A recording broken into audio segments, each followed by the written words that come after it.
And we are live once again with another episode of Icewindale, Rime of the Frostmaiden. When we last left the party, they had left the Duragar outpost, traveled east, and entered into the town of Caer Konig. This is a ruined town. There was, a once. Let me just check. What's Caer Konig you went to, right? I believe it was. Yeah, Caer Konig. Okay, so Caer Konig is a small town on the edge of the lake. The townspeople are worried about the invisible threats that lurked and stole from several houses. You realized very quickly you were the ones who perhaps put an end to that by killing the Duragar in their little outpost and delivering this news to Trovus. He was pleased to hear it, but he had the grim news as well that several of the people who were kidnapped were unfortunately likely slain or mutated into those fungus creatures. You met Artana Swift and Jathra. They are the part of the Frozen Fire expeditions. You geared up, bought an axe beak, and they told you about an expedition that had gone up the mountain and hadn't come back. Shortly after, a sled dog was yapping and rushing into town. This was Boy, who belonged to Garrett. He was apparently the guide who went up to said mountain, and it was very clear that something bad had happened. Otherwise, the loyal sled dog would have never left his side. You also delivered back the pearls to Trovus. You got yourself some scrimshaw for a augury spell, and you delivered the lantern back to the Showrod sisters in the Northern Light.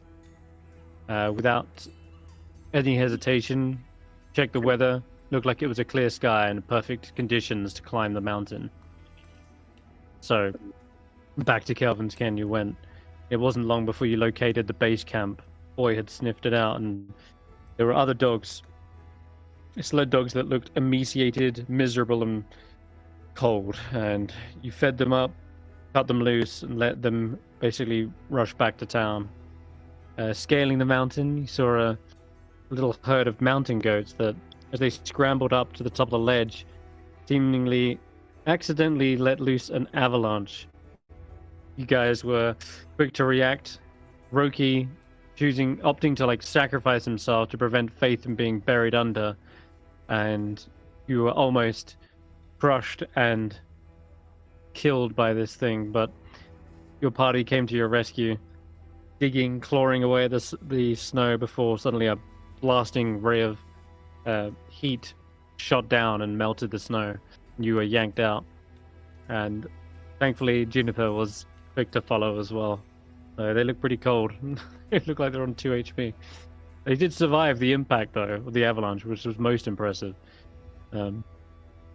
Working your way further up, you finally did discover a body in the snow, face down, frostbitten, barely alive. And just as you approached it, you heard the low growl. Turning around, you were surrounded by 2 crag cats. However, you guys were in fighting form and ready to fend off these feline foes. And eventually, you slayed them. And Garrett was now being brought back down the mountain. You've elected to have Faith and Snorp protect them in the insulated tent back down at base camp. Who's bringing the body down? Is it Tracker, or is it someone else? You obviously need someone strong to be able to carry Garrett down, and you're going to have to at some points lower him as well. But didn't Stef conjure Tensor Floating Disc? Yeah, I did yeah? at the last session. Okay, perfect. So you take 10 minutes, you're skinning the crag cats. Did you ever get the pelts? Or I think you rolled one. I rolled success. one in my inventory. Yeah, you got at least one success. Yeah. Cool. Perfect. All right, then. In that case, Steph, you take Garrett on a makeshift stretcher with Faith and Snort back down to base camp. Yeah. Wait, can the I make insulated it back tent up is still on my in. own? Hmm? Can you I what on your make own? back up on my own? Yeah, if the pins and rope are still left where the Okay. ascent was. If that is an issue, I'll walk with him just in case. Okay. Snort sets up in the other little smaller tent. Faith sees to Garrett here in the larger tent, and it's as Faith is coming. Oh no, Steph's fucked off. Never mind. Okay, Garrett was coming too. He was literally just coming to, and you're like, Oh, leave cool. the tent. Oh, You yeah. start heading back up. Hey, he's coming back. Faith shouts out, I think he's awake. As he's finally warmed up, and Faith is effectively keeping him stable. And Garrett's frostbitten eyes are like cracking open, icicles all over his chin and nose. And his voice is raspy, and Faith quickly gives them some water. He looks around. Where am I?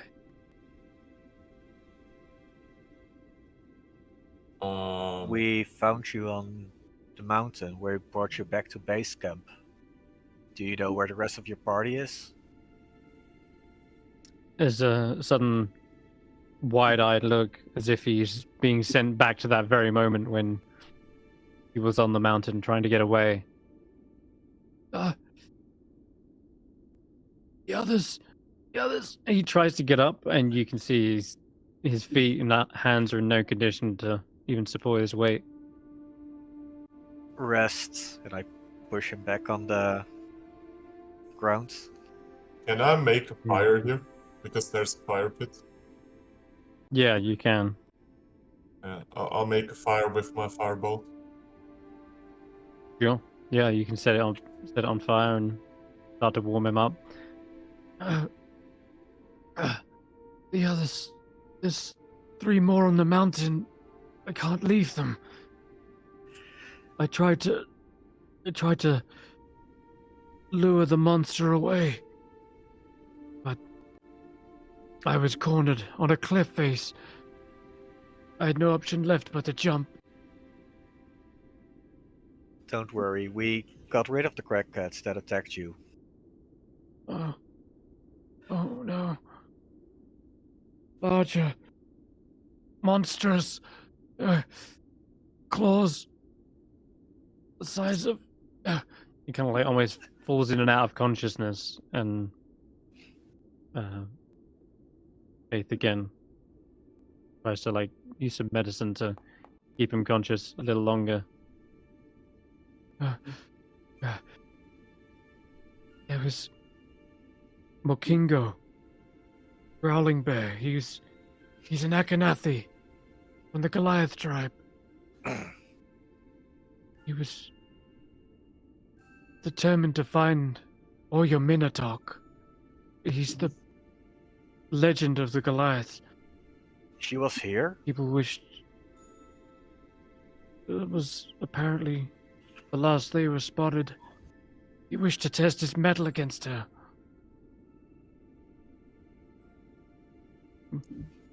There's another halfling, Perilu Fishfinger. She's a halfling, a follower of Yondala. He's Mokingo's companion. And lastly, there's Asterisk, a tiefling. He mumbles a lot, swears like a pirate, but I don't know what her story is. But she was up there too. And they were all here for... What's his name again? The Goliath? Mokingo. Mokingo.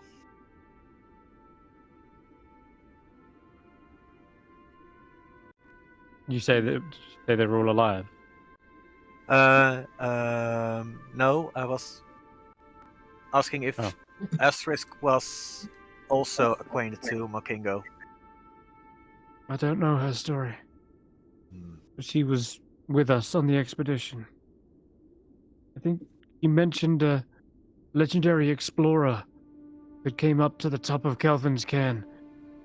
She wanted to meet him or something like that.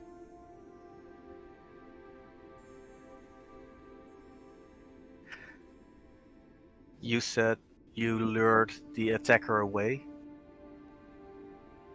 Yes. so the group might be alive. You've got to find them, please. Don't worry, we'll do what we can. Can I ask Juniper for a berry for Garrett? Yeah, absolutely. Yeah. So try to she gesture pops to Juniper. Yeah. Faith is gonna like crush it up and like feed it to him as a juice, and then that way he doesn't have to chew on it. But as soon as he receives this, it's like a hearty, full meal, and hearing the promise that you guys are going to be the ones to take care of everything, he sort of sighs a sigh of relief, and his eyes become heavy again as he falls back unconscious. And Faith kind of looks to you and says, "All right, I'll make sure he's okay and keep him warm. But sounds like there's no time to waste." Yeah, we need to go to the rest of the group. Boy, we boy are is down here lucky- as well, isn't it? If we're lucky, someone might beat us to them There's a flying and dog. help them. What? Ooh!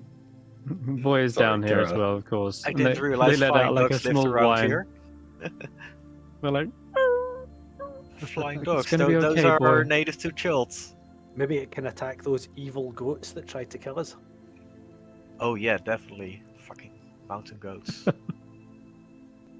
but they look like they snuggle up next to Garrett, and they're here to clearly keep them warm as much as they can. They're like a fur lining themselves. All right. Well then, you guys can head back up. Oh yeah, I'll leave the belt on Gareth for extra makeshift insulation. Belt. The crackhead belt. Oh, pelt. Oh yeah, the crackhead belt. Gotcha. Yeah, no, he's got like 3 layers now. He's gonna be warm and toasty. We'll actually get a bit sweaty if we're not careful. He'll start Alright. complaining. That's of why Faith's there. heat stroke. You come back and he's died of heat stroke. Whilst these guys Quite are good. on their perhaps 20-minute long trip here, the others, what would you guys be doing? So Roland's pacing backwards and forwards around the general area, crouching down, looking at the snow, searching for horse hoof prints in the snow. That's That's- fair. Roll me That's a fair. yeah. Roll me a survival check, please. Survival check.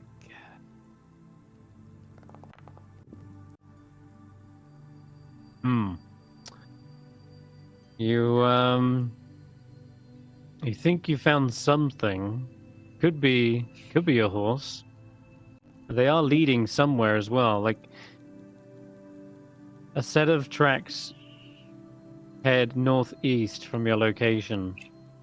With an 8, you're pretty confident they might be hoof tracks. Ah. Well, it's either Your eyes are a bit blurry up here. It's either a bloody big goat or this is where that damnable squire stole my horse. I suggest we head in this direction until we find my mount. What, you think there's a horse up this mountain? Well, bloody sure of it. I can. Hey, Tracker, do those look like horse hooves? I don't trust the. Look, I've seen weirder challenge things friend. before climbing mountains. Can I roll a nature check or survival check for that? Yes. Nature sounds good. Or survival. Yeah, survival's is fine as well.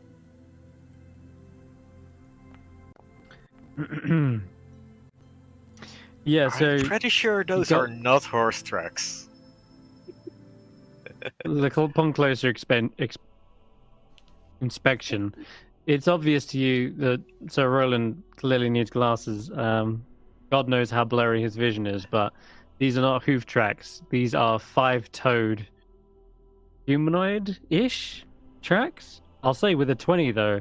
There's something odd Oh. about them. I They clearly have I opposable recognize them. thumbs. You would.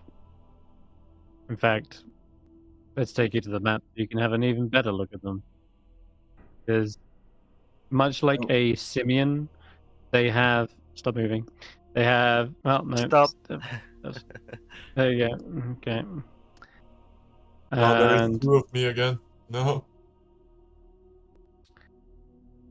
much like a simian, right? There is some strange number of digits, like 4 facing forward and then 1 off to like the side. Like a palm, right? Like a hand. But they're clearly footprints. Unless they were doing a handstand the entire way. Those are very weird hands. So they are not horse hoofs. No. Then they must be. But they're as large enough. the horse. They're large enough to Must be a be. horse or carrying a horse. Yeah, they could be Bloody huge. Yeah. strong. I would rather not follow these tracks with you guys. Do we have an option? Like, there are people that need help. What is the alternative? We go back down and let them die? It seems that we've got 2 directions we could go, and one's as good as another, as far as I'm concerned. We just need to. The other Oh, yeah, was sorry. a scaling ascent. This one is like a slope, but you can walk it. The other one would be a massive ascent, you'd be climbing up ice as well, just like a Look. several hundred feet climb. I don't know about you guys, but I'm not good at climbing. I'd rather fight a giant. That is exactly why I'd rather not go this way. Because if we go this way, we will probably fight them. I do not want to fight them. Do you have another option? Do we have to fight him? If we... You speak giant, right? Yes, I speak giant, and I also speak the language that this creature speaks. This is not a giant. Okay. Is the resolution always violence if we meet this creature, or is there like a way where we can avoid combat when we meet them? Like, what's your concern here? My concern is they do not like humanoids. They are protective of their area. They might attack you.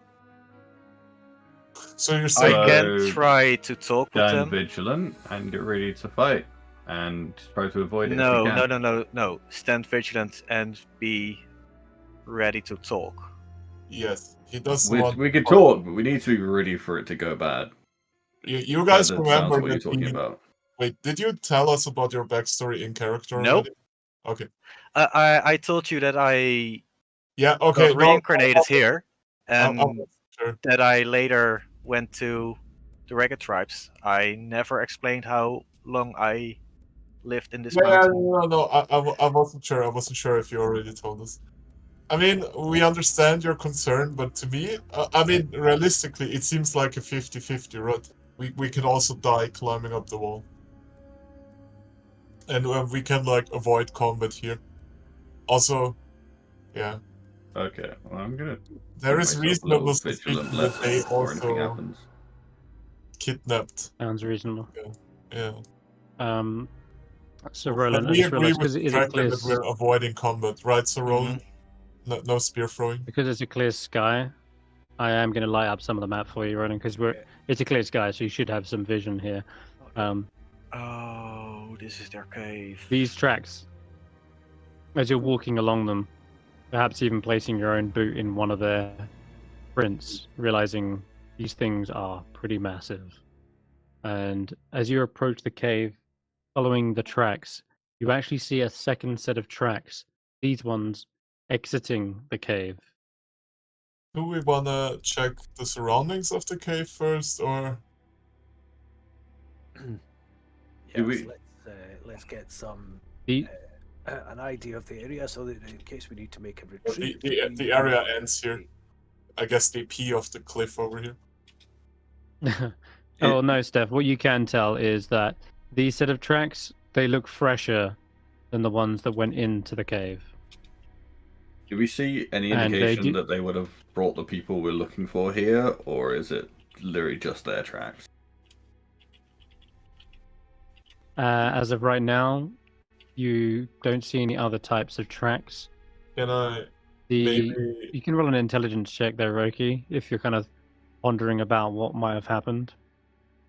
I mean, there might be clues that aren't tracks. I just don't know what I'm Mhm. looking for. Just looking for anything that I'm like, hey, that might be it. So, in Roki, you gather that it's been a couple of days since they started this expedition, and if there were tracks up here from that long ago, they would have been covered by snow. So the only ones you're seeing today are tracks that have been out today. These are like all recent. Okay. The ones exiting, meaning within the last hour, if that. And I'll say, Steph, as you do follow the tracks around, they eventually go off of the snow, and you see them scaling a mountain, and yeah, they've basically just gone straight up. Oh, maybe they've left the cave and they're going to come back soon. Maybe the people we're looking for are in the cave. I was about to ask, can I maybe see if I like can my familiar go inside this cave to scout ahead? They can, yeah. If you're going to scout with them, would you like to roll a stealth check? In fact, let me just actually replace Gibbles with Gibbles the owl. I mean, if they're not in there There we go. after you've had a look This way around, now. when we go in, we could leave Chibbles outside. Yeah. Like after you do They're this, flying. Oh and my that way god! we Holy catch shit. them when they come back. Okay. Okay, so Gibbles flies into the cave, and as soon as they Very get stealthily. underneath this lip of the cave, they collide with several icicles, and as they fall to the floor, they make this clattering smash. Okay. Gibbles looks around at you sheepishly, but they can press on. It echoes, by the way, in here. That shattering sound, you hear it echo all the way around this cave, and Gibbles can see that there are two bridges left and right. They are sheets of ice that connect to tunnels that lead deeper into the cave. Okay. And what can Gibbles see, actually? Let me just check. You need to... should have vision. Oh, yeah, they should have vision enabled. Whoops. Could be something like this. How far can owls see in the dark? Probably about 60, right? Yeah. Yeah. So how far is Chibbles away? I guess I'm gonna scout north. What's the distance to? Oh. Can you keep the distance to my wizard on track, right? Yeah, you can always hold down control and just drag a ruler back. You're 55 feet away. Oh, owls just- have 120 feet of dark vision. Okay. In that case, then Chibbles would see across the bridge and notice there is, on the floor of this 10-foot high tunnel, it is strewn with bones. Humanoid bones. You can see a rib cage has been picked clean, as well as in the niches in the wall, humanoid skulls put on the shelves facing outwards, almost like trophies. They're all kind of gnawed and stuffed in there. Hmm. Let me see how far I am. I can be 200 feet away, or was it 150? I think it's 100 feet. Okay, I have 40 more in me. Okay. Is that? Yeah, There I is would like to immediately inform the party that I see one of the climbers, Perilu Fish. Okay. Oh. Yeah, around the corner it's pretty pitch black in here, but with your dark vision, it's just enough ambient light that you can see a figure that is kind of balled up, and you can hear her sobbing. There is a small furred creature that is batting them around like a ball. Yeah. A small pair of horns protrudes from their head, and they suddenly turn around as Chibbles kind of flies in here, and there's more icicles that kind of like break and fall away. And just as Chibbles rounds the corner to look at this, I need them to make a Constitution saving throw. Chibbles. Mhm. Yes.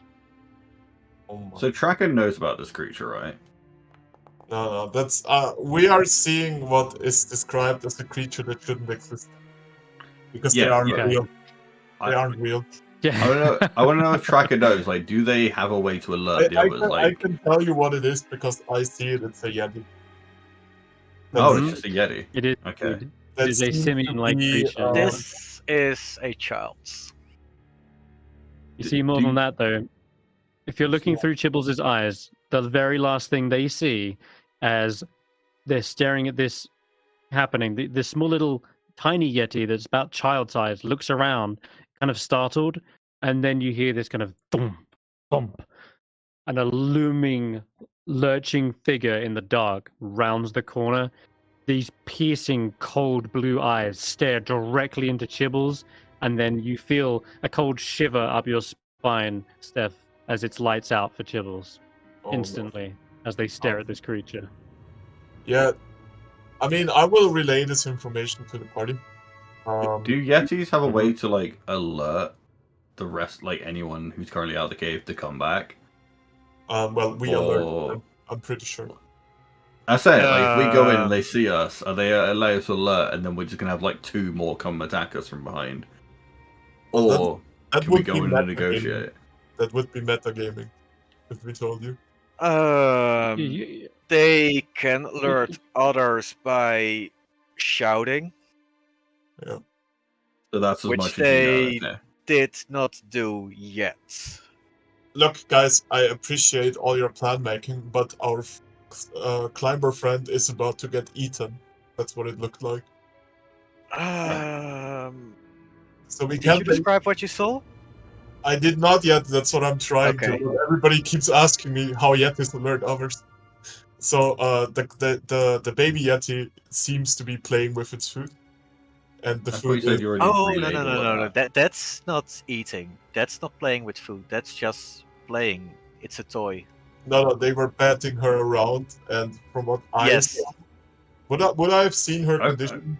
It didn't look good. I'll tell you right? what, you can roll an insight check based on this. Anyone who's being fed this information, you can roll an insight check.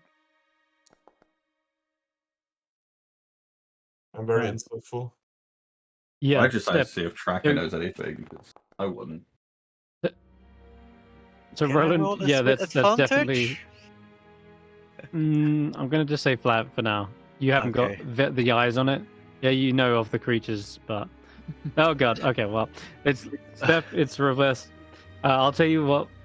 You noticed that Perilu was balled up, and Perilu is a halfling. They're quite small for a humanoid, and they're almost the same size as this small baby Yeti. It's possible that they may just be playing around with them as if they were another, like, rescue or an orphan, perhaps. It's not unlike, yet you've heard of stories as well, Tracker. The Yeti have Uh-huh. actually taken under their wing humanoids, and people have been raised by them, but it's incredibly rare. But yes, in this case, it's possible that the halfling clearly is not a threat. It's not doesn't have any weapons on them, and they're a small humanoid. They may have been mistaken for a younger child. That doesn't discount the fact that they are surrounded by bones, and if given the current starvation in Icewindale, it's not out of the realms of possibility that they are eaten. But as of right now, they were clearly like playing with them, but Perilu was sobbing. They clearly are not enjoying this. Yeah. She's Like- terrified. To me, that scene didn't look very friendly. I would personally vow that we go save her. Let's go. Let's go. Yep. Unless Tracker has another. Okay. If we go in here, no. Let's go. Let's stop fire. talking. Go. No fire. Jesus fire. Christ.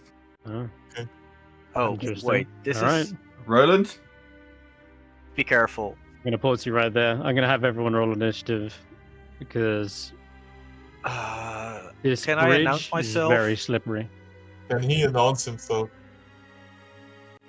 I mean, yeah, it's pretty obvious that something has already heard you anyway, given the fact that a flying monkey just flew in. And but yes, you can announce yourself and shout out, call out to them. Oh my God, let me just roll that. There we go. Juniper is on your initiative. Perilu's not under combat. So, yeah, Roki, you're up first. As soon as you're crossing this bridge, you find it is incredibly slippery. It feels as though when you're shouting, you're perhaps in a rush. So when you come to this, you feel immediately your traction begin to slip underfoot. You can't see. Actually, you have got dark vision up to 300 feet, haven't you? Yeah. You can see how far down this thing is. It's probably about 80 feet deep, and you're about to rush across this icy bridge. Ah, Okay. damn! I should have It is your go. language on myself. I'm gonna bless everyone around me. Can I like be really careful walking and only walk like half my distance, or is that not an option? Yes, no, that's exactly the option. You can move across the slippery ice, but you're going at half speed. Yeah, exactly. That. So I have 1 level of exhaustion. How far would I get on half speed then? So you can go Dude, 10, 15 feet. Yeah, 15 feet. 15? roughly. Yeah. Because you can't do Yeah. 12 and a half. Okay. And then I end my turn there. Perfect. Okay. Tracker, what do you want to do? I called out what I said in text. Okay. You shout. Okay. And What I does it would sound like like. to us? What Tracker said? What does it sound like to us? What? Is it like what does that language sound like? It's I'll like let Tracker say it. it's like a roaring gorilla. Okay. Yeah, I imagine that's the same. But there is no That's way pretty I fitting. can vocalize this. Yeah, I'm just saying we would have heard you roar random Yeah. gibberish, right? So I'm just asking what we heard. I mean, it's not unlike how I speak in Giants, Okay. but this is more primal. Would comprehend language enable me to retroactively understand what I heard? No. Oh yeah, this is how it sounds. Comprehend languages as a spell. Well, he's doing that on this turn right as of right now. So we're in initiative order. So if you want to understand it, that'll be on your turn, I'm afraid. You're just hearing this for the first time, like, whoa, what the fuck was that? Yeah. But Cracker, you call that out, and I'd like to make a persuasion check. I was about to say with disadvantage, but Disadvantage? I was about to say that, but Oh, I no. believe because you're speaking in Yeti, we can go ahead and say this is flat roll for now. Oh no. You're effectively invading into their territory, and like you did say, they are fiercely territorial. But Yeah, just roll a flat roll for now. We'll see what happens. Oh God. That's a nat 1. Jesus Christ. Well, Do you have inspiration that's left? not a great start. I do not have inspiration. Okay. Yet. Okay. You let out this simian kind of cry, and are you rushing across the bridge, or are you going to try and step carefully? I am rushing. Roll me a dexterity saving throw. Oh, safe.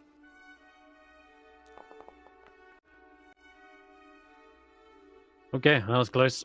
You nearly slip, but you were able to kind of dig in your claws, rush across to the other side, and looking around, you see all the kind of bones and bloody ice. There is also what looks to be the lower torso of a larger humanoid and the chipped, shattered battle axe. Wait, that was And close. as you- Rolled a 22. Yeah, that was good because he's got danger sense. Yeah. Dex saves And are you with get- advantage. Yeah, and you got +4. The 3, bless. but yeah. 3, sorry. Bless. Yeah, works hard. I Okay. will dash to get maximum cover. Okay, what's your passive perception? Perception 13. Okay, yeah, you would notice something then. As you right round the corner, you almost quite literally bump Oh. into the massive form of a furry simian creature with fangs bared, massive swept-back horns that kind of curl into these jagged points. It is a yeti the size of a brick shithouse, and it looks pissed. When you Can say I hold out rations? Rations, okay. Yes, you can. But get around to your turn in a minute. For now, they see you as an intruder in their home. Mm-hmm. But so Roland, we're gonna skip to you now. right, I can't see a thing, so I'm going to shout that out and stumble forward before You can light a torch. You can light a Yeah, torch, so Roland. I'm going to have to do it is fire up a torch. Right, what did I do there? Did you So if you right-click your token and select Assign Status Condition, it's the top right, bottom one, yeah, one down, and then you click Torch. It's the near the bottom row.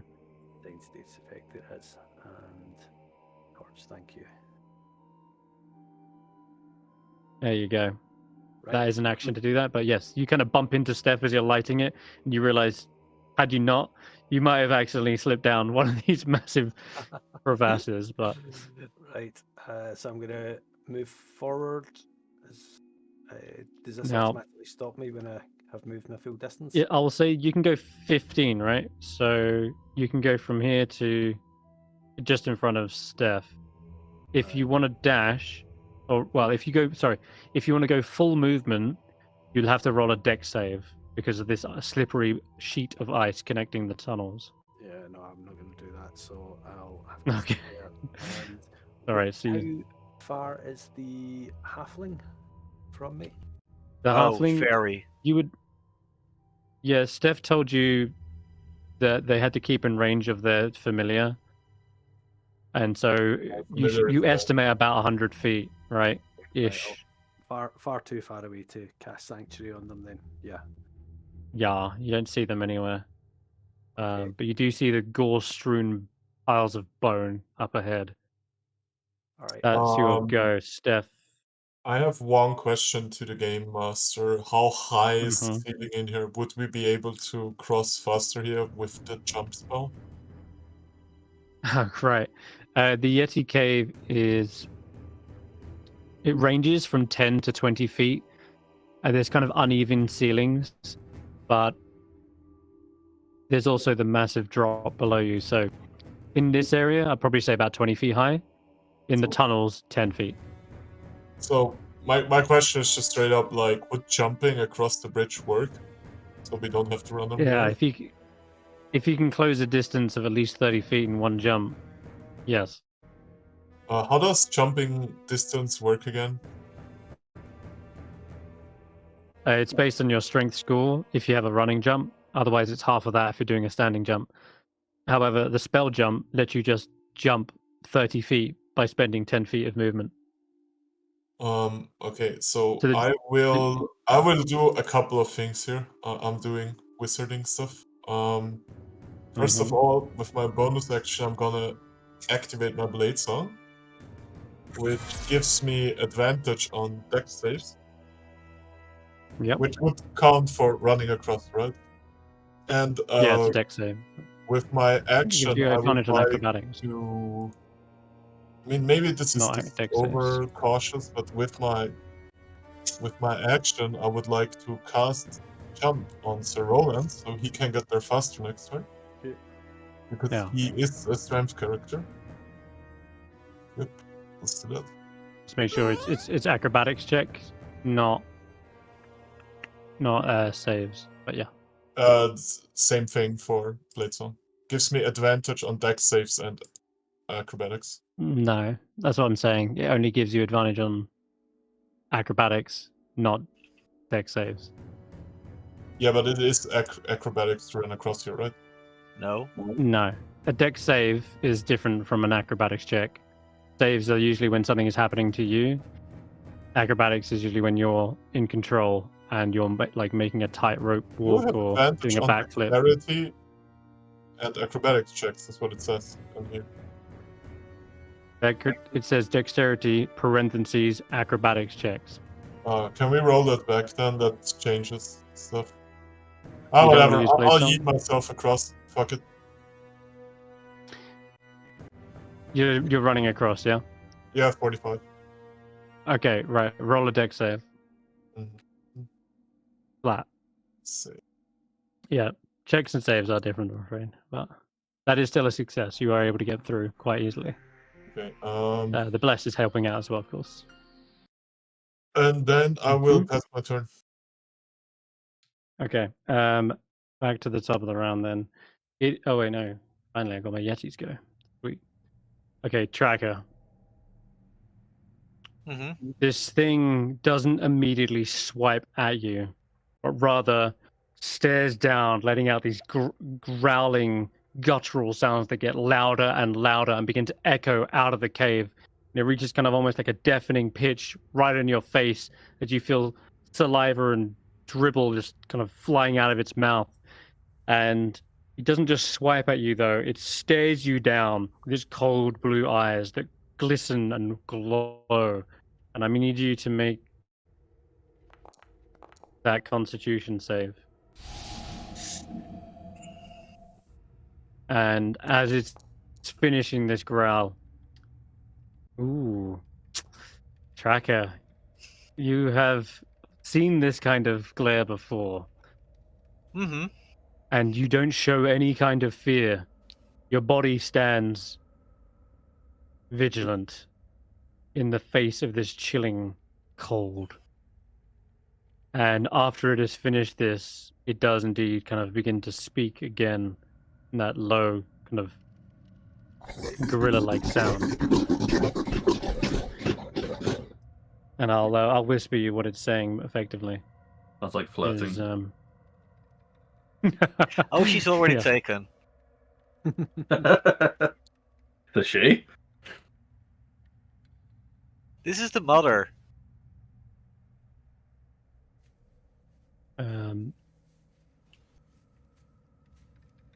Yeah. Now I have a hypothetical question. Yeah. How smart are Yetis? Do Yetis understand hostage situations? Jesus. They do. Okay.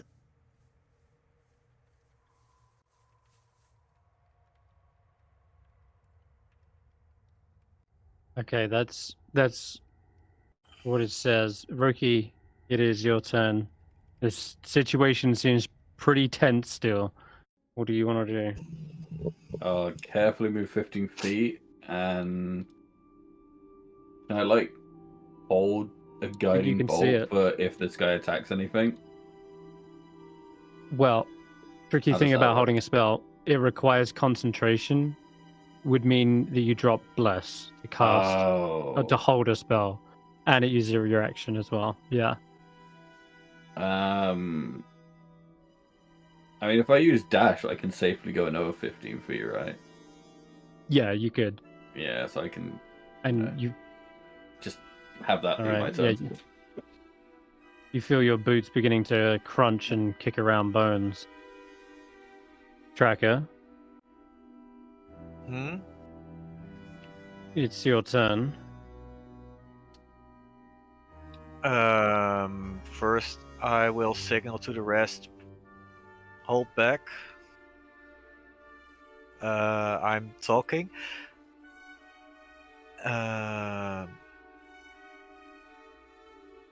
She wants to protect her children. She wants us to leave. And I will respond to the Yeti.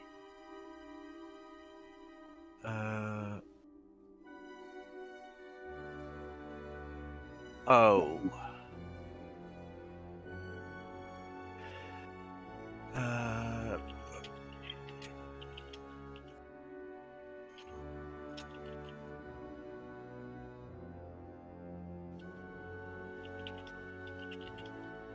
Yeah, more and more of these exchanges and grunts continue between Tracker and the Yeti, and they still seem to be at a kind of a standoff here. Okay, Tracker. This is trying to kind of persuade them again in a roundabout way. You can roll again, flat roll.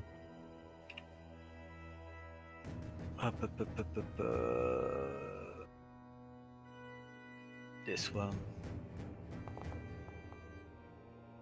Whoa, that's much better.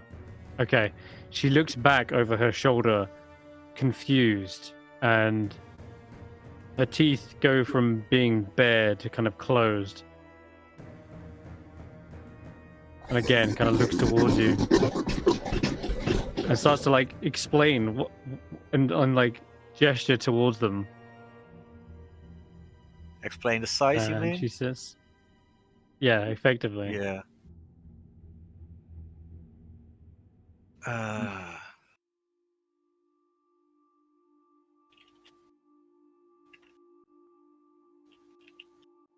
If not child, why child size?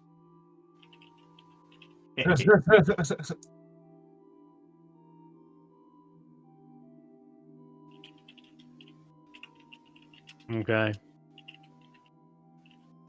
I think that's everything we can get within 6 seconds, but I will mention that again, Tracker actually seems to be now in a dialogue between the creature. And I'm going to say, Sir Roland, it's now back to your go. Okay. So with the jump spell, You can just jump 30 feet Yeah. or 10 feet of movement. So if you take a dash, you can go like 10 and jump 30. Yeah, I think if I dash, do I need to do a dexterity save on this terrain? No, if you dash in no. half movement, there is no save. So you could. You're You don't good. even need to dash. You're You just good to move 10 and jump. Yeah, the bridge. I said earlier, I think if you can jump 30 feet, then I'll say that you clear the dangers of the bridge. You'll probably still land here and maybe slip and slide a bit, but you don't. The forward momentum will carry you into the tunnel and up behind Roki. Yeah. From here, you can do other things now. Yeah. How far is Tracker away from me? He's another 35 feet, which you Can I could get- dash now to get to. Yeah, I want to get within. I don't want to get too close and spook it, so I want to get within 30. I think it's 30 I need to be, just in case I need to cast a shield or something on Tracker. Okay. Yeah, no I problem. want to get. See, the range on that is 60 feet. Oh no, I'm fine where I am then. I don't want to risk spooking negotiations, so I'll hold position there. As a veteran of the war, you've seen bloody battlefields before, and this fight that took place here was gruesome beyond words. You can see blood splatters across the walls, floor, and ceiling. This body was clearly like torn in half before the bones were feasted on. They didn't like the taste of legs, though. Seemed like they discarded the whole lower half. As for the skulls, you count over a dozen combatants that have fallen here before, and their weapons were broken shards on the ground. Stef, your turn. I'd like to cast fire. No. I will approach like let's say I do half movement, so I approach really slowly, right? Okay. And I don't pull out my weapons. I just have my hands raised up, like not in the air because that might spook him in front of me. Mhm. Like show that I'm vulnerable, basically. I mean no harm. Mm. Okay. The Yeti does let out a quick growl in your direction, Steph, as if to say "back off." Oh fuck. But Tracker is still talking with this thing now. Mm-hmm. Yeah, I'll pass my turn. I have nothing else to do. Okay, yeah, fine. So yeah, this Yeti seems to now be indifferent to you. Clearly no friend, but perhaps now beginning to kind of understand a misunderstanding here. I'll say you can. It's her turn, but you can continue to talk back and forth with them. Is there something else you'd like to say or tell them?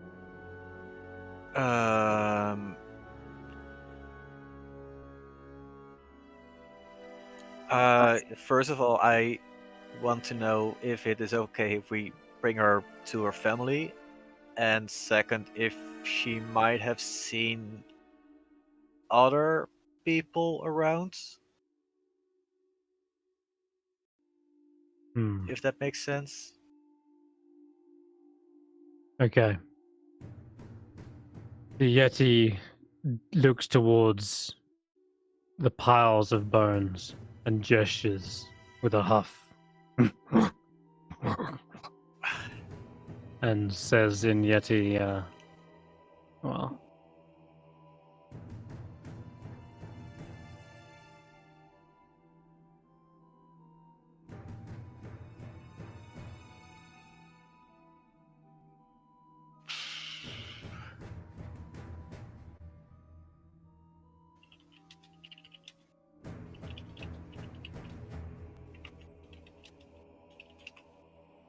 Oh, sorry, this was a Yeti.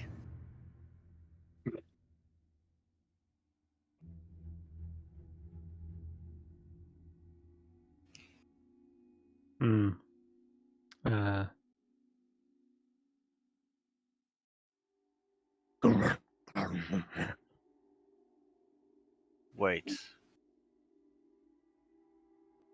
Which one is that? a point towards the severed legs and Is that the the Goliath? battle axe.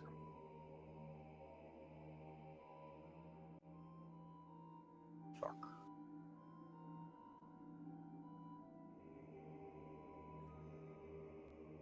Yeah, seems so. You look back over your shoulder. You realize that battle axe is of Akhenathi brand.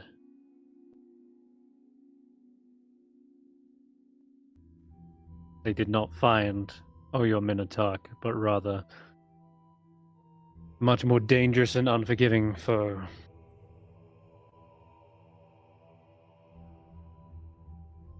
What now, Tracker?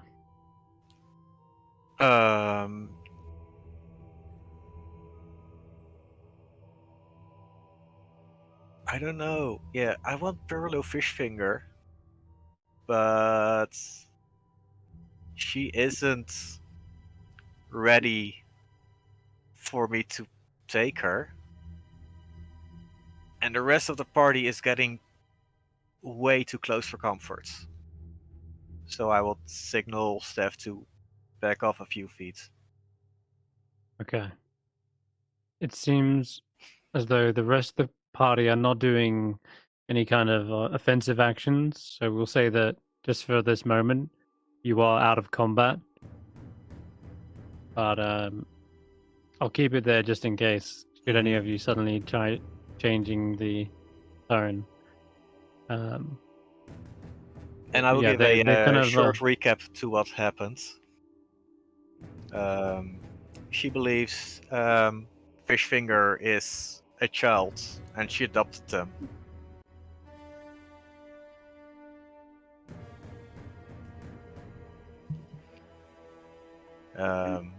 And that guy is probably the Goliath we were looking for, so there's only asterisks unaccounted for. Asterix, yeah. Are we able to get the person that's still alive then? I'm still trying to convince her to let us bring her back. And her, I mean the mother.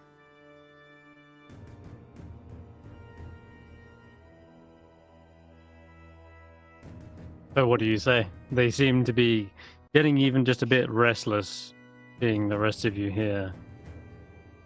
But you actually haven't asked for the daughter back yet. Or rather. Didn't I? I did. Just before I asked where the previous intruders were.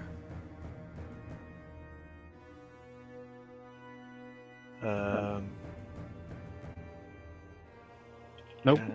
Okay. No, according to my script, you haven't actually asked to take her. Can we please?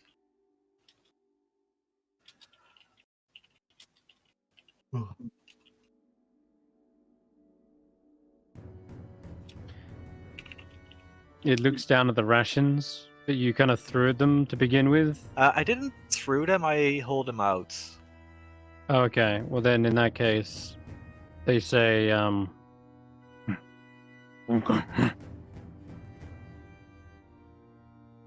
That sounds agreeable. If we're out of initiative and Roland seeing this, he just wants to say that there are two very large crag cat bodies. We could perhaps offer them in trade.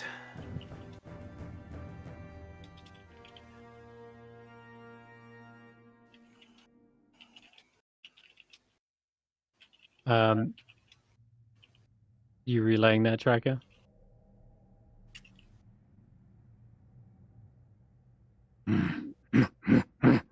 They seem to nod again and again. To the crack cats? Yeah. Okay. Yeah. They ask, or rather, I offered to bring the crack cat bodies here for food. If we bring her the bodies, she might be more willing to give us the halfling Okay, as a well, sign of trust. how many people did it take to lift a great cat? Pretty big. Yeah, we might need to bring it up in bits. How heavy is a crack cat? Is it more than 500 pounds?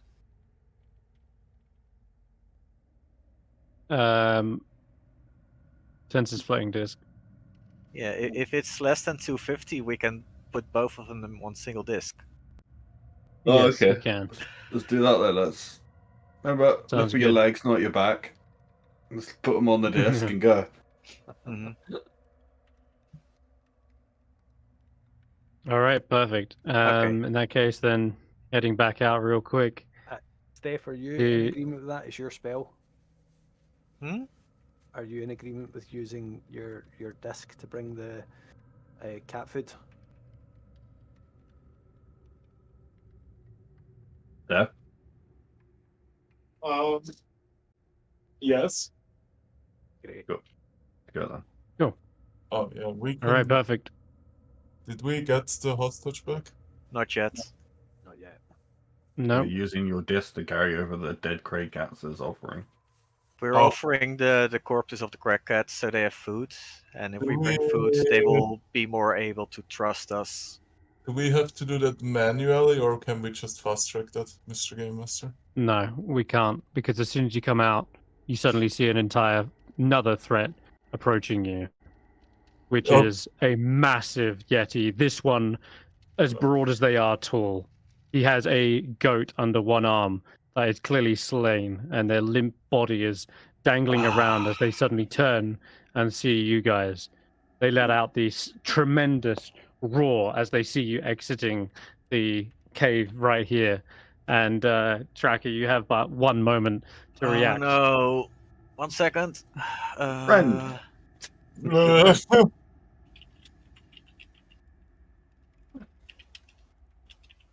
He's typing again. Here. Here, boys. Okay. You've already Romy, peeled the cats for them. that's true. Ask give him, you mate. advantage. Oh, well, roll a persuasion check there, Tracker. And I'll say this one is with advantage.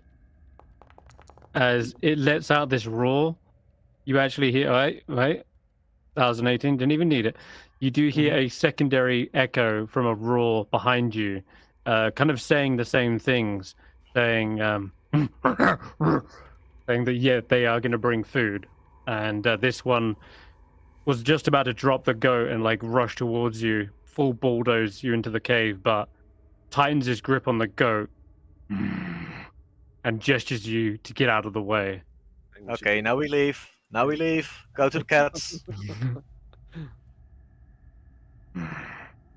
Out of his way. Eyes each of you as potential treats, just like snacks. But yeah, you kind of edge away, backs against the wall, squeeze on by, and eventually you can make your way back to the crag cats. And yes, at this point now we can say that we fast track forward, and you return with the crag cats. Wait, sorry, I was phoned not off too for long a after. second. I had a phone call. What happened? Oh, nothing. I just quickly solved a complication. Okay, but you knew the guy, right? And then it's like, okay. Do I know the guy? This is probably another one. You're not sure. They possibly there's a lot of new scars on them if they are. Well, But many Yetis gonna live on the mountains here. Mhm. well, Parker, Um, I think we have some questions for you on our way down the mountain later. you Why the can fuck definitely roll an did you insight talk to tracker. a Yeti? I didn't even know Yetis can speak. Of course, Yetis can speak. They're just snow gorillas. Gorillas can't talk. That's what you think. Yeah, that's you what ask I'm him if thinking. he's- So you have questions to answer. Did you ask him if he'd seen a horse? Nobody's seen your horse. They haven't seen a horse, sorry. Roland, let me be frank with you. I don't even think your horse is real. Poppycock. Okay. No offense, Sir Roland. I like you, but we've been here for like a couple of weeks. Never seen a goddamn horse. And that's because the squire that stole it, as I have explained, is bloody good at it. Anyway, shall we Roland, get these? Let's get the cats. Roland. Well, we're talking on the way back and forth. Man. Roland, can I ask you a question? How long ago was it that the last time you saw your horse? It was around about the time that we slaughtered the undead crypt-like, dragon-like. So perhaps in a day or two, maybe a month. I really Month. Okay. can't remember. How long is a month in your world? Well, 10 days, right? my beard has certainly grown a little since then. I don't know. What was the color of your hair when the last you saw your horse? Well, do you know? I think I still had hair. Okay. You still have hair. He still has hair. No, he doesn't have hair anymore. He does have hair on his chin. I hope you understand the implication. His sense of time doesn't seem to be working properly. Well, guys, you've entered back into the cave. I'll end combat now because, thank God, you that did is- roll well on that persuasion check. Thank God.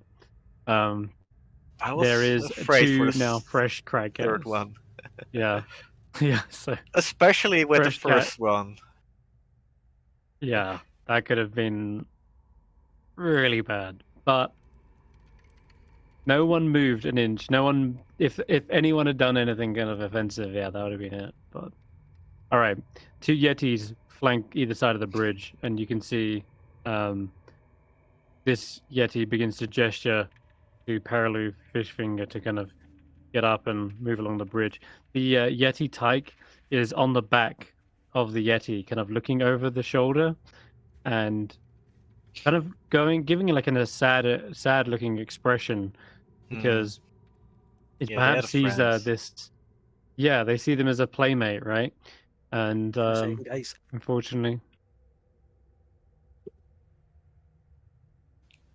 Well, if So- he's sad, we can give him snore. there they are. Oh, they kill Snorp. But they kill Yes. snore. There's- Yeti tykes aren't known for their carefulness. Oh. They are very And, rough players. To be fair, that sounds a lot like us.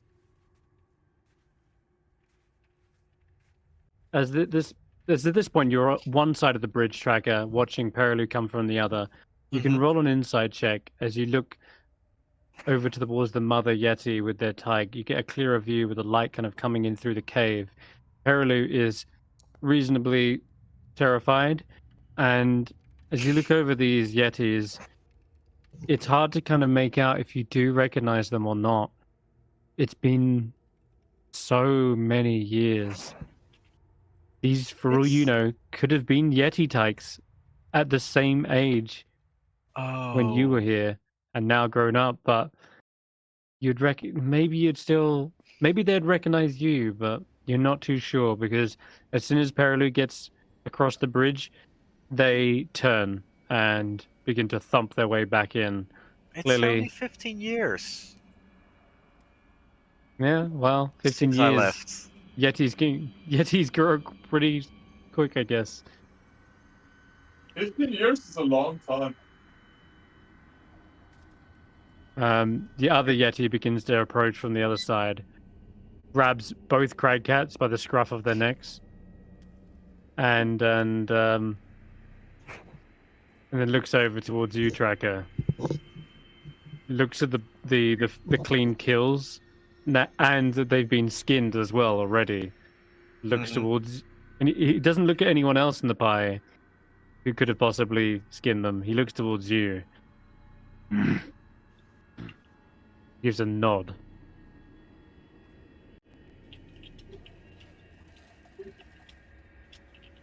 Crag cats, 8 out of 10 Yetis prefer them.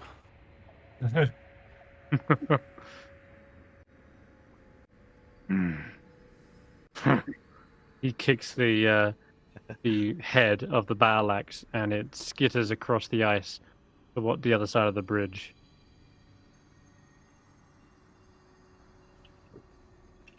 And he doesn't turn his back as the crag cats are taken into the den towards the back and dumped with a heavy thud. I'll walk over to Mrs. Perilu Fishfinger. Yeah. Mhm. Yeah, she's still shivering and a little bit distraught and not really knowing if she's free or not. She looks like she's just standing there, kind of traumatized. I'd like to just grab her by the shoulders and shake her awake. What? What? Am I It's safe? alright, it's alright. We got you out of there. Oh well, our Tabaxi friend over there did. So Can we yeah, leave, please? we can leave soon. But are there more of your friends here? Because we didn't explore the entire cave, right? We found one of your friends already. He looks over towards the chipped battle axe head that Tracker is now picking up off the floor, And she starts bawling into tears as she sees it. There was a Goliath with you, right, Marilu? Yes, that's his. Did you see him die, or are we just assuming? Tried to defend me, but there was two of them. It was too much for him to take on alone. He died trying to save me, and well, I watched him die. There was nothing I could do. I prayed to Yondala, and it was hopeless. Okay, Goliath is dead. What about Asterix? What about her? She went further up the mountain. She tried to make for the summit, thinking she could escape them by going higher up. Was I there think any she was blood just on as the panicked. question to the game master? Was there like any blood or something on the Yeti because he came down from the mountain again, right? There He might did, have but been. no, he was holding a goat under one arm, not a okay. dead tiefling. Well, Mrs. Peridu, do you think you're in a condition to climb and go search for your friend Asterix? She looks over her hands and limbs, and well, someone can roll a medicine check. That seems like something for Sir Roland or Roki. Probably going to be Roki, maybe a bit better, or both check it out. There you go. Yeah, either one. I'm guessing it's been So more than a minute, by the way, for the bless. Yeah. yeah, Just it's probably now. Okay, so you can tell that she's got 3 levels of exhaustion. She's not in any, not in the worst state as Garrett is, but sure, she's seen some effects of the cold, but she could possibly keep going. Like, she doesn't need escorting down the mountain, for example. She could make it herself. Okay. But she actually says, no, I think I can. I can't leave her up there. All right. She was panicked, and yeah, it's better to get the thieving out of the snow. I heard they are more accustomed to hellfire usually.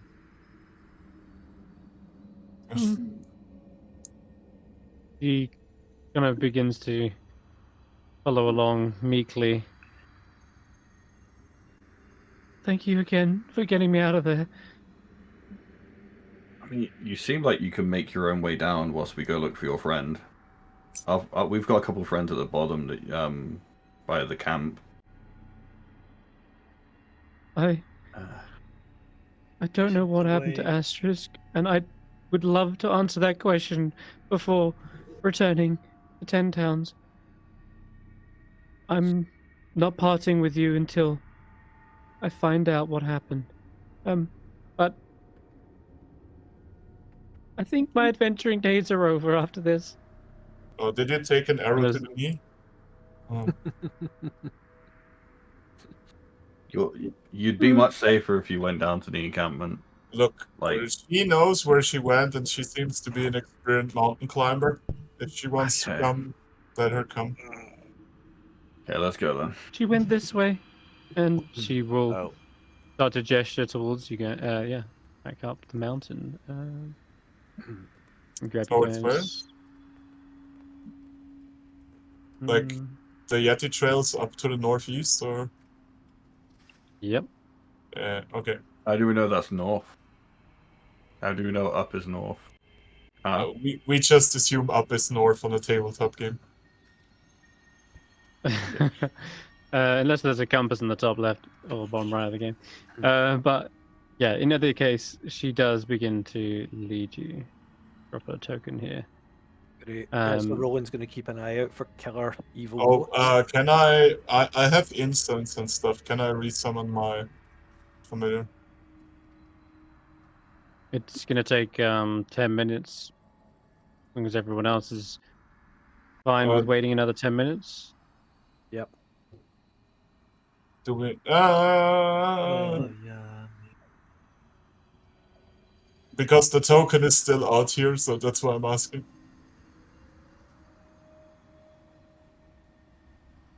You guys are waiting 10 minutes? Fine by Sure. me.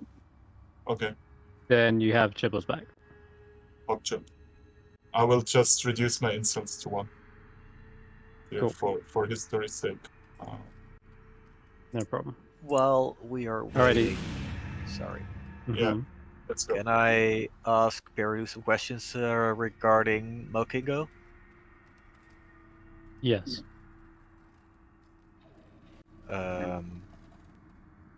He was my best friend and closest companion.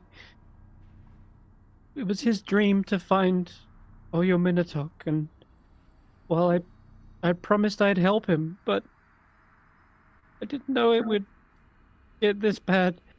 I knew it'd be dangerous, but shit.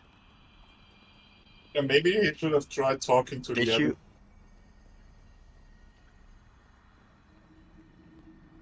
did you meet him after he left the tribe? Did you meet him at the tribe?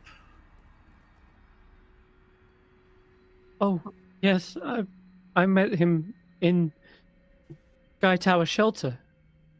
It was a long way from home, but I'm a bit of an explorer myself. I heard of the friendly Goliath tribes up in the mountains. And well, we became friends then, and he always wanted to explore, so I thought, wait, great, we'll make a great team. He told me of this legend of a powerful creature, She Goliath.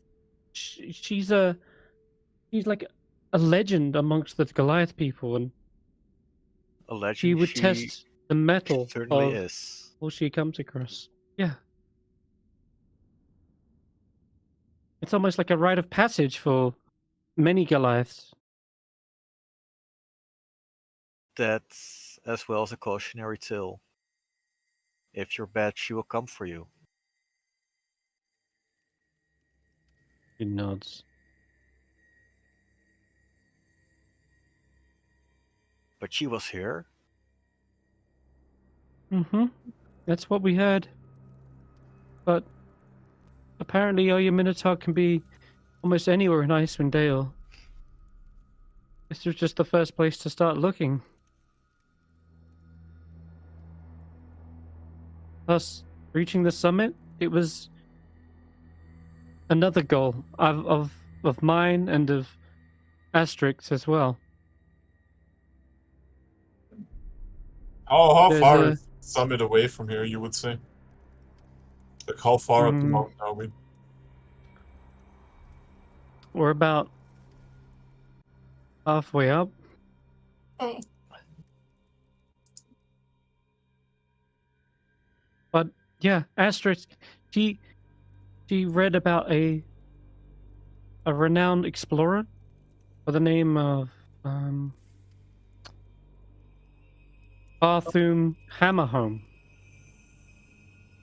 a shield dwarf. Apparently, he was the one who was able to climb to this great height and make camp up here.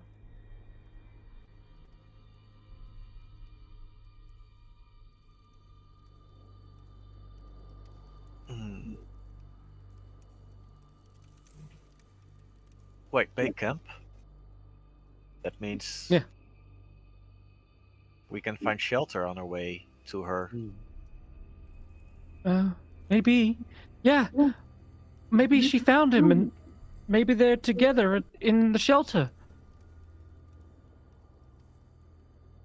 And she starts to like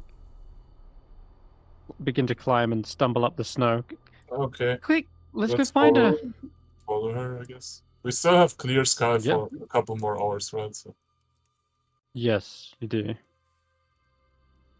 And so I know which way she starts to like Where did she basically go? mention There she is. the route that you guys were taking, or they were taking,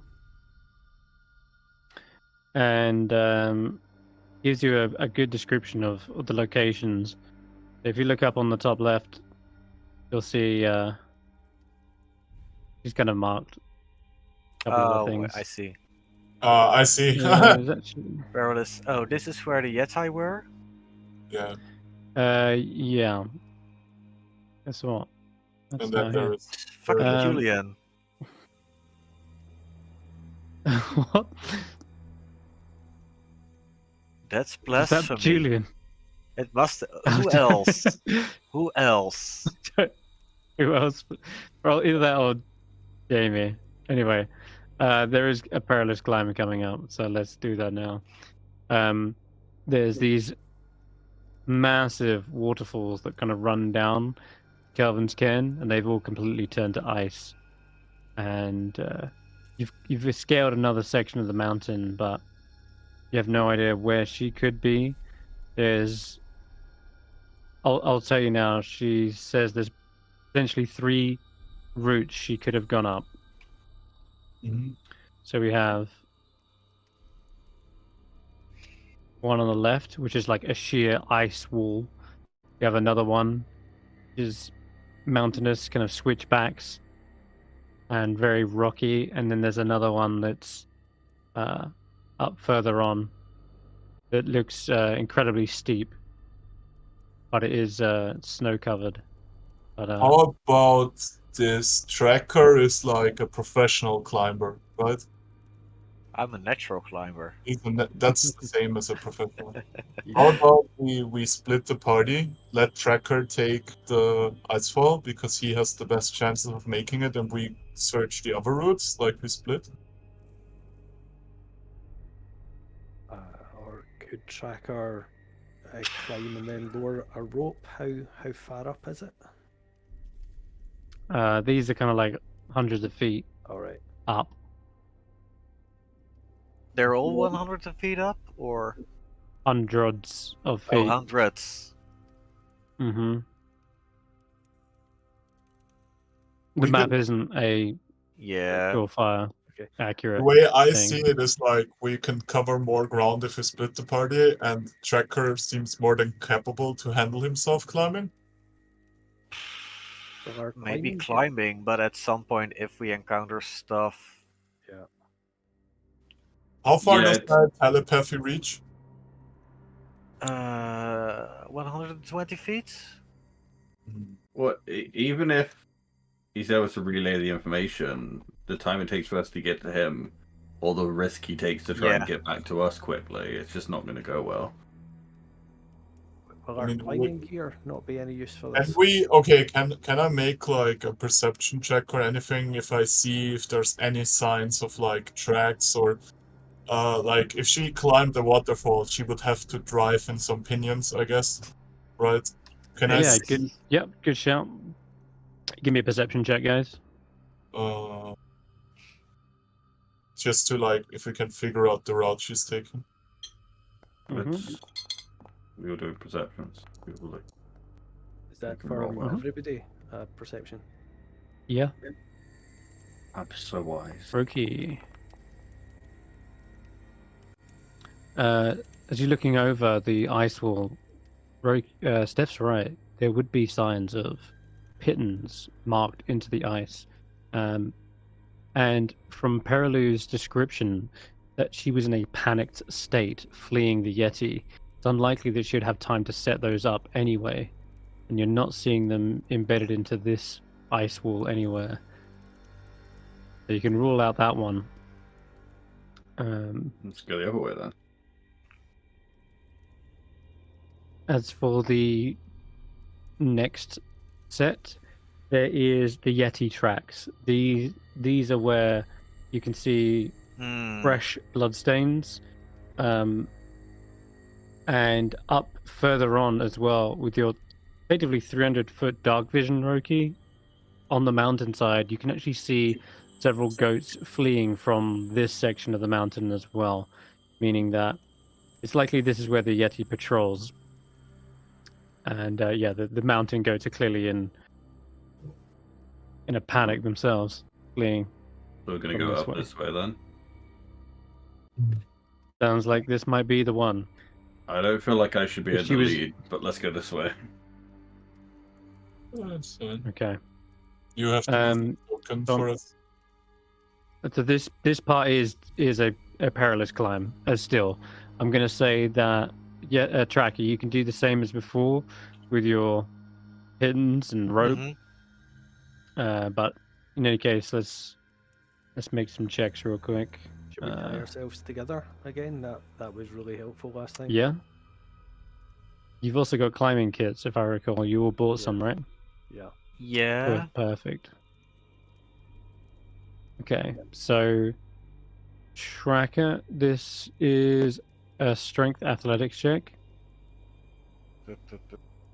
It says here to pass this perilous climb, the party as a whole must make this 3 times. Yeah, that one's a bit rough. The climbing kit also gives you advantage, remember?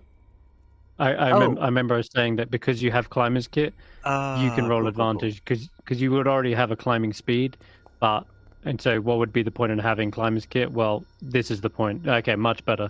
So Tracker, that's 1 success. As he begins to climb up the first section, hammers in the pittons for you guys, and then lowers the rope down. You're all tied together, and you make it up the first section. Tracker then ascends the next section, and another strength athletics check again, please. And yes, Roki, you can give him guidance if he's within 10 feet, but I'm assuming, climbing up ahead to make sure that the next section of the ascent is secured. I need to roll again? Yeah, you have to roll 3 times to get to the top. And if you fail, then you waste many, many hours. All right, that's another success. Another pitten hammered in firmly, and you guys continue up. And then 1 more, please. How did you get double ones? No, double 3. That is a fail, I'm afraid, Tracker. And not only that, this is heavy going. This work using your forearms, your whole body, it is tiring on you, and you haven't had a break in between this section. You do gain a level of exhaustion for this. And you just added it, right? No, I offer words I have added it. to help. Cool. I believe in you. You can do this. Tracker also, unfortunately, does take a fall from this, but climbing gear, guys, he falls 25 feet as opposed to 200 feet. And you see his body kind of taut and jerked for a moment as all his body gets pulled into a swing and then hits into the side of this shelf right here. And you have to carefully lower yourself down, step back up. You are spent. But you can hear the party down below cheering you on. What do you guys say to get him back up on his feet? You got it.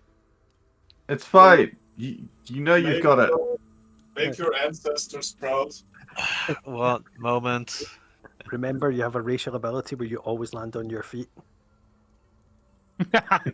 Wait, would Roland actually say something like that? They probably would say that. In a slightly different accent. Hey, Roland, have you seen any horse tracks around? Stop horsing around. Nay. All right, Tracker, you are filled with determination. I'm it filled with takes spite. a good and that too.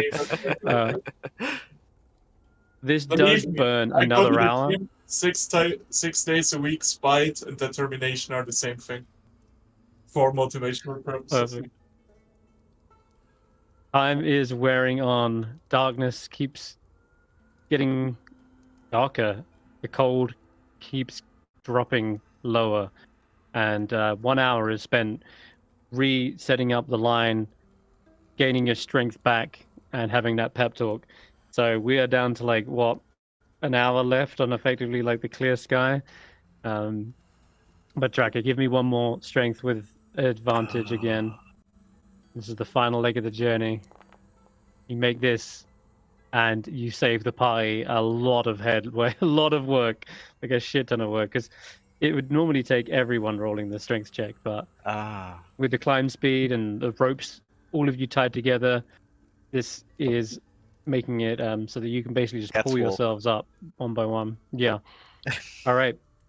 You guys make it to the very top. The summit is here, and the cold wind that is whistling over here is enough to incur a frost saving throw from everyone at this point. I need frigid cold. It's hard to even breathe in this area. It's so thin up here. Not many people have been this high altitude in their entire life, I imagine. Wait, why is my 32. frost wave? Oh wait, never mind. I feel nice and cozy. Oh, where's Faith as well? Faith's at the bottom. Sorry, never Faith mind. is at the Okay. tent. Yeah, you're good.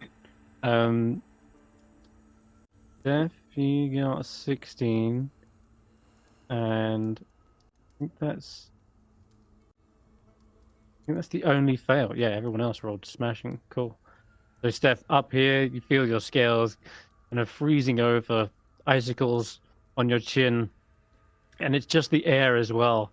It's so still. It's so light that it's just can't breathe it into your And I lungs as well. firebolt myself to avoid this. What? You would take damage and still take the level of exhaustion. I'm asking No, you if cannot I can firebolt take yourself. damage instead of the level of exhaustion, yes. No, Can I set because myself on firebolt fire? is. That's a great way Jesus to Lord, cause another no. avalanche. Yeah, you would just. Can I set myself on No. fire? You would be on fire for all of 1 minute before you die, whereas this frost save represents an hour's worth of ascending to the summit of a freezing cold mountain in Can I set Icewindale. myself This on isn't fire like a little bit? For an hour. For an hour? It will not stay. You will not be on fire for an hour because you will die before you get to an hour. Is what I'm trying to say. I'm Being okay on fire with is that. like a D10. It's like a D10 fire damage every round. Or at the very least, And D4. it's not- And what I'm trying to say is, it's not suddenly you feel cold, but rather like this has been a creeping cold that has slowly worn you down over the course of this. Not like suddenly, oh god, it's cold in here. Quick, set a fire. No, cold slowly drains your strength and endurance away. It is the invisible killer. And before you realize it, you don't even know how cold you are because your extremities are so numb, you can't even feel them. And then hypothermia. Then you think you actually are on fire because you start taking off your clothes and going insane. Wait, do I Yeah, still I- have the hypothermia thing, or no? I got cured of that. Okay, never mind. No, you're good. And that save wasn't more than 5. If you'd have rolled a 15, you'd get hypothermia, but you were just high enough that it's only one Is there level. actually more Anyway. protection shit So I- we can buy? Yes, there is. You can get blubber, which is another 25 pounds of gear on your character, but it's another +5 against the cold. But I feel like if people want to set themselves on fire, they should be allowed, you know. It's like railroading, not letting them Yeah. burn themselves to death. He's got I'm alchemy kidding, I'm fire. I kidding. mean, you could do it, but Oh, I just right, think I your have intelligence. explosives. Thanks for reminding me. You do. You do. We move on now. Lord. All right, so yeah, let's move on. Now, Perilu has just climbed to the top. He looks around and you can see this weather-torn campsite. It is on the edge of this vast and deep crevasse with nowhere to go but down. A collapsed wind-torn tent lies half buried in the snow near the precipice. Camp that has been claimed by Aural's eternal winter. A figure in cold weather clothing sits in the snow, huddled against the rocks in a poor shelter. Her knees are pulled in tight to her chest. Horns protrude from underneath the figure's fur-lined hood, and Perilu calls out, "Asterisk? Asterisk! Bless Yondala! We found you!" And she starts to rush up, but the mountain winds are howling, and even standing beside her, you can barely hear Perilu's exhausted halfling voice. What do you guys do? I prepare myself to cast fire. No. I don't know. I did Can it on I somebody else. prepare some campfire? Oh, I have a reason to Start cast fire. preparing a campfire. There is no makeshift campfire here. If there was, it's this tiny couple of logs sticking out of what looks to be maybe a couple of feet of snow. There's no, you can't even see like the foundations of the campfire. It's long since been buried. Okay, so we found the person then. Can I investigate if anything's weird with them? Are Like they haven't been possessed or halfway through turning into some demon creature, right? Are they alive? Yeah. Or even if they're alive. All right. You, Roki, and Roland, you begin to approach, and as you do, there doesn't look like she's in a good shape. You may not even be able to stand. And as you approach to start like just discerning how bad she is, she doesn't regard you, does not move.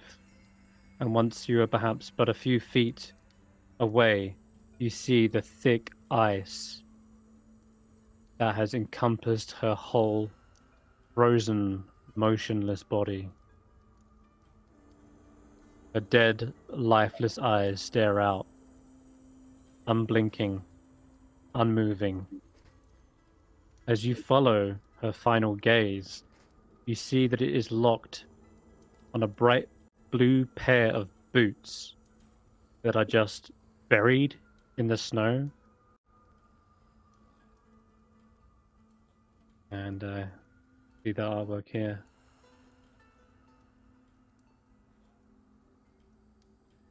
Wait, so those aren't her boots, they're someone else's boots.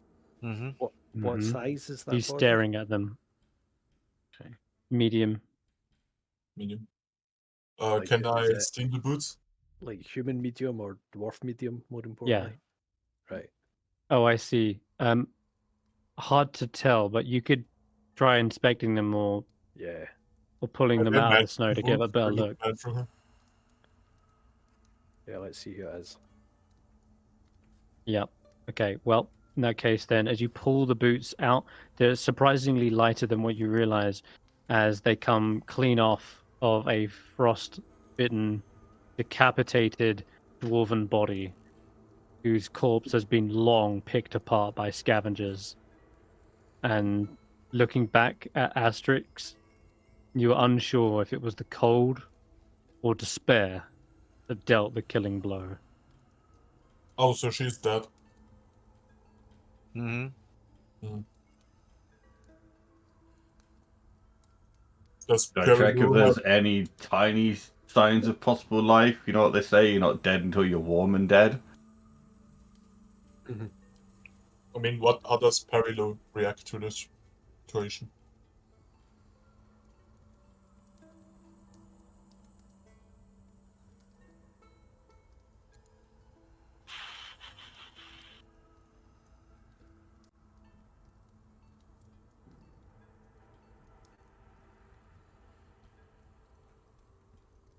Hello?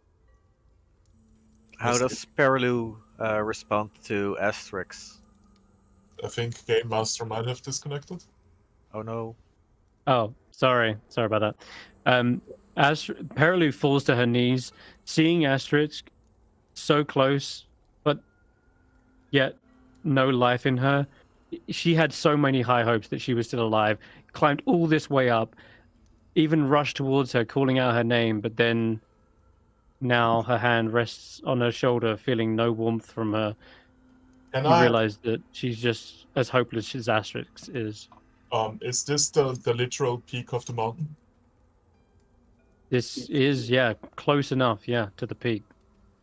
There's a crevasse that you're kind of in.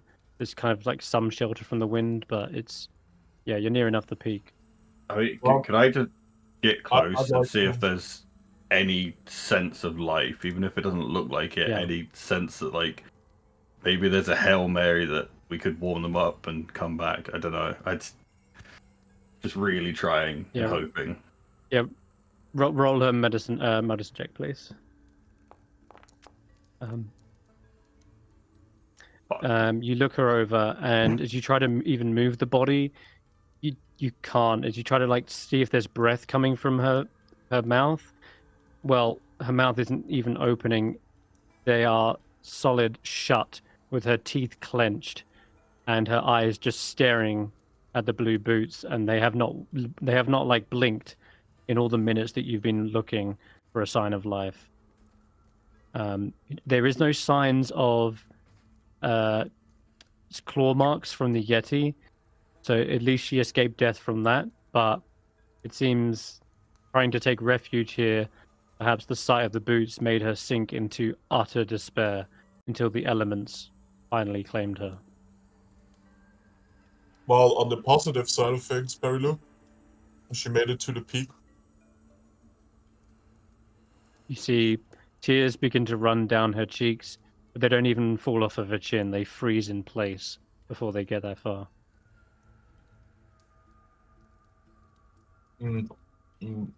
I try to like snap her awake. Does she maybe want to plant a flag for her party here or something? I think we should bury her in Yeah. the resting place now. He had a book on her she kept, and she had a potion as well. Oh yeah, gestures I found the points. corpse. What do I get? You do Roki. indeed find a leather-bound book, and it is written in some sort of cipher, Stef. This is a wizard book. It's a spell book. Oh, neat. The potion is frozen and probably very brittle to the touch, and you don't see any liquid in there though, but it's still corked. Okay. Yeah, I'll take the frozen potion and the wizard book. Can I? You say it's a cipher, right? Does that mean only I can understand it, or do I also not understand it? What happens with wizards is they're written in their own kind of like spell cipher. You can over time begin to translate it and decipher it, but that's the process of basically copying the spell into your own spell book, right? So it would take a few hours, but it's not impossible. You can do Okay. that, but Okay. yeah. And I have no way of knowing what spell that is before then. Before then, I mean, give me an Arcana check. We'll give just a quick glance to see what it could be. You just open up the first page. Nope, the DC was quite low as well. You are going to have to take some time with this and really sit down and start to work out the key that begins to unlock the cipher. Okay. But the party is cool with me taking the wizard book, right? Yeah. Yeah, I think Perilu mentioned it. We want the potion. We don't know what the potion is, right? Can I roll an Yeah, Arcana for that? no as idea. Let's determine what the you- potion is later. well? Okay. Don't need to know just now. Okay. You pick it Does up. it have It any is. gold on It it? feels heavy, even though there's no liquid in it. It feels kind of heavy, which is odd. But you might think that the frozen interior maybe changes the weight. You're not sure. Okay. Okay. Perilu looks around, and Roland, you have pulled out the boots, haven't you?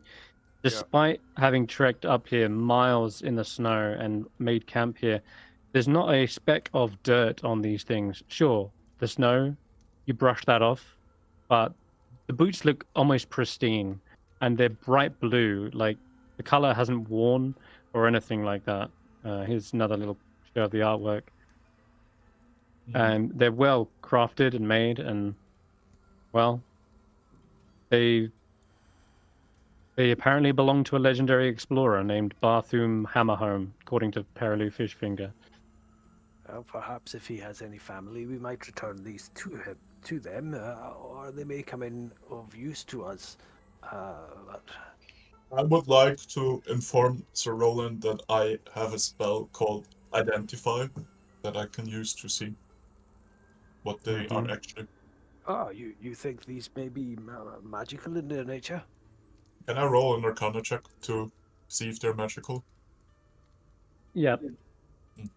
Though you might want to not cast Identify up here with it being 10 minutes. It's going to freeze you to I'm death over just it. saying I want They to are. see magical. You recognize the absolute kind of gleam and glimmer of some sort of magical item. Yep. Most magical items are very resilient to damage, and these Mm. seem to show that kind of similar trait. Yeah, definitely magical. All So right, roll. I'm gonna give them Mhm. to Stef because he seems to be holding the stuff that we're picking up. So, stick these in your bag beside the potion, then, boy. Okay. Erelu is uttering a small prayer under her breath to to Yolanda. Sorry, bless Yolanda. He says, "Bless Astris. May her body rest here." And she just continues on and basically giving her last rites. But otherwise, she sort of gathers herself and nods to the rest of the party to say that she's ready to depart. Are we bringing Asterix with us, or are we gonna bury her here? Roki? We should bury her here. There's. Mhm. She's gonna need to be buried, and it doesn't help anyone to try and bring her through such dangerous terrain, considering we'd have to climb down. And we can respect the Okay. body here. Are there any goats or ram skulls around? Ram skulls. Yeah. You probably found a lot of bones in the Yeti's cave, but not In- lying in your immediate area. No, they did not use a mountain goat to get up here. So yeah, can we make our way down? Do Yeah. we fast track that, Okay. or do you have events planned? One, Uh, yeah, well, one sec. You guys are making a grave for Asterix. Yeah, I want to make sure she's buried and, as deeply as we can in the snow so that nothing will find and eat the body. if there are, It- sorry.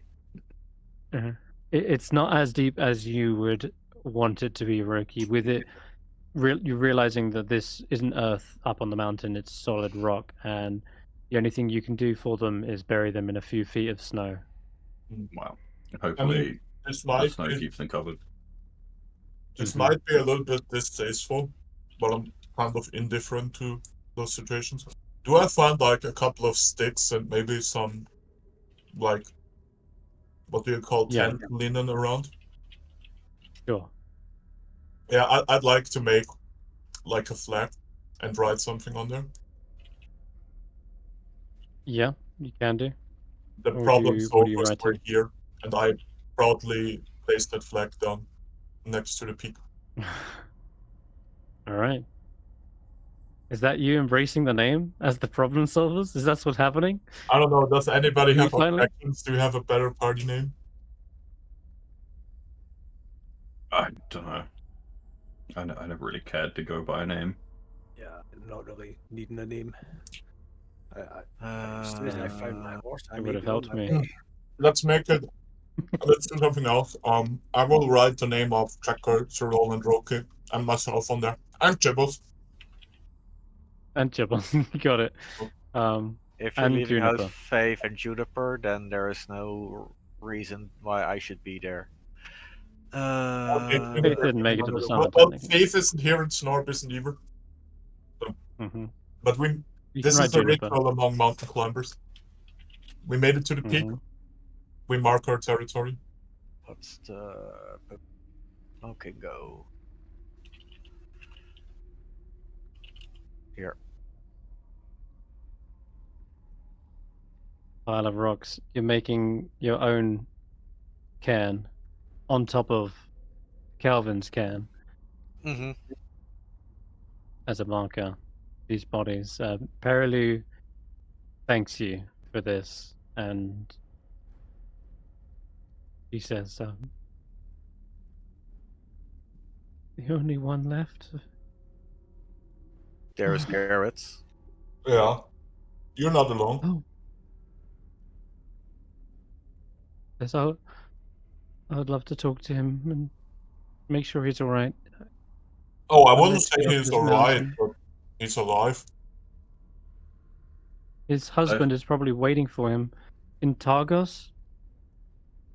Let's We just need to make get him base back before the weather there. gets bad. Yeah. Do we fast track it down the mountain, or? I guess not. Let me roll something. I want to check. Because yes, you could fast check it down the mountain.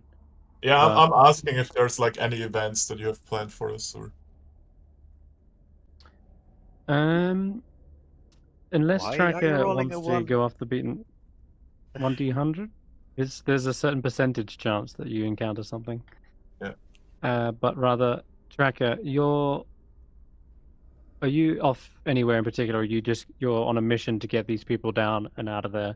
You're not sidetracking or going off on a personal. Oh! That's my question. Because that's right not, now- then we can fast check it. Kelvin Scan's not going anywhere, let's be honest. Yeah. Right now, our immediate concern is getting the party to safety, so I am not gonna do anything stupid. Okay. All right then. In that case, then, yeah, you guys are gonna have to make a mad dash to the bottom of the mountain before the weather turns. And I'm gonna say it may take more than an hour to get to the bottom, during which I am gonna roll one last time on the weather. So looking at it, it's unlikely that it can go from something so clear to something so extreme, which is why I actually, well, maybe. It's slight snow. Just no, it's light snow. You're good, and that's why I like using this flower of weather rather than a random table. Because a random table, it could be clear sky one moment and then a blizzard the next. But with this, it can't go to one extreme. It has to progress. So it does become a light snow before you get to the bottom, but that isn't Yeah. enough to really impede your journey. I will It could say, become a dense fog, which would be an issue. yeah, that would have been bad, but a light snow isn't going to stop you from getting to the bottom. The only thing I will ask is, anyone got less than a plus 10? I think. No, You're I bought all pretty Roland much a fur coat last session. Yeah, you did. Yeah, in that case, we're good. I won't bother rolling. It is getting late. The mountain top is now thousands of feet away, and you've made it to the base camp where Garrett and Faith have been resting. Faith says, Boy did let out some growls earlier, like he heard something, but it didn't seem to come any closer. Do you want to disclose anything, Tracker? Because you seemed... Yeah, on the way down, actually, Tracker, what was up with you talking to the Yeti? What do you mean? I speak Yeti. What do you want me to say about this? Why do you speak Yeti? And why did it work? What? Why do I speak Yeti? Because I needed to learn it to survive. But why did you need to... Look, there is only a couple of handful of situations I can imagine where you learn to speak Yeti. So did you know those Yetis? Did you know those Yetis? I did not recognize these. Okay. But what was the survival situation where you needed to learn Yeti? Did you grow up with Yetis? I grew up in a place with no people. Wild accusations left and right. No, tell us This is not of your concern. No, you ask me a lot about my shards. I can ask you why you speak Yeti. Those shards are becoming our concern. Yetis are a concern too. Look, up until 5 moments ago, we thought Yetis aren't real. We? Speak for yourself. Yes. I'm less concerned with how you came to speak this language, and just more grateful that you did, and would like to thank you for how you handled that situation. And I didn't have to save Roki again. Again? Yeah, it's nice to not fight Yetis, honestly. Pretty good experience. You know, it's just Yeti is kind of an unusual language to know. There's other Yes. people that speak Yeti. And a good thing that you did. Good thing that you did. So Kraken okay. is very unusual, to be fair. So wait. For the transport thing, right? We'd like to get some advantages out of this, Mr. Game Master. I would like to ritual cast my disc again.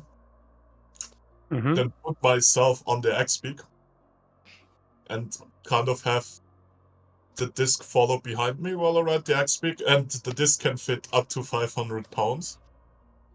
So we can put like Parallel on it. more than one person on there. They don't. I hope they don't weigh 500 pounds and go climbing a mountain. It's 3 feet in diameter, which is well, someone might be their feet kind of might be hanging off the edge. Someone could definitely sit on it, like, you know. Yeah, we have this wounded guy who But- can barely walk with 9 levels of exhaustion. Let's put him under. Mm-hmm. Yeah, Can an for sure. X-Peak carry more than one person? Not really, Oh, but oh. Perilu is small, so I will say they could just about fit. Okay. Then Perilu gets to sit on Yeah. the saddle. And yeah, Nice. that's all. For traveling purposes. All right. Yeah, she would have slowed you down otherwise, but perfect. Snort was like, "Hey, I was gonna ask you to sit up there, but it's okay." But Norm, you can sit with the other guy. You can sit on his chest. Oh yeah, nice. Yeah, he just just sits on his chest for a moment, and then I it's mean, like, that probably maybe. keeps the other guy a bit warmer, you know, in the snow. Oh no, I'm cold-blooded. Shut the fuck up, Snort. Yeah, maybe let him breathe a little bit, Snort. Just sit beside him. That'll do. Yeah. Oh, you know, there's I had this thing a open, and I mark wanted that to roll. shouldn't be there. Don't worry about it. Okay. There is something I forgot to do, so we're going to quickly retcon back to the Kelvin's Ken peak where you guys were planting the flag. This is a perfect opportunity for you guys to look out across Icewindale and discover more than what you've ever seen before. Oh, It's and that's a clear It sky. is like the yeah, and it's a clear sky. So everyone can make perception checks, and you can probably see miles and miles. We're talking like way into the distance. The furthest thing you could probably see is probably about 35 miles away. So yeah, this is a great opportunity to have a little. Is it with advantage if we do it now? It is. No, it just allows you to see. It actually just allows you to see further. So unless you had something like a spyglass, then you would gain advantage. But you can add your guidance to this though. That's allowed. With a +4, Right. yeah. Who needs Wait, no, who got the guidance? highest? I give Tracker the Regular +4 highest. since he got 15. Yeah, that's fair. It's a reaction, so it's a thing. All right, you get an 18 in total. Yeah. No one really roll. Well, some 13s here and there. Okay, so I'll start from the bottom and work my way up. Steph, you see the 10 towns, the lakes, forests, and terrain of Icewindale, much like what you've seen all this time. They're not much different for you, but it's nice to have a nice visual of the actual 10 towns for once and be able to like kind of get your bearings a little bit. And you can even see the castle in Caer Dineval, the one that is still intact. Caer Conigs is but a ruin, but Caer Dineval still very much there and looking strong as ever. You can even see the flags kind of flapping in the wind back there. The what else have we got? Why is there a seal on the map? No reason. He's chilling. He's chilling. Yeah, don't worry about him. You don't see shit over See what you there. did there. Yeah, You're this is the other hallucinating. group basically. Okay, and you don't see that either. Though. Well, in any case, what else is there? Okay, moving up to the Roki. I was gonna say Roland, but yeah, Roki's up next. With a 12, you can see. Oh, well, you know how I just took that off the map? Well, it's coming back on. This is what you see. So there is a cabin all the way in the distance, northwest of your direction, and it's a wooden structure just barely visible against the dark edge of Lonelywood. And it suddenly flares with a brilliant bright light that draws your attention. It's only like a blink, like a quick flashbang, and then it's gone. But the cabin is still there, of course, but it's just like that flash was like whoosh, a brilliant golden light. So I want to go feel there. free to make a note of that. Mm, And what else do we have? You can also see from here, Roki, 20 miles to the north is a tower, faintly lit, rising in the shadow This of one? a rock formation. Yep, Ah, that slopes up and out into the sea. And should anyone want to ask a question? This is a well-known structure. This is known as Revel's End. It is a high-security prison complex. It is on the edge of Icewindale. Oh, I've seen that movie. Yeah, it is in the D&D movie. which one? Okay. The Dungeons and Dragons movie. The new Which one. one? There's like 8 of them. The most recent one. The one that isn't terrible. Wait. There's 2 that aren't terrible. The most recent one. Okay. What else have we got? Okay, so Roland, you have got a 13. You see... Oh, the Duragar outpost. Well, you already knew that was there. You're like, oh, yes, you can finally see what you're actually inside. The bunker horse is inside a... there. Mm, yeah, Does he a see his squat horse snow-roofed anywhere? bunker. I'm afraid not. No, it's No probably what horses. you're looking for, but yeah, you definitely make out the bunker, perhaps a mile and a half to the north. Sorry, to the southeast of you. Now, what else is there that might be able to see? Oh, actually, there is something that you would notice, Steph, even on an 8. What would I notice? Let me see what else. Do I see any black Well, structures? it's the same direction that Roland is also looking off in. Mm-hmm. There is a strange pale blue meteor that in your mind you're seeing falling from the sky, and it's like it's a flash of a memory that you've been experiencing, a vision that has been repeating night after night. And as you look to the south into the spine of the world, you witness what you've been seeing from a first person point of view, but now you're seeing it as a blue streak, a meteor just crashing and careening into the mountains somewhere around here. Here you go. Where's Have somewhere around have a here? Can you pin. pin? west, Oh. west. Mhm. Yeah. Oh, I have it. Okay. Blue meteor, you Yeah. said, right? Okay. That's right, yeah, a blue meteor. Okay. And finally, Tracker, you got a 15 plus 3, 18. Okay, that is enough to see something also blue and light. There is a wobbling kind of blue light at several points on the tundra. Your eyes are able to kind of like deceive it as you like squint. Your cat-like eyes are able to pick up on light a little bit more. And Where they're are not you? just in one place. They're scattered right? There's like one here. There's like one over there. One further out into the tundra, just kind of dotted in nondescript locations. And they're hard to make out at this distance, but they seem to be sweeping back and forth slightly, moving very slowly along the ground. Oh. Okay.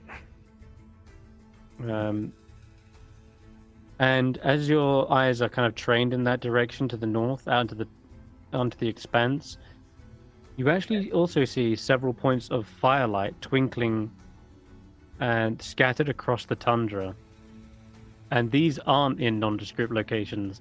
These are in places you would know the Reged tribe camp and encircle on. So you're seeing them right now. One is between Mer de Welden and the Sea of Moving Ice. And there's another far northeast, just in the open tundra, basically near one of the rivers. I assume this one would be my tribe. Yeah. Yeah. Okay, and there is one. Potentially. Hard to know. Yeah, hard to confirm for sure. And lastly, there is actually one camped outside of Dugan's Hole, round about here, on the edge of Red Waters. Here. Yeah. That is very close to the 10 towns, you notice. They do not normally get that close. I mean, this is already way too close to the 10 towns.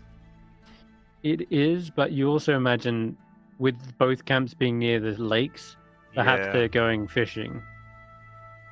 A knucklehead trout. But other than that, guys, no one got above a 20. So I can't tell you much more than that. Wait, someone use your inspiration. I guess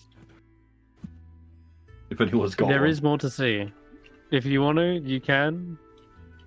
I don't have one. I was just hoping someone else had one they could use.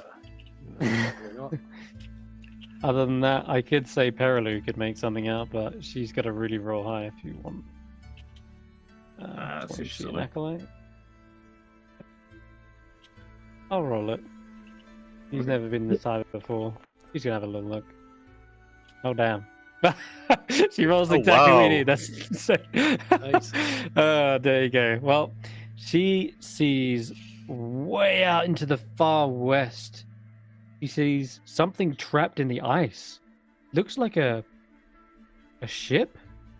And sure enough, I'm gonna let you have this pin here that you saw on the map already, where the seal is.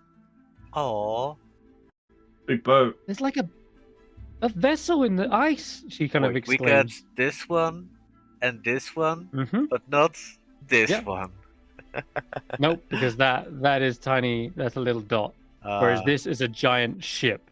Like this is a vessel that you can see, but that you might not see it at all because it's like for reasons.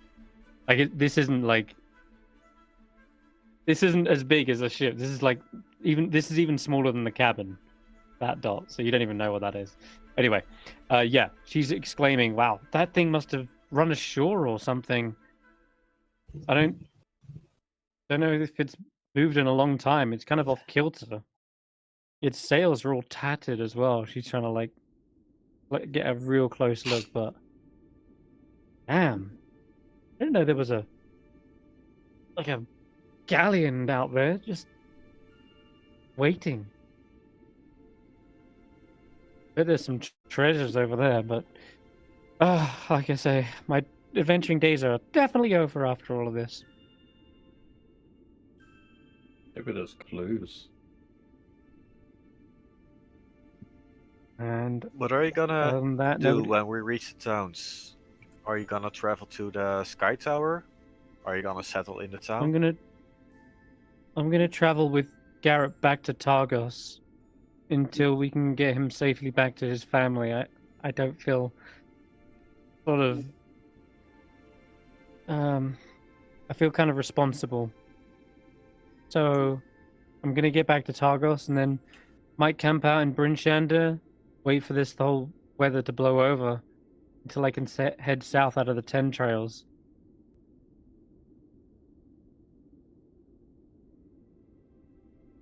Hmm. And nobody got a 25 or a 30, so yeah, there's even more you can see if someone has like Wow. expertise and rolls in that 20, then yeah, there is You more. need a But rogue for in any that. case, Let's come back tomorrow and try again. if you get a clear sky, maybe. All right. As you head back during the night, you see the aurora above you beginning to shine and shimmer as the Rime spell is cast over the land once again. The cold settles in. You do make it back to Caer Konig in one piece.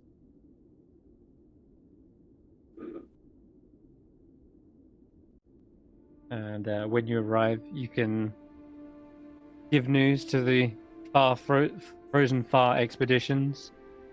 You are like overjoyed that at least someone is still alive. They had feared the worst, but good that Garrett's still with us. But he'll need to be taken back to Targos. Let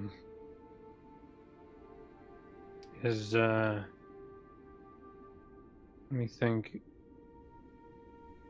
Yes,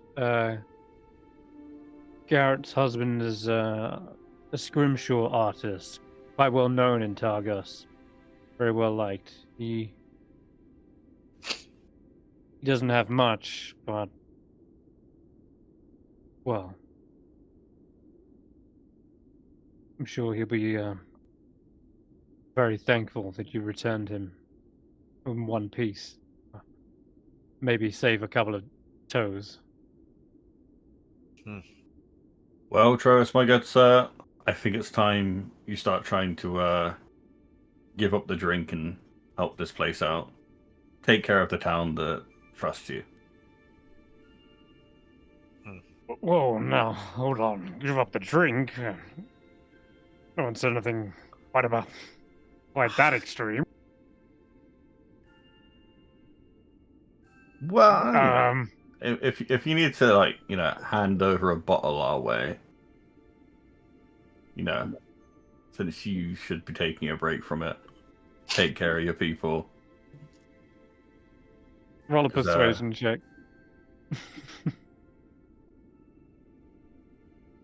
I want to drink.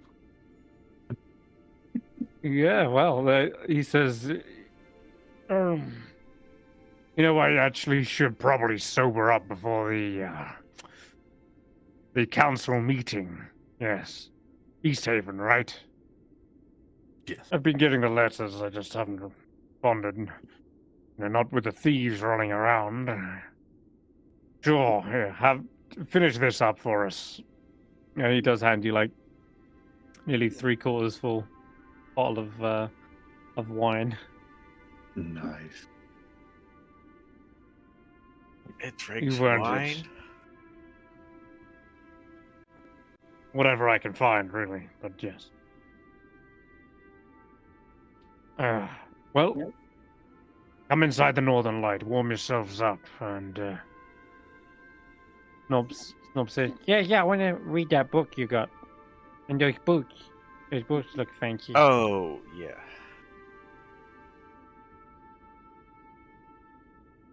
If you mention the bathroom hammer home to Artana, Swift, and Jathra, they say, I don't think he really had family, but I mean, finders keepers. I'm sure there'll be good use for you guys if you can use them in your adventures. Well, let's find out what they are before we make any decisions. All right. Sure. We'll take you to the North Light, and I'll go over the treasures you got. Northern Light. Here we go. So you can Oh, set they're still yourselves there. down on a table. Oh, They probably moved on by now. Uh-huh. That's it, But, that'd be a long time to be drinking. That's why Yeah, they would've- went to Lonelywood to get their goggles back. That's why they're taking so much hit point damage. It's just been on a massive fucking bender. Who else is there? 18 points of exhaustion. You thought that Yeti would. Yeah. I'll show you pissed. Brilliant. Okay, you have gained a spell book. Inside is this is going to be hours of research and stuff, but I'll fast track you for now. This has got Alter Self, Cloud of Daggers, Comprehend Languages, Detect Magic, Expeditious Retreat, Scorching Ray, Shield, Suggestion, Tensor's Floating Disc, and the potion is a potion of invisibility. You didn't realize at first, you thought it was empty, but there is a liquid in there. And when it kind of warms up, once you're inside the inn, you can actually feel something sloshing around. You just realize the liquid's completely clear. So, the boots, as you identify them, Stef, the boots are called the Cowardly Clobhoppers. What? And they, yep. They are a magical pair of boots that, when you're hit with an opportunity attack, you take minimum damage. So it helps in retreating from a fight. Alright. Who is that the most useful on in the party? I think being able to put distance between yourself and an enemy would be good for anybody who needs to make ranged attacks or ranged spell attacks. Yeah, you see that's exactly the problem here. We're all kind of melee characters. Faith can use these. Dave can use But them. she's not in a situation where she's in melee. Most of the time, she's already at the back line. So Yeah, if you I gave was us- to If say, if Faith is in a situation where she, what's the word? Dates a what's the word? Where attack, she uses her reaction to Alice deal Rebuke? damage. Alice Rebuke, yeah. She'll It's- take minimum damage and deal damage to the enemy. okay. The Or I could have them. We- I've been in a lot of or- situations where I stand there taking hits because if Yeah, I step but away, I'll be hit anyway. also like for people that want to reposition a lot in a fight. I reposition sometimes, but I have such a high AC that it's rarely a problem. Yeah, I'm wondering about Tracker actually, because if he's using Reckless Attack, it might be good for him to get off his advantage attacks and then put some distance so as that he doesn't necessarily. Because I think that in Reckless Attack, the attacks. mean, may don't take you a have- short- Wait, don't you have Is that right? Pole Master or Sentinel or something like that? I do, yes. So it would be good maybe Tracker hits and then pulls back behind, potentially behind me. Or How behind you. about If- we I'm all asking roll if- for it? Let's get a set of dice out. Yeah. What do we Yeah. roll?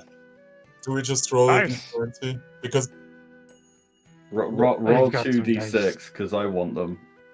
I I roll mean, a if 10. you want them, you can just take them, you know? I'm gonna, Pretty good from bid Roki. for it. Mm. Snake Eyes. Well, after a few hands of dice, looks like Roki comes out on top. Yeah, give me my boots. Yeah, he can. You can have the boots. Wait. Can you drag them off my sheet? I think I have them. Yeah, sure. Oh, does Okay. my Hold up. does my potion start to fall up, or does anything happen with my spellbook that I have? Hold on. Snob says, wait, I got an Hi. 8. Ah, damn. No, Snorp, you're not getting shit. Sorry, Snore. Maybe next time. Wait, Snort tried to cheat. Yeah. Snort tried to cheat. What? No. No. He still lost. Runs. Yeah, he did. No, Snorp Yeah, and the go gods had the get by same the idea at fire. the same time. That is your boots, right? Hold on, let me grab them. Add them to your sheet. What about Yeah. Yeah, Oh. if he was you here when I was giving you out all the details for those What? For the Sorry, potion? who? You for what? for the spell book and potion? I wasn't. I'm sorry, my girlfriend is having a bit of an. Scroll back up in the chat. You'll see there's all this list of the spells, as well as the potion of invincibility. Wait, I believe you have can half of learn- them already. Can I learn all of that, or can I learn some of that, or one of them? You can learn any of them, but it requires an hour per spell level and 50 gold per spell level for each of them. I have almost Uh, everything of that except for Cloud of Daggers. Great spellcasters think alike, I guess. Yeah, I literally do have everything of that except for Altar Staff and Cloud of Daggers. Okay. But I Well- would like to learn Cloud of Daggers. Yeah, sure. I'll drop 50 gold on that. Let me check Cloud of Daggers real quick. It's his first level, yeah? No, it's a second. That'll Second be level. 100 gold. Oh, you wait. Let me check the importer really quick, or control space. Cloud of Daggers, because I know Cloud of Daggers is amazing. In Baldur's Gate. Yeah, it's no save damage up front when they start the turn. Yeah, sure. I'll drop 100 chi on learning Cloud of Daggers. Why not? It's yours, my friend. Uh, As long as you have enough rubies. I do have enough rubies. Yeah. Yeah, you can add Cloud of Daggers to your sheet then. Spell. Let me see here. Tracker, you're heading to the bar? I've added Yeah. it for you. There you go. When What you're can I ready, get of you? course. Wait, that didn't work. I dragged it there. I've added Wait. it to your sheet. Oh, never mind. It worked. It just went. Now you got two. I deleted one. Yeah. Do I prepare that thing? I guess I prepare it since we're in town, right? In a dialogue. Tracker, so you head to the Yeah. bar. What can I get you? Your I heard the other group, the other day tried to look for Oyaminartok at the cairn. Have you heard any rumors recently about them? Oh, your Minotaur. I am not one to hunt these legends. I simply work the tavern, but I hear Goliath mention them many times. He is a legendary Goliath, yes? Mm-hmm.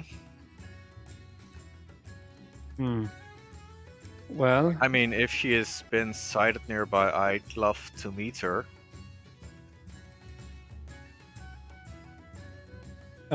She says, I've heard that at the highest peaks, far above the slopes, is where she has made her home. But I has also heard rumors of her by the rivers, catching fish. She's like an adept fisherwoman. But I've also heard that she prowls the far reaches of Icewindale. It's almost as if there is no terrain that she cannot brave. But I imagine she's at the far-flung corners of the Dale. No sightings of her between here and 10 Towns, I can assure you.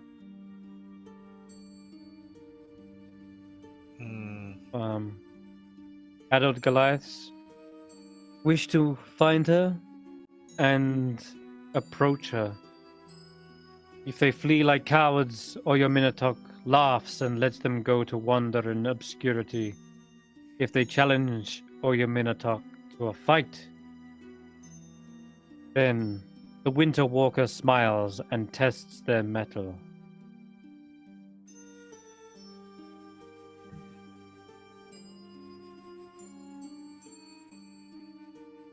That's the myth I know. And that is how it should be. Thank you. Hmm. I have one more question. Is the tome consumed in the process of this? No. Can I sell the tome? Does it have any value? If- Potentially to the right seller. Okay. Can he use that tome as a spare tome?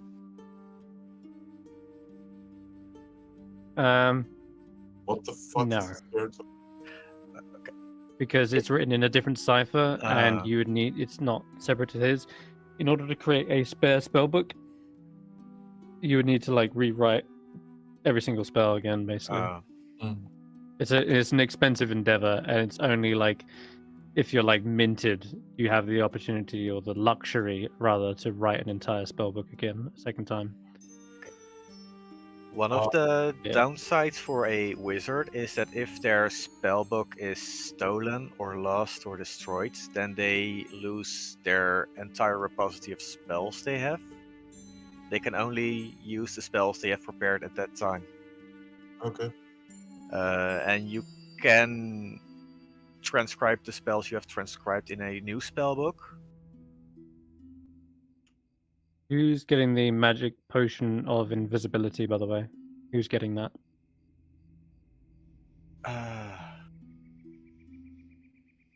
I don't know. It seems like Snort. no. Faith says if we give it to someone stealthy, they can make the most use out of it. And his snort. Yeah, I is think the stealthy. stealth, like the naturally stealthiest people we have are me and Tracker. Yeah. Stef, do you have any other way to remove yourself from sight? Not yet. Not yet. Not yet. Well, actually, can I learn one more spell from the book? Yeah, what's that? I might as well learn Alter Self, right? That Might changes as my well. appearance into whatever I want, I guess. Among Yeah, other- and it also gives you the ability to like actually breathe underwater or swim, gain swim speed, climbing speed, that kind of thing.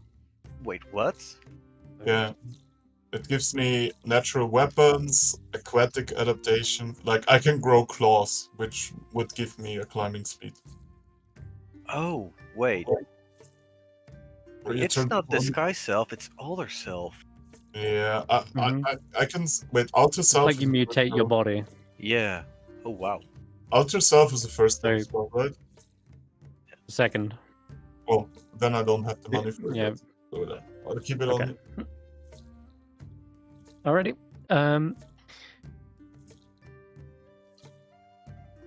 Let's look, whilst you're in here, anyone else talking amongst proprietors and tavern goers, you can gather other rumors here.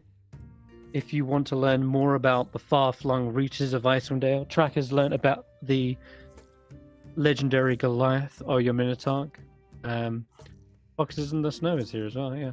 But yeah, otherwise, if you already have a heading that you might want to head to, there's I one would last like to town you talk haven't been to- to, right? Wait, no, I talked to Trovus about Yeah, other Trovus. Dragonborn already, right? Wait, let me open Yeah, my character sheet. Trovis. Yeah, Trovis mentions, yes, I saw many a dragonborn heading Cardinal, into I the have it written castle. down. I have it written down. It's in That's Cardinal. right. Yes. Okay, you just cut me off. That's fine. Well, back to the bar. And yeah, the Cardinal and I think Bremen are the only two towns you've not been to. Duggan's Hall we have alluded still. Oh, have you not? Okay, We no. haven't been in Dugan's Hall Duggan's is Hall fine. either. Ali Sherrod says, no one's seen anyone from Dugan's Hall. Probably for the best. The town's a bit of a hole? Yeah, a bit of a... Yeah, it's a good way to put it. Oh, I wonder why. A bit isolated from the rest of the towns. You know, they like to keep to themselves. Keep it in the family, so to speak. Oh my god, this But, is the Alabama of Icewindale. pretty much. No one's heard from them, though. I don't know what's up to there. Oh, I wanna check I'm- out Icewindale, Alabama. Sure. Just I hope we Don't- don't have any people from don't Alabama scream when you see the listening in. webbed feet. Oh, the Alabama people are in on that. They're like, Is it completely unusual to have never heard from them in such a long time? Nope. I'm afraid something's probably gone down, but no one's sent anyone over there to see. So, I think someone did send a letter. Oh, yeah, but that wasn't a person. That was like a. I think someone sent like a flying snake as a messenger. It's about the council meeting. Trovis should probably tell you. Yes, we each received a letter informing us that East Haven is doing a council meeting in a 10-day. But that was probably a few days ago. I was a bit drunk at the time. I couldn't remember the date, but I'll probably start heading over there soon. I'll have to get an early look in. okay. Wait, the meeting was supposed to be a few days ago, or you received it a few Oh, days ago? it's in a 10-day, but I was drunk when I read that, and so I can't remember the date of when a 10-day from now is. So I'm just gonna, I'm gonna finish up here and head over. Good plan. And he just starts heading out of the boat. Yeah, he's traveling to East Haven now. Can I go try and ask this doggy? Be like, hey, do you want to stay here with your friends, or do you want to come with us? Go see more places. I'll see if I can get the doggy to come join us. Oh boy.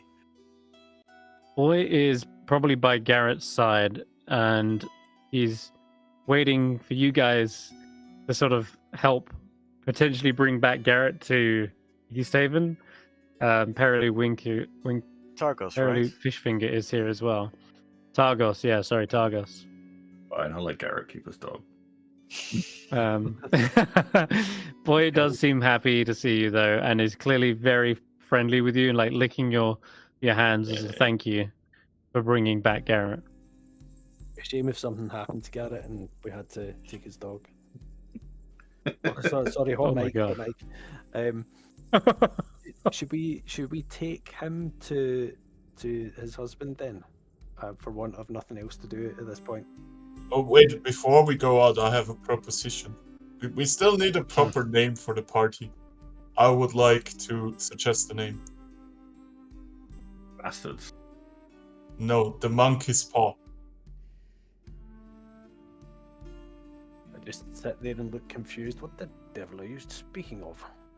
Well, they send us to solve problems, but it always turns out we do solve the problem, but in unexpected ways. Seems like a monkey's paw to me.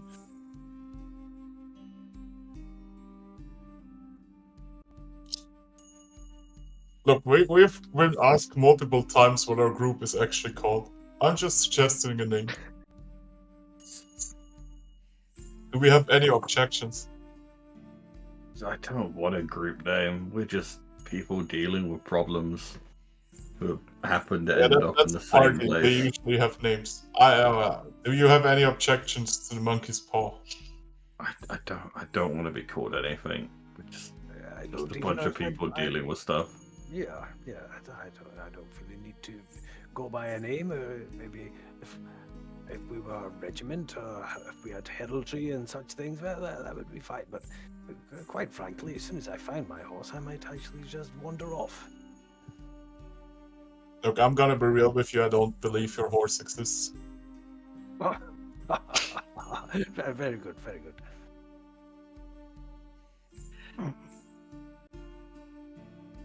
Anyway, we should Well. get some rest.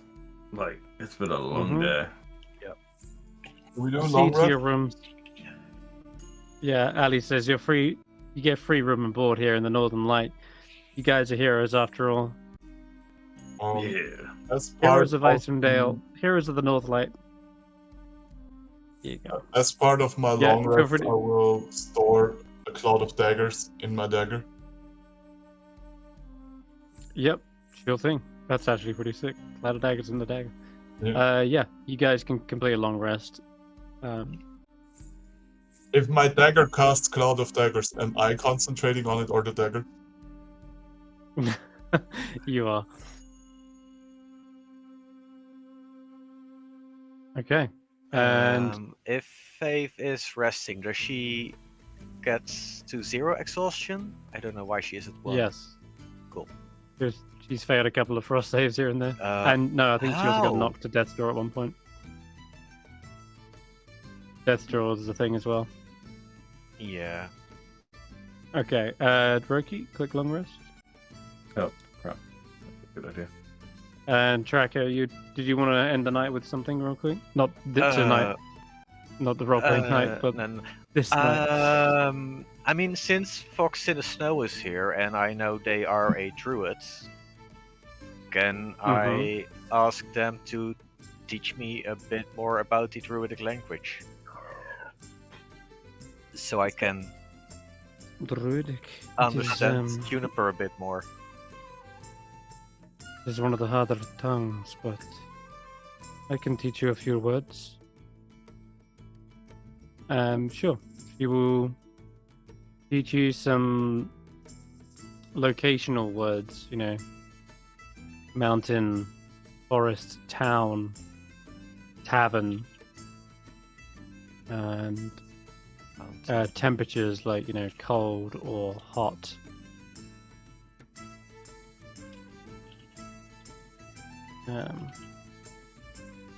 Yeah.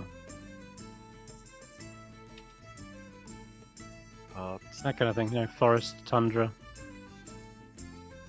That way, you've got a list of words you can tell Juniper to perhaps go, or where to currently look I had well.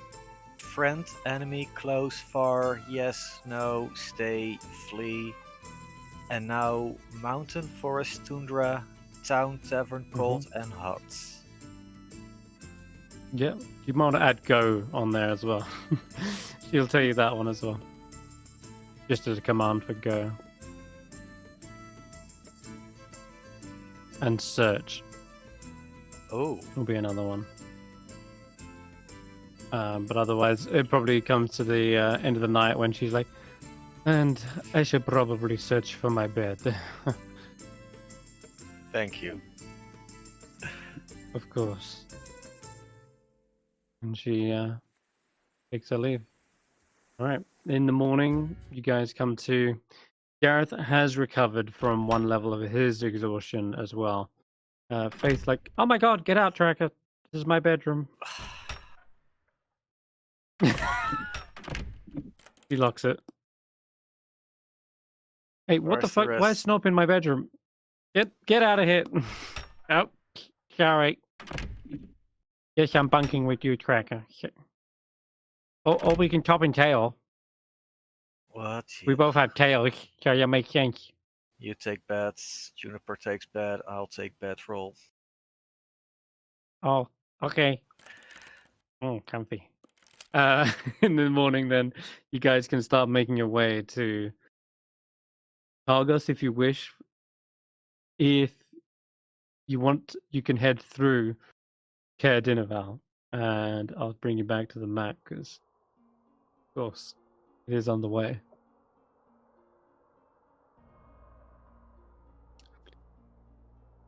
Now, the weather real quick. Oh. It's probably, so that's 5 hours, and then it'll be another, Oh fuck. that doesn't matter. Oh, So wait. 5 would be back up, go to heavy 8's snow, and then great. Oh, jeez, yeah. So you awake in the morning to a blistering blizzard. It is freezing cold out there. However, Were we in a hurry again? No, we are not in a hurry. Let's wait another day. Yeah.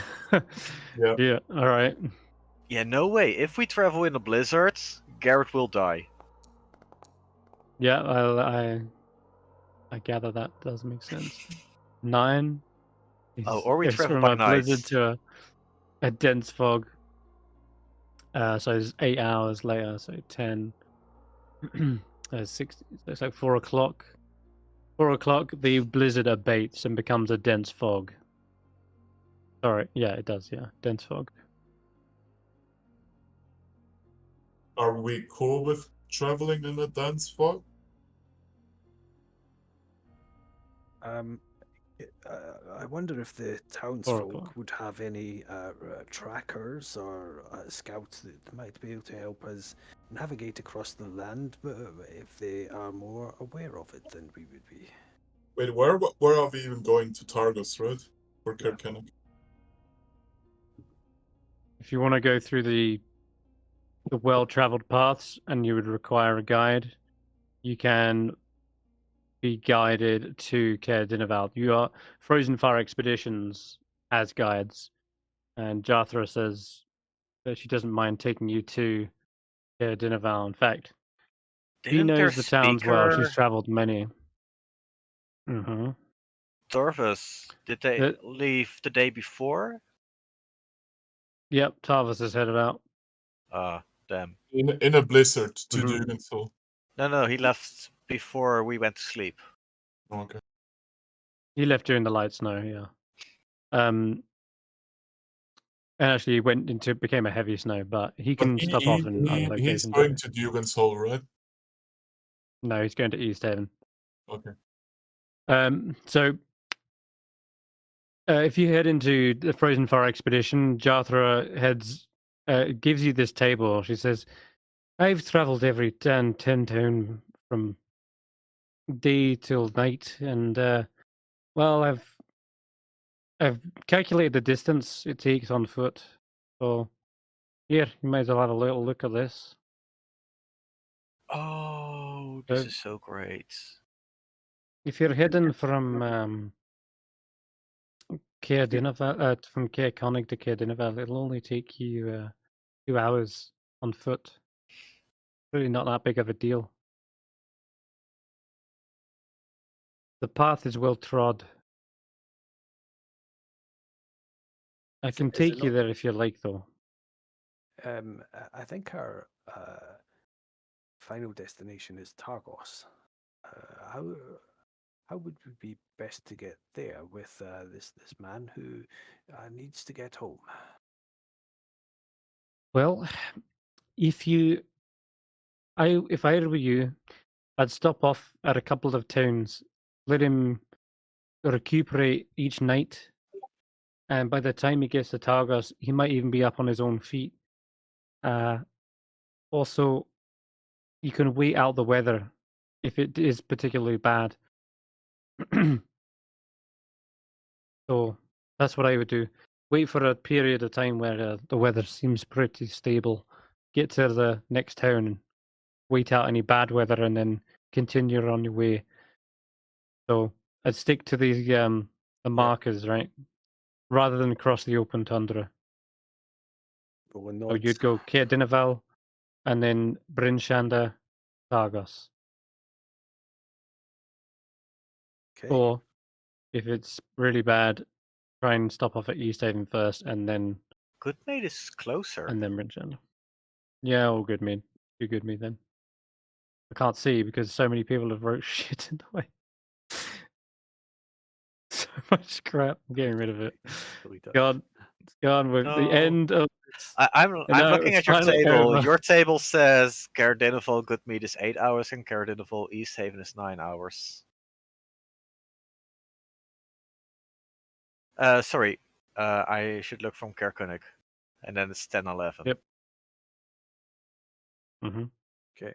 So Sounds you like want to a head plan. to? I'm just gonna say I don't really care where we go, but I do have business in Caer Dineval. Okay, let's go there then. We're going there anyway, and maybe the weather improves. Oh wait.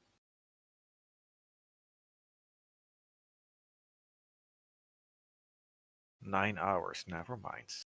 Let's take We it one need step to, at a time and see what happens with the weather yeah. when we get to Dineval. Okay. So he does say if you want me to guide you there, so you don't get lost, I can do so. That would be very, very gracious of you, and we would be very grateful. All right. Tennis, I'm heading out. I'm gonna see these fine folk to their next destination. And you hear Artenis saying, "Sounds like skiving to me. You've got those dogs to feed, and you've got to walk the axe beaks." And he says, "Aye, and you've got 2 pairs of legs. You got a pair of legs as well, haven't you? Haven't you? It's not like anyone's come by shopping recently."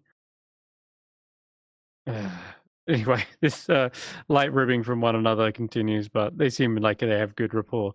And he's right, off we go. And she doesn't seem to have any need for preparations. He's already got like, everything she needs on her. All right. Throughout the dense fog, you guys stick to Jathra's trail, and she notes that kind of there's some banks on either side of the trail that help to keep you in line. And there's a few hidden markers she knows about before you reach your destination. 2 hours later, meaning it's about 6 p.m. by the time you arrive at Caer Dineval. Now, where is It's next to Lake Dinnershire. in generations past, she's actually giving. Why not? She'll give you a little bit of like a history lesson as she's walking you guys there. Caer Dineval. In generations past, travelers here would have to follow the rocky shores of Lac Dinnershire until after several hours they spy the fortress, otherwise known as the Caer, for which the town is named. Jutting up from the prominence where it overlooks the lake, there used to be a ferry out of East Haven. It used to make the arduous trek for merchants and travelers, but the ferry was discontinued about 2 months ago, cutting off Caer Dineval from the rest of 10 towns, except by the overland route, of course. Of course, the 10-town residents are pretty furious that the ferry has stopped, but mainly because they have not received deliveries of mead from the town of Goodmead, and the tavern that made the taverns run dry.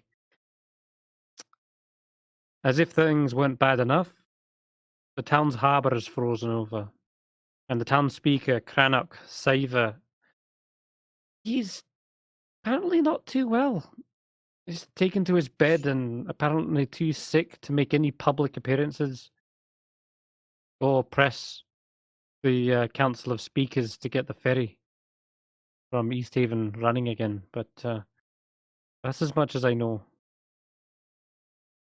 If you want to talk to him, he'll probably be up in the Caer.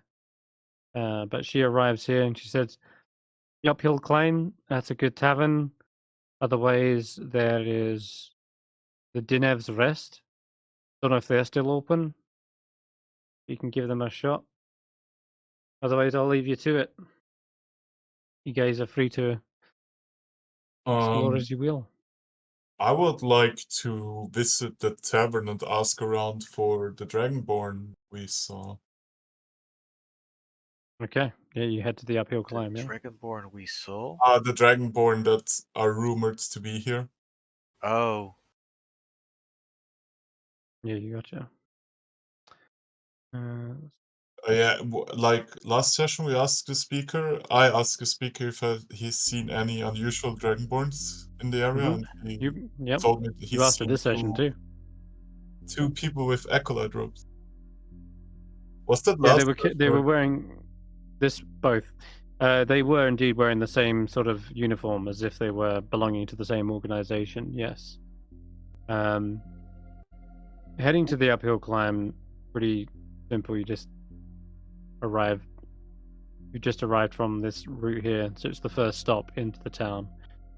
It's a spectacular view from here, from the frozen docks. And as soon as you enter, you can smell like hot chowder, but there's a big sign saying all out of beers and spirits. Can I just ask And what the fuck is chowder? Chowder, That's like fish. like soup. fish. Oh, it's Yeah. like Something. a cream soup. Okay. Yeah. Soup made with milk. Got it. It's not busy in here. There's the proprietor. He's a rugged middle-aged man named Roark, and he greets you as you come in. Says, "You guys came on foot, I'm guessing. Damn cursed winter, closing of the East Haven ferry. My business has been suffering, but I can still give you a warm welcome and a bowl of chowder. How goes your travels?"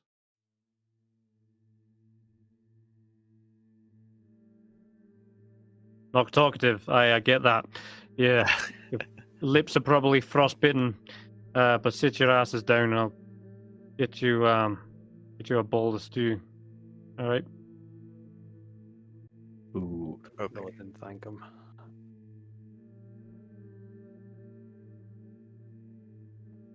He comes back with bowls of chowder and stuff. Do we see the inside of the tavern? It's like most of the other taverns you've seen up till now. I don't have a map especially for it though. Okay. But Is this the uphill climb? yeah, Yeah, you're in Okay. here. but we do not spot any dragonborn in there, do we? Nope. It's pretty dead, aside from this one human commoner. Oh, okay. And the innkeep, I guess. That is the human commoner. Yeah. Okay. Then wait. We already initiated conversation with him, right? Mm-hmm. Or he Mhm. did. Or he did. Yep. You haven't said a single word to him. Hail, friend. I guess. Are you privy to some town's rumors? Rumors? Sure. I mean, I What's- imagine you have some idea about the going-ons in this busy establishment. I do. Have you What is it, perhaps seen any dragonborn making their way through this town? Maybe they had lodging here. They were wearing like kind of acolyte robes. Right. He seems a little bit tight-lipped.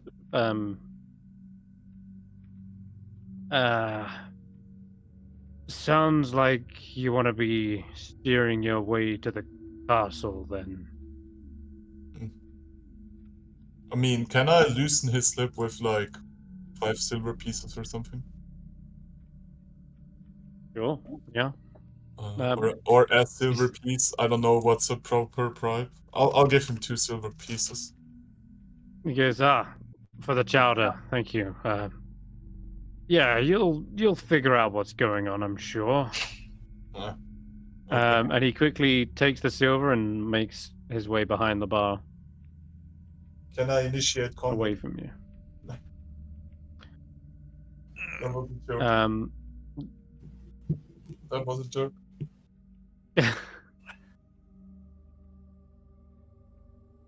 So should we go up to the castle? Yeah. I mean, So let's go. Okay. You finish your chowder and head your way over there. I believe I Yeah. shouldn't eat any chowder. Up to you. you don't have to be lactose intolerant. This is milk based, right? It is milk Fuck based. those. Nope. Okay. There is a flag waving from atop the towers of Cairden about it. Flag, it shows their heraldry, which is a red fish underneath this white tower. The keep itself is very well kept. And I have a handout for you. At least I thought I did.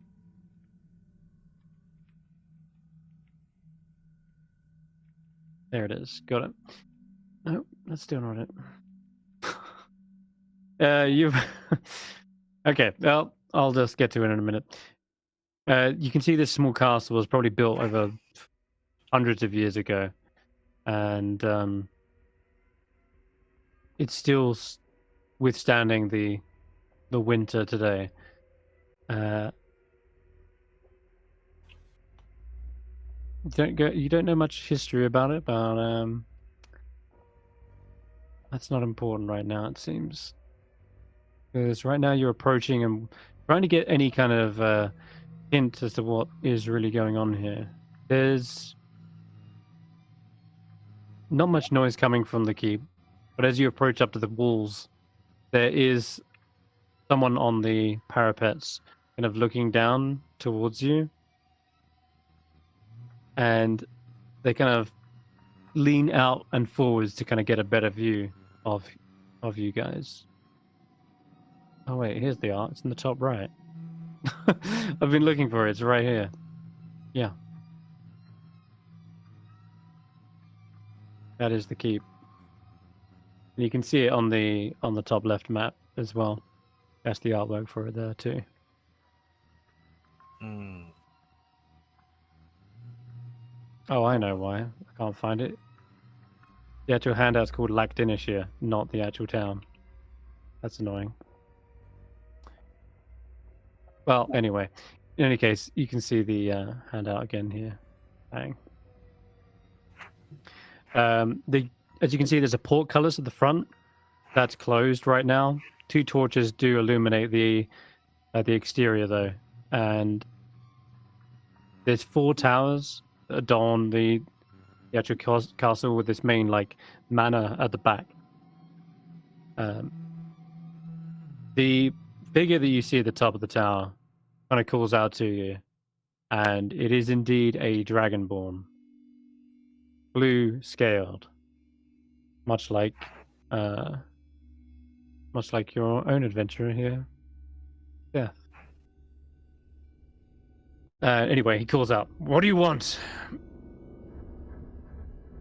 Wine. Yep. No, I don't say that. Don't worry. We haven't got any meetings scheduled, so. And Cranach Siva is too ill to have any company. Trying to rest. If there's any business in towns, it'll have to wait. So Roland steps forward and says, might I inquire, has the good man been seen by a priest or a healer? We have such amongst our party and would be very, very willing to assist if you would allow us. Roll a perception. Healer. Yeah, he says, of course we've had healers. Unfortunately, whatever sickness has taken him is of a different breed.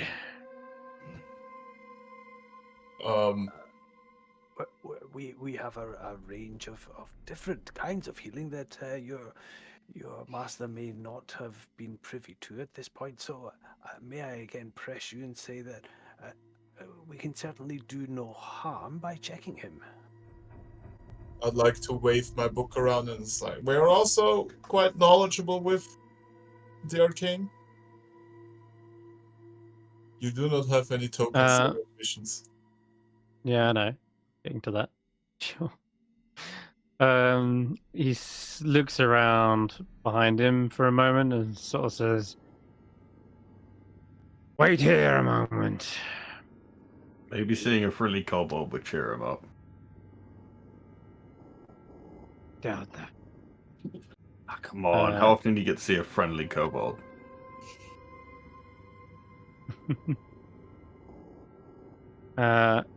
He says, "I'll have a word with Kadra. Wait here." And you see another white-scaled dragonborn kind of step up to the parapets instead and keeps an eye on you guys, whilst the other blue one steps away. He's gone a few minutes, by the way, so is there anything you want to do whilst waiting?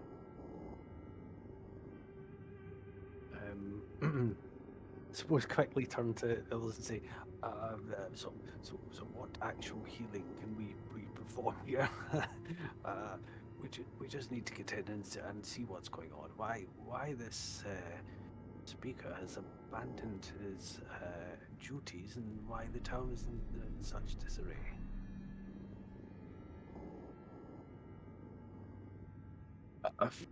It's hard to tell until we see him. We can guess.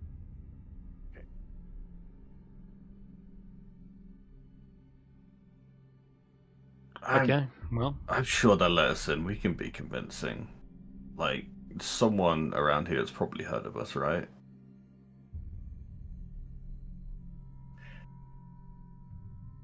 With the thing that Stef said. Either a Everyone good or a knows bad us. thing. I don't think anyone has anything bad to say about us. Oh, I mean, is that the guard? He's here, Dragonborn? What the fuck? mm-hmm. Would he match the description of He doesn't seem to be wearing any robes. It's hard to tell from the token. Could be a rogue. A few moments later, another dragonborn appears alongside the blue one. This one's black-scaled. And she approaches and says, Kadroth has informed us that your magic is of no help here.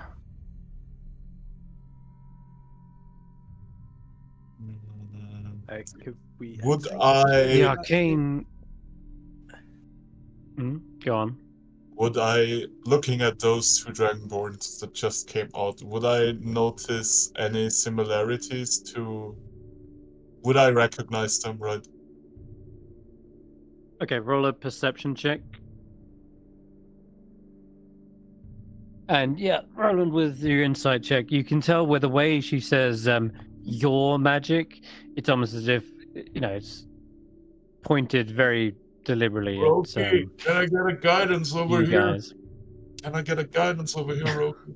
You have a little guidance. Sorry, A I little Mhm. tiny 4.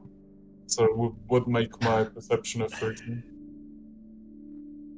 With the 13, it's actually hard to kind of see their full regalia because imagine they are on the parapets, right? You are looking up at them from this weird angle. They probably are wearing the same kind of gear, but you don't notice anything. Nothing beyond that that, would remind no. me of my temple stuff, right? No, not yet. No. Okay. Yet, you said. Well, you can't see. You can't see. You can see their necks and their heads. Yeah. But That's I about it. would recognize the person that I'm looking for, so it's none of those three, right? Who's the person you're looking for? Someone The you would one know? who stole the thing from my temple? The one I've been looking for? You don't see them here, but you keep hearing this name being mentioned, Kadroth. He said, "I'll go speak to Kadroth," and instead this person's returned, and they've said, "Kadroth doesn't want any of your magic." That's where you kind of pick up on Roland when they say that. And this Kadroth, might we speak with Kadroth? Kadroth is very busy. He is dealing with letters from other towns and organizing a search party for these invisible thieves that have been prowling the town. Oh, invisible. Oh, you thing. should talk to the speaker of Kerkenik. We might have some information on the invisible thieves as well. Yes, maybe we could share that with your this Cadros. We still have the letter of Sunblight, right? Can we wave the letter? Any information you have for Kadroth will first come through me. What is it you know about them? Then I will deem it if it's worthy to talk to him or not. I would just like to pull up, because I think I made a copy of the letter, or I took the letter, right? Yep, you got Yeah. it. We've well, we have a letter from their leader, and if you want to see it for yourself, you gotta come down to us, I guess, or let us in. She does actually begin to come down. She heads off to the left, and she descends a set of stairs that eventually leads round to the portcullis, which she promptly opens, has someone close it, and she's entered right up to the front. This portcullis is still shut in front of you, but and these two dragonborn are up above you. But yeah, she's now right up against the grate, and you can see her face to face. Yeah, And now, Stef, you see that she is wearing a similar get-together, what you'd imagine from your temple. But more than that, you also see that she has an amulet dangling around her neck. It is of Chardlin make, and it has kind of a sword like encased, a casing around it. It's clearly black ice, and here I'll give you a picture of it. Yeah. How do I want to go about this, guys? This is out of character talk, right? We can offer them the You see the outpost, letter? because that guy might return to the outpost. They could set up a trap there. I know a thing or two more than you guys do, which I cannot tell you. Although that's useless telling us that you don't know that you know what you know. No one can do anything with that by saying, "Hey, I have information." I would like to tell her to wait a second here. I have to confer with my party, right? But I would like to hand the letter over to her so she can see that we're telling the truth. Does the letter even mean stuff to her? Can she even read Dwarven? That's for her to figure out. She's reading the letter. Yeah, if you got it out. Yeah. Meanwhile, This is. guy, I would like to just walk up to the party. Guys, I think I might have a way in. You have to trust me on this one. And I'll walk back. Right. We're all gonna die. Oh, he's gonna die. And That'll be a glorious death. She's looking out over it, actually turning the paper around and inspecting the ink on it as well, trying to maybe make sure it's not forged or anything. But yeah, go ahead, Steph. She's kind of umming and ahhing at the moment. I would like to. Is the party in earshot? Do they hear? Yeah. Okay. They're 15 feet from you. Yeah. I would like to point out. Well, you have a curious amulet around your neck. I think we might have a similar search in mind, and I would just like to pull out my dagger and show it to her, like not in a menacing way. Just reveal. She puts the letter down, almost as if it was nothing important. I'm not handing it to her. Her eyes narrow. Cool. Okay. Well, then her eyes narrow sharply towards the glass black ice that is in your hand, and she looks back at you, raises an eyebrow, and then kind of tilts her head slightly and looks towards the rest of the group. Where did you find this?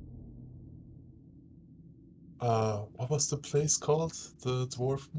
Halls of Black Ice at the time. Wait. Well, I would like to keep that information to myself, but for now you have to trust me that we probably have a similar goal. Roll a persuasion check with advantage. That's gonna be terrible.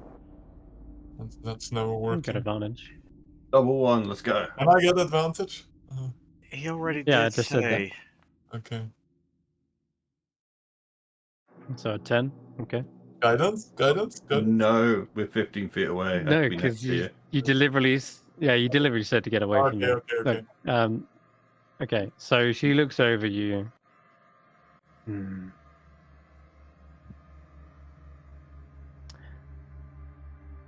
Kadroth might well be interested in what you have to say. But I can't guarantee an immediate meeting. But as long as you relinquish your weapons, you will be allowed inside the castle grounds. Mm, Is that acceptable? I would have to check with my party, but I will make it very clear that there is no chance in fucking hell that that dagger is leaving my body. She folds her arms and waits for your party's decision. Because she probably understands why I can't let go of the dagger, right? She should. Okay. It's all unsaid. Okay. Well, I guess I just repeat what we heard about. Are we cool with that? Yep. I just Or nod. should I go in alone, maybe?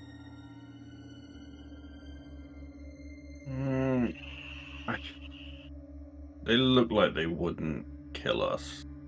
Oh, do you think We so? can probably go in. I think they very much would kill us if we said the wrong thing. No, like unprovoked. They don't look like they're tricking us.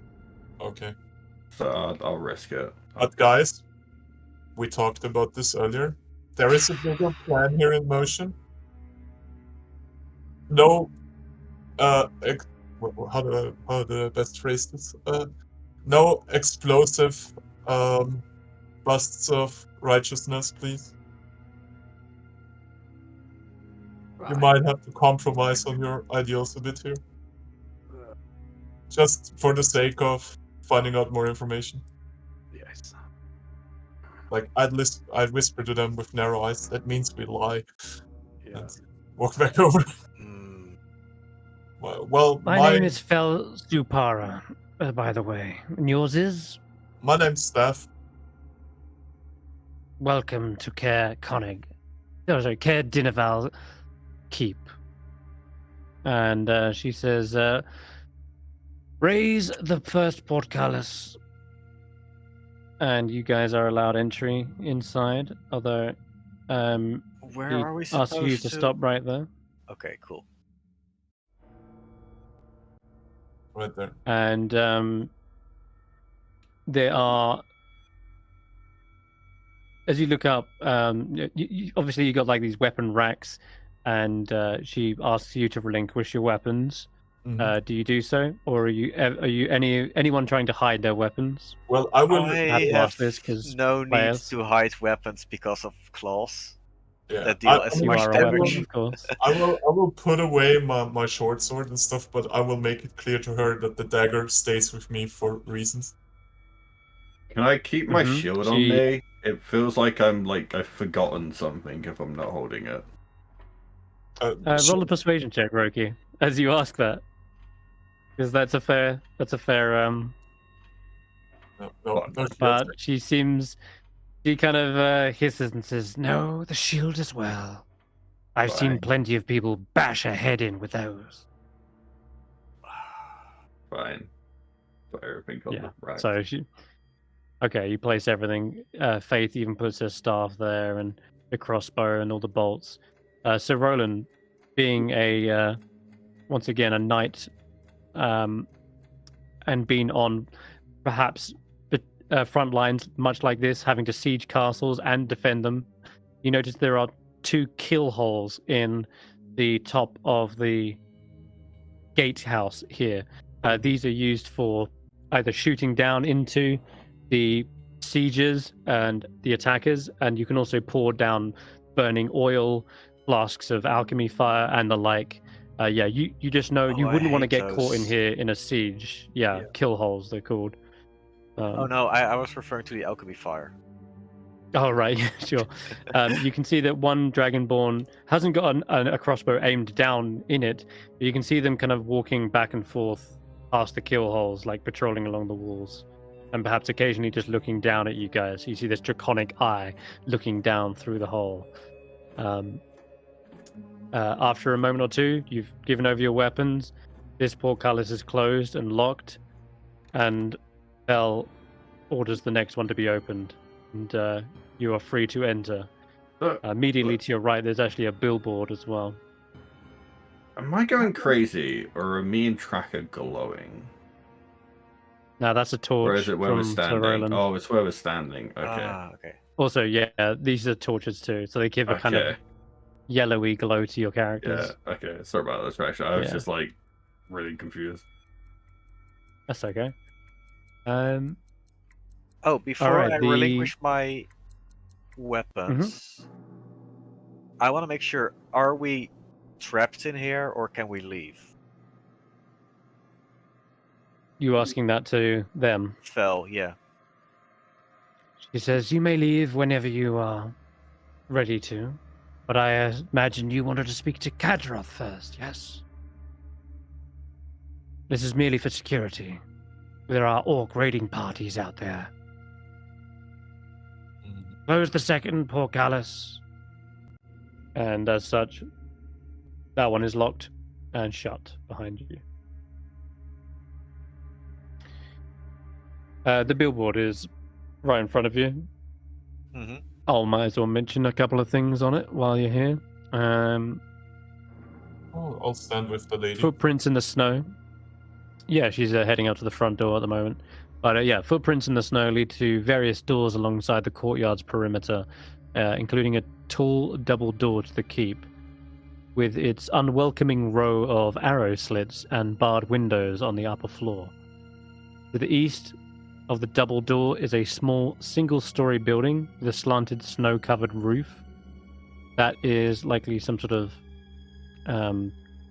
stables.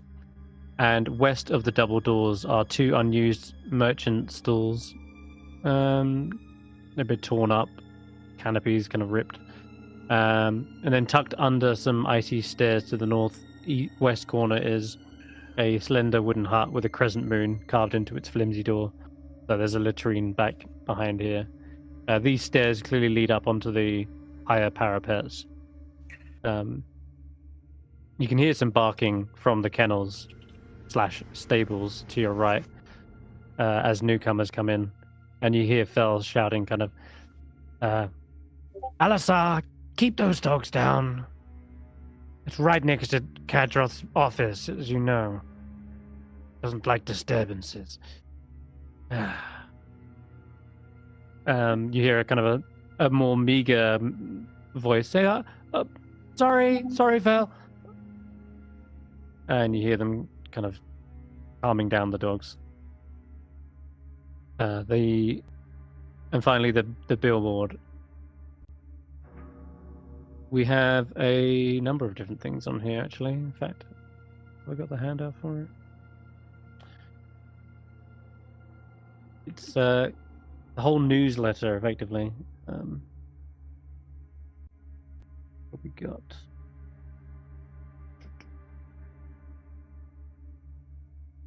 Trying to find it.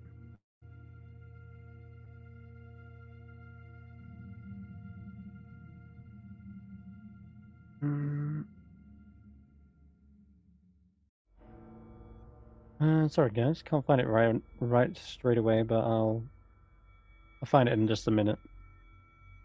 Is there anything you guys want to do while you're having a look around? Now I want to know what's on the billboards. I mean, Yeah, I'm still searching. I mean, everything that I do would involve you talking. So. Yeah, okay. I found it. All right, we got it. So this is the best thing to show you. It's like a newsletter, effectively, and here you go. I'll drop it into the chat, and I'll drop it into the Discord handouts too. There you go. Come on. There you go. Cool. So it's called like the 10 Towns Times.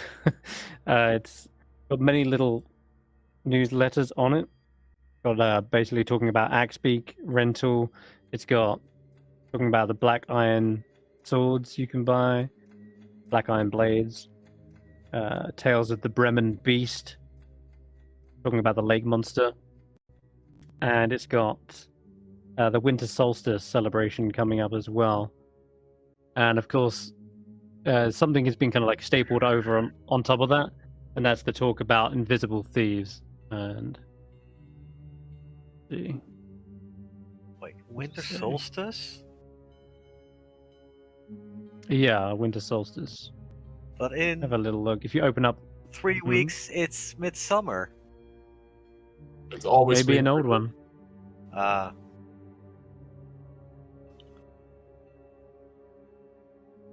What else? Yeah, of course. It also mentions the invisible dwarves have been seen prowling around the towns. There is a bounty out for their heads. They've been breaking in and causing a ruckus during the night. We know that there are footprints left in the snow. So, Oh, if anyone's able to track them down. A bounty, you say? 1194. Oh, this is from last year. Okay. Oh, I've just seen that. We do have a bounty for the dwarfs that we already killed. Sweet. I was Yeah, about afraid so. thinking, do we have any proof that we killed them? Well, we do have the letter written by the guy, so. Right. I don't think you're proof, but yeah, you do have a letter. I mean, we should cut off more heads and carry them around with us. What? Yeah, you heard me. I prefer not cutting people's heads off. We have I enough mean, to carry ears with all also this work. blubber. Ears also work. Or we could not carry around dismembered body parts. That'd be cool too. It's quite common to show like proof of a kill. Haven't really invented smartphones yet. Are we supposed That to be is- killers? Yeah, we kill bad guys. Duh. Oh, Who are you to Self-defense. determine who are the bad guys? Pretty sure the dwarfs were the bad guys. Have we told her that we killed these dwarfs? I can't remember if we covered that. We just told them we You have alluded this to it. letter. Yeah, But- we haven't told them more yet. But we know there is a bounty on them now here, so. Mhm. I mean, there's one left to still be found. That is true. Are we able to talk to her just now? I mean, I guess yeah, she's you can guiding go us for it, into yeah. the audience chamber of I'd the like dude. to. I'd like to ask her when was the last sighting of not sighting when was the last occurrence of these invisible thieves? We may have news. They have Yeah. been spotted, their tracks at least, around the town. Every night they seem to come and go. Occasional break-ins are spotted here, but that's why we've been locked up in here, made sure that security is at all-time high, lest someone get in to the keep and steal its valuables. I might have an inkling what kind of valuables they stole from you. We do too. Do you say So- is a ring of black ice missing from your treasury? It was a ring, right? Is there another outpost nearby? Dorger outpost? Well, The only No, The only things on the map were the fortress and the outpost. yeah, we know that those were the only ones. Yeah, maybe the map we found were the people using that outpost. Why are they still showing up here after we cleared the outpost? This is far away from the fortress. Well, we only cleared When- the outpost a couple of days ago. When is the last break-in? Well, let's see.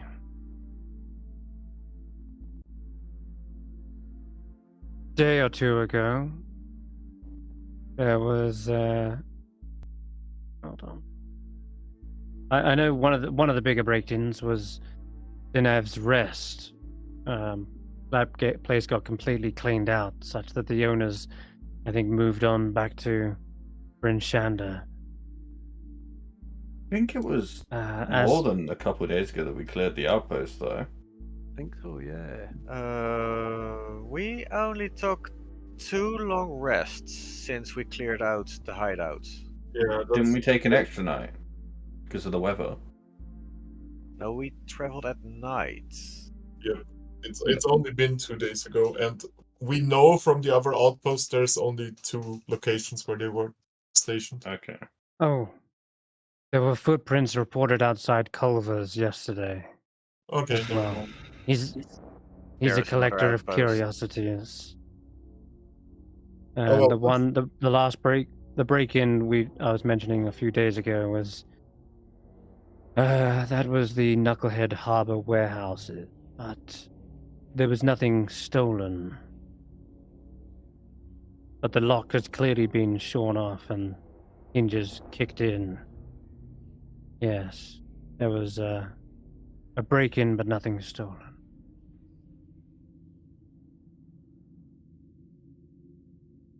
Dinev's Rest, that was the worst of the break-ins. Completely cleaned out. I mean, might not have been the dwarves, right? Might be somebody else using that as cover. That warehouse, the Knuckleheads I mean, we can Harbor investigate warehouses. that later. Harbor Warehouse. Is it still being Mhm. used? Yes, Kavod. He's a tall, slender man. He works the harbor. You know, just keeps it maintained. One day, he says the frozen lake will thaw out. Well, I guess we talk to your boss guy, Kevrock, and figure out where we go from here. Come in. Hmm. Okay. So, Stef, you see there are indeed non-dragonborn here, and there is a small young tiefling girl who seems to be laying out. Actually, it's 6 p.m., isn't it? It's probably like 7 p.m. by now. So they are cleaning up plates by the looks, after like a meal. And to the right, there's a small, snivelly human, and he seems to be on guard by this door. And Bell says, "Keep an eye on these. Out the way through. A I human will here? be right back." Okay. What? Mhm. What? I didn't expect that. Oh, Fell has headed into the side office here, and this sniveling human sort of says, no one touch any of the silverware, and keep your eyes off the expensive chandeliers." Okay. Strange question. Do you work or are you owned by the dragons? "I work here." "What do you mean?" You have a weird demeanor. Roll an insight check. And you hear them sort of try to break up this questioning by he immediately What? breaks off from the conversation by directing his frustrations at Mir, who is the young tiefling. He says, "Mir, you should have cleaned up those plates like an hour ago. Get them to the kitchen. Come on. Snap, snap. And she says, oh, yeah, sorry. And she's like gathering up all the plates and such. Oh, excuse me. Sorry. And trying to get past you, Stef, you've sat down at one of the chairs. Yeah, I sat down. Yeah. She's trying to lean over and grab the plates from in front of you. And she looks over her shoulder. She's got this very worried, kind of timid looking expression on her face. But quickly rushes away and closes the door, almost as if expecting some sort of trouble. And you can hear like the clatter of plates in the kitchen. Boob just shakes his head. What else is there to note? While he was distracted speaking to her, I would just, almost as if I was just closing my eyes, nodding off, or praying or something, and would like to just cast Divine Sense. Divine Sense, eh? Celestials, Fiends, Undead, yeah? Yeah.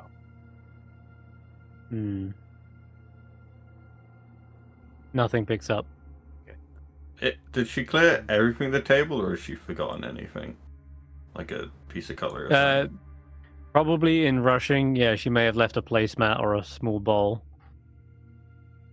Could I like go pick it up and then shout, "Hey, you've missed something!" See if she comes back. She does. She kind of opens up the door again shyly and, oh, I'm terribly sorry. Sorry, please. I have a strange idea. Please don't. Could I try to like hand it to her, but like make it like awkward in a way where it slips, but it seems like she dropped it? Yes, you can. Just give me like a sleight of hand. Oh, Mr. Goody Two Shoes is getting kids in trouble. I got a good idea. Don't worry. That works a treat. As she's like apologizing profusely, she goes to grab the bowl. You make it as she slip, gets into it, I'll shatters. just Once she say that, I'll be like, it's fine. Watch this, and I'll reach down and I'll before she could say anything, I'll mending it and hand it back. But like, it's fine. You're fine with us. And then I'll lend her on her way. She looks terrified, Roki. You can see the expression on her face is that she looks over worriedly towards the office as if someone's about to come out and burst through the door. Thoob is like, oh my god, Mir, what have you... And then the bowl repairs itself. And she's like, I'm sorry, please don't punish me. She's like fighting back tears. And although she clearly seems grateful that you've fixed the bowl, she's not sticking around. She kind of like rushes backwards into the door, turns around and quickly gets into the kitchen again. Like, that was not a normal reaction you was expecting, Roki. You was expecting some sort of like, oh, that's a cool magic trick from these kids, but they looked terrified that they had done something wrong. Was he expecting that? I'm just learning, maybe getting a bit of favor for later. We'll see what happens. Because this is the exact reaction I was expecting. Well, after a minute or so of this, you're just looking around these long tables littered with the dirty dishes. They've been cleaned up. A stone staircase ascends at the back to a pair of 20-foot high balconies that hug the walls on the north landing. And directly from the main entrance hangs a banner depicting the town's heraldry, that stone watchtower with a dark blue field, with the horizontal red fish facing to the right under the tower. After a moment or two of you guys kind of waiting out here, Fel Super does open up the door and return. Just a quick thing, when I did Divine Sense, Yeah. There was the consecration and desecration thing that comes with that as well. Good shout. I'll tell you what, you weren't picking up on anything, but it was right up until the moment you thought, ah, well, nothing superstitious here, is suddenly when Fel Superior returns from the office, that's when you pick up on a piece of consecration hanging directly underneath her neck. Okay. The amulet. Yeah. He says, Kadroth would love to see you, yes. If you're free in about 5 minutes or so. Just tidying up the office. If that suits you all. Yeah, I guess we wait. Who will let you know when to go in? I must return to my post. They're that. referring to the boy, right? Yeah, Okay, cool. Yeah. yeah, she gestures to him. Nonetheless, she does head out. And heads Take it back there's out. no weapons lying about anywhere. Oh, we're not No, in these immediate danger of combat, I think. armors look ceremonial, as do the weapons they're holding. They're not, Okay. no, not good make or anything of that sort.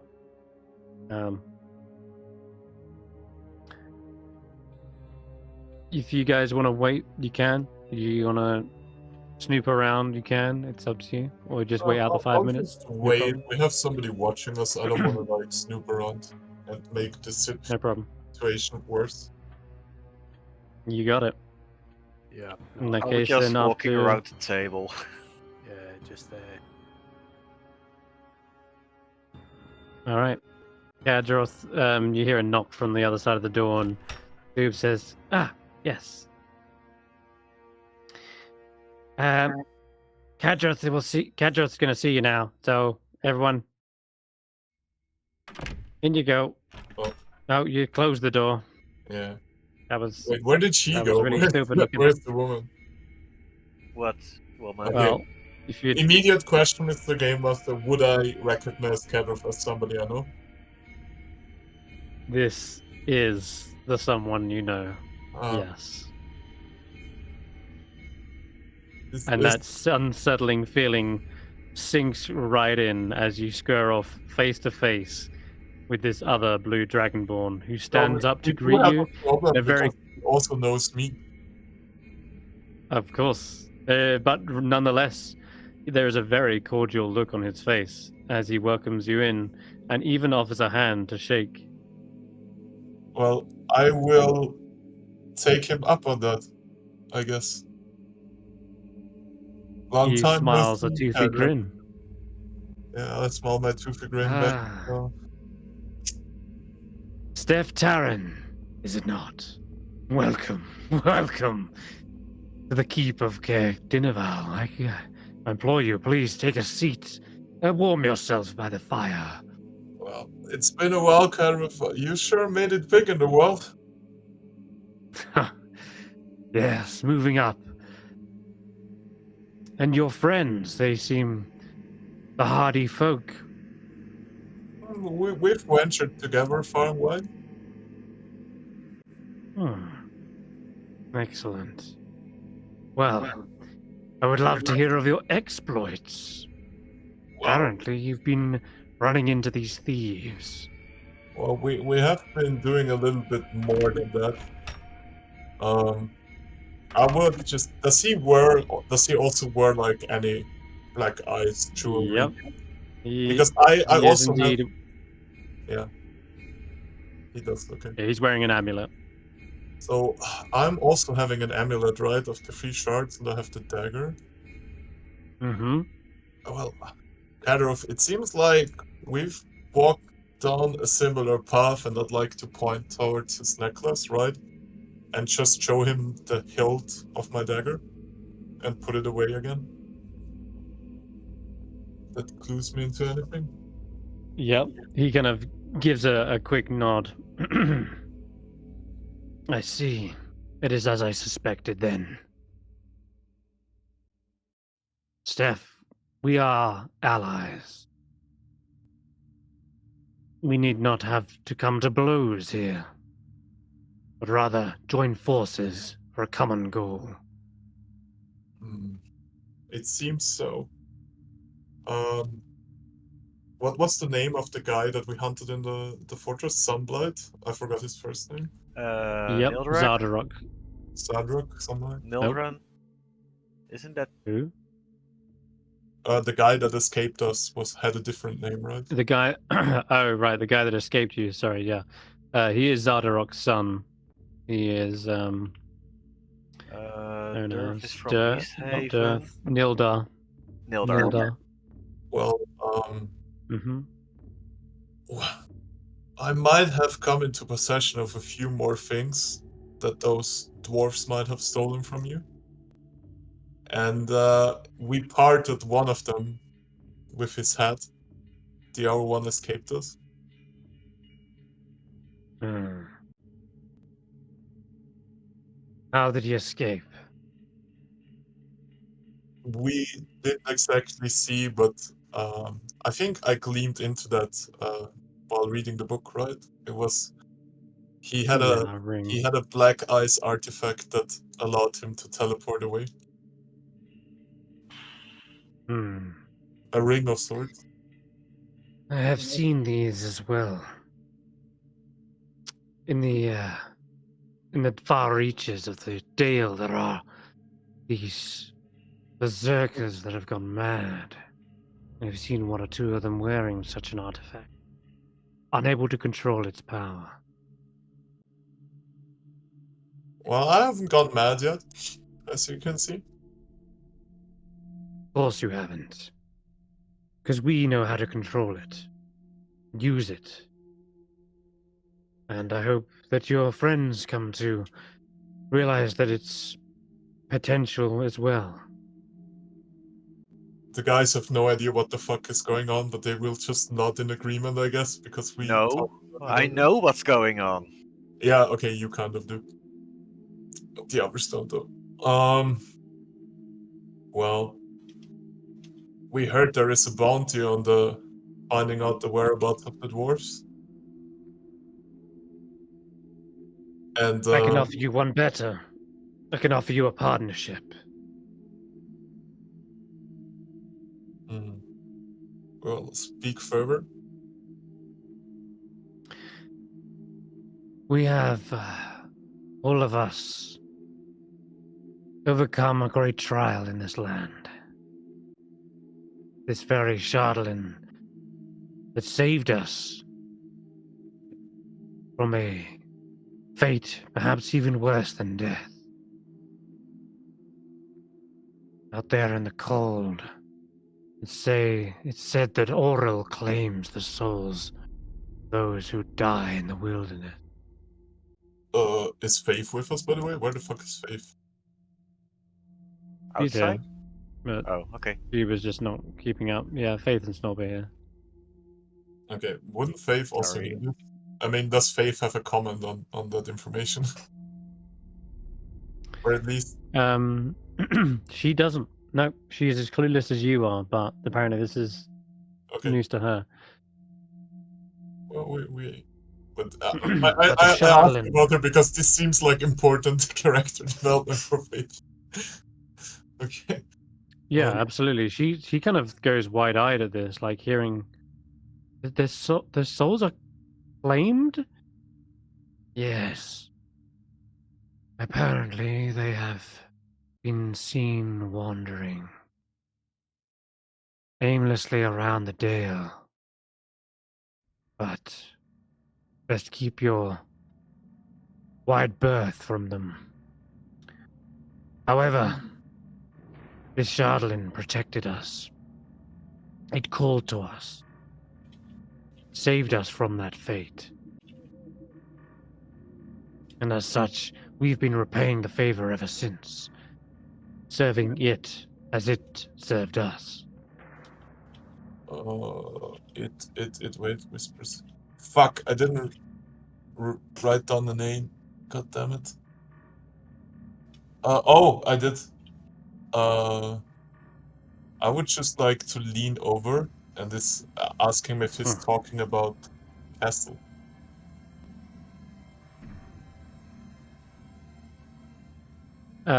You actually say that name, yeah? I do say the name Castle to him, yes. Hmm. You've heard. You know then, this crystal is tied to a much more powerful entity that, well, it could bring about a prosperous new age for Icewindale. End the ice, end the rime. And I believe this Shardlin even has power to challenge divinity. Can I, like, inside check him if he's bullshitting a little bit, or Go ahead. do I have advantage on that because I know a little bit more, or? No, just a flat one. I know you know a bit more, but for 21. What are you mostly thinking while he's saying is bullshit? Because it's still sounding pretty sound to me as I'm saying it. Like, it doesn't sound like It's he's... just like Age of Prosperity does not line up with the vision I saw at all. I mean, he might certainly think that's an Age of Prosperity, right? So it's like, Oh, I see. I You're guess thinking... I'm inside checking him for if he's actually like batshit evil. Okay. I guess you could say a new power is rising. Something of that degree. But Okay. a power that will definitely unite things under one banner, certainly. Yeah. And Uniting, most a cute word for that. he also most definitely believes that it has the power to, as he said, quote, challenge divinity. Yeah. Which, with a 21, I'll tell you, he's alluding to the fact that he wants to kill a god with these weapons. And you know who that might be if he plans to end the rime. Yep. He wants to kill Oral. Got it. Correct. Well, does anybody else want to inside check him? Because that's just like information that you guys might not know. Whatever. Would we be able to even perceive that information if we were to inside check him? Probably not, because you've not seen the things that I've seen, quite literally. I'm not asking you, but Oh, So you could probably inside check on the latter thing I mentioned about being these Chardlin having the power to challenge divinity if you want to go that far. So yes, you can still make an inside check. Should anyone wish. Or Yeah, you pick up on the same thing, Tracker. He means to perhaps use these Shardlin pieces to craft some sort of weapon or device thing. You're not sure, but he believes it has the power to potentially take down Oral, and as he said, end the rime for good. And in his mind, that will bring about prosperity. But yeah, I'm not so easily convinced, but well, we keep playing the game. Well, you talked about the partnership. What exactly can you offer me or us, and what do you need from us? I guess. these dwarves, the Durga, they are thieving, and they are amassing their own Shardlin as well. Clearly for some nefarious purpose. Otherwise, why would they be doing it under the cover of night and invisibly? They're up to something. They don't want anyone else to find out. You could acquire the Shardlin from their cold dead hands and bring it to me. what about a statue of Charlatan? That would do wonderful. In return, you could have the entire northeast guard tower for yourself as a stronghold. We have good lookouts here, a safe haven, you to come and go as you please. And perhaps we will be able to craft your own personalized weapons out of this Shardlin. We will teach you how to control it, how to harness it. Well, there is one more thing, Kadrov, and I gotta be honest with you here. I think we both know why I came here. Of It's about the course. thing you stole from the temple. And like, I basically want to not Indeed. like mince any words, and it's like I got sent after him to retrieve the relic which was stolen. I knew they would send someone. But it seems you have come to your senses. You've realized the real potential behind this. It can't just be sitting, gathering dust in a temple. The Typhon, no. No, no, no. Weapons, secrets kept, are weapons wasted. Well, if we procure what we need, might I still be able to get the artifact back? Ah, I see. Well, we've been using it to gather the Shardlin, you see. If you have another means of transporting it safely and without notice, then sure. But otherwise, it is a useful tool in transporting the Chardlin, you understand. I understand. Because I do know what it is. One more thing, I guess. What shardling specifically does he want from us? Anything you have, really. All of it. I understand if you have a personal tie or connection to some pieces, we can have those crafted into weapons to serve you better. And perhaps collect even more. Well, how do I get us? We will think about that, but for now, we can offer you the information that a lot of the Dorigar have, in fact, been killed. And I'll hand over the letter to him from the boss guy, right? Which one? Yeah. The one that we picked up at the outpost. And we will also confer the information. Which of the two? The outpost, the Dorigar outpost that we... No, there's 2 letters that we got from there. There's 3 actually, but yeah, one's about the ring, one is about the orders to the Duragar, and then the other one is about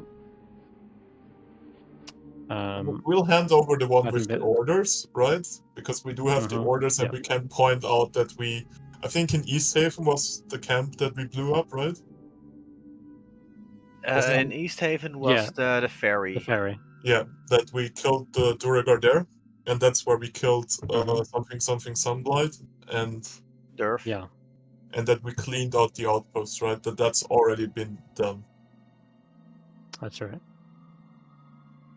As you're well on your way to taking down their nefarious scheme.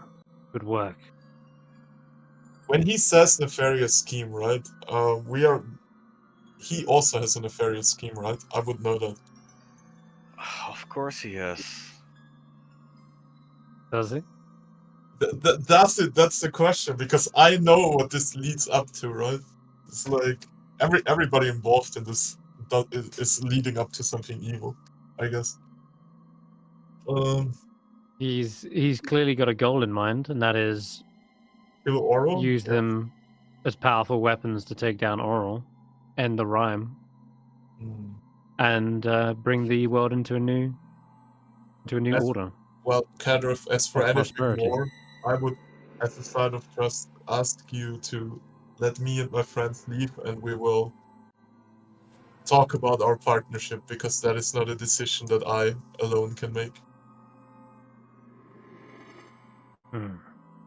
And he nods and says, "Before you go, is there any other Chardlin you wish to share with your new allies?" As of right now, I don't wish to share anything. Well, the sooner you pass it on, the sooner we can begin work And crafting your weapons, that is. Yeah, you see, I still have to discuss this with my party. Of course. Of course. Well. Thoob will see you out. If you have any other questions, So Roland, well, you can would either... he would pipe in at this point just to say, part of our reason for being here, of course, was to see if there was anything we could do to tend your master. Might we be introduced?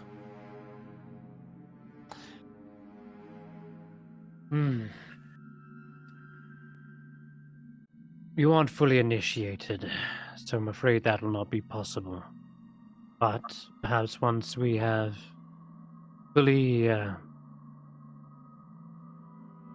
got you in the ranks, got your own weapons sorted out, once you've proved yourself faithful allies, then yes, then we will have perhaps a meeting. Once you've acquired a great deal of Charlin, he'll be wanting to thank those footmen who are out there doing the good work. What would you consider, out of question to the game master, not to the character, what would you consider a great deal of Chardonnay? Because I have I think it was like around 60 pounds on me. In I don't total. think you have that much. We were throwing away blocks and stuff on my X-Peak all the while. Do you have that on you? No, it's Um, in my X-Peak. I don't have it on me, actually. in any case, that's one of the singular criteria. Acquire lots of Charlin, have your weapons crafted, prove yourself faithful warriors, be effectively initiated. There's like 4 whole steps. Yeah. It's not just having a lot of Chardlin, because they could buy a load of Chardlin of someone else. That doesn't give them a meeting. Yeah. You need to be However, a lot of things, a lot of hoops. I do also have the 3 keystone pieces, right? Yep. Yeah. That's also going to aid to it. But in terms of what is a lot, that is probably not a lot, if that's what you're wondering. No, but so I'm asking about does It's he a need start. quantity? Does he need the special shardlin that gets us somewhere? But and Depends either on what way, you find. that You is might find something specialist pieces that is something that we worth need more. to discuss with the party in the tavern, I guess. Mm-hmm. Of course, yeah. Sure thing. He offers you the door. He says, "But yes, I look forward to working together and be careful out there. The invisible thieves and all that could be lurking around any door, any corner." I'm more worried about the visible ones. He stands up, gives you another cordial smile, and you're free to exit out the front door. Yep. Well, I guess, is everybody okay if we go back to the tavern? Sure. Yeah. Okay, I'll fast track you there then. You are led back to the portcullis. Your weapons are given back to you. And you make your way back to Caer Dineval. So, I guess this is a question for the game master, right? Is there any way for me to overcome my madness? Like, can I do a roll in that moment to, resist the I'm pull of it? afraid you made your bed. Yeah, I'm just wondering how much I can clue the party in on this.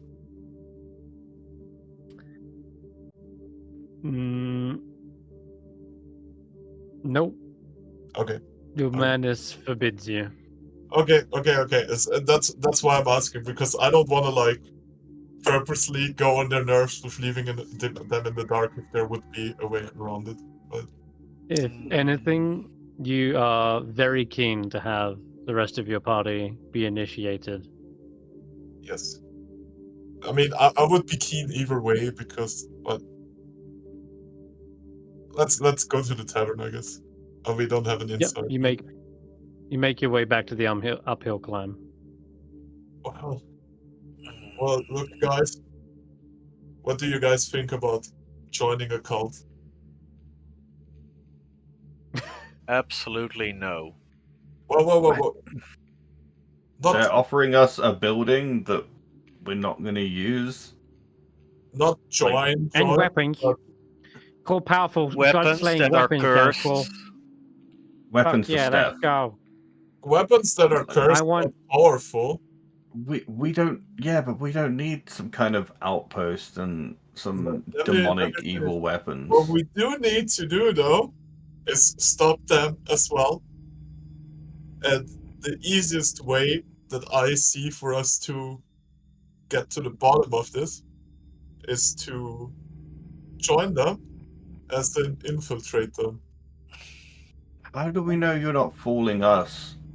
That you're pretending that we're infiltrating them. We're actually But you're using we us have to get this- more power from them and to then join them. Because we had this conversation already with a bunch of checks that I'm not evil.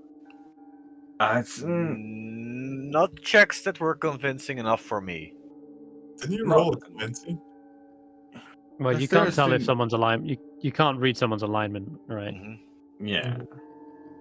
But you are aware that I'm not lying about. What was the thing that we want to? It was about this.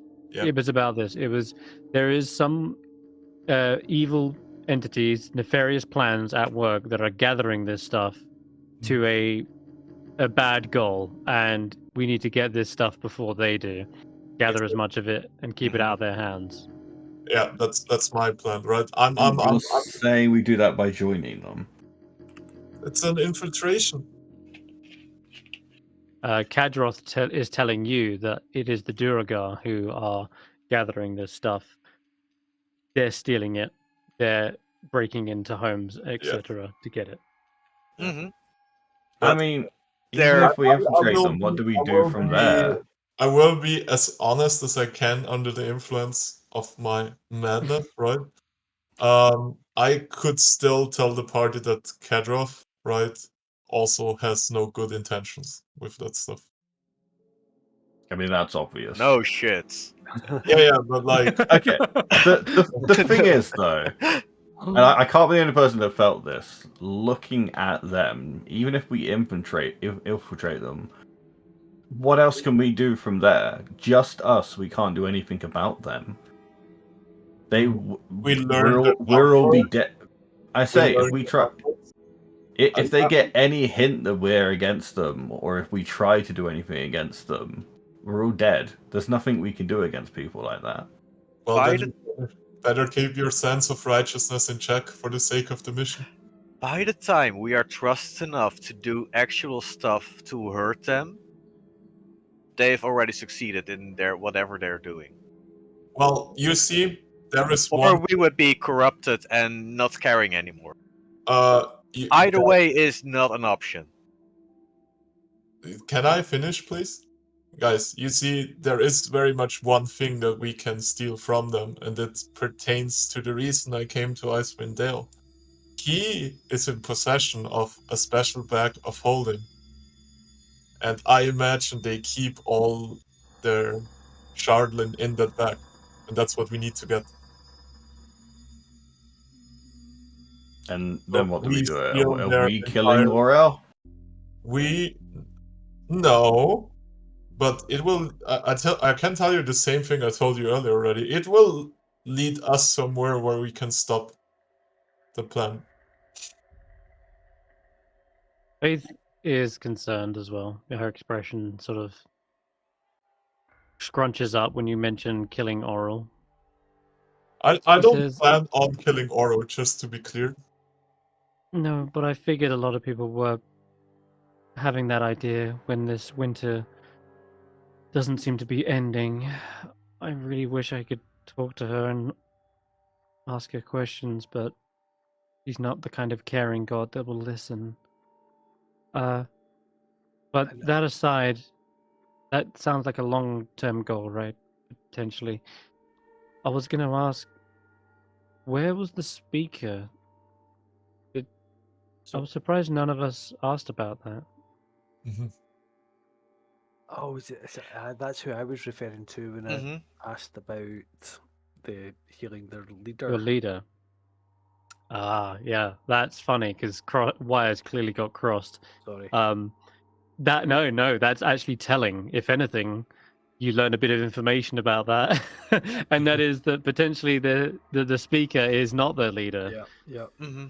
That's what you basically learned from them saying that. That's actually kind of interesting that those wires got crossed.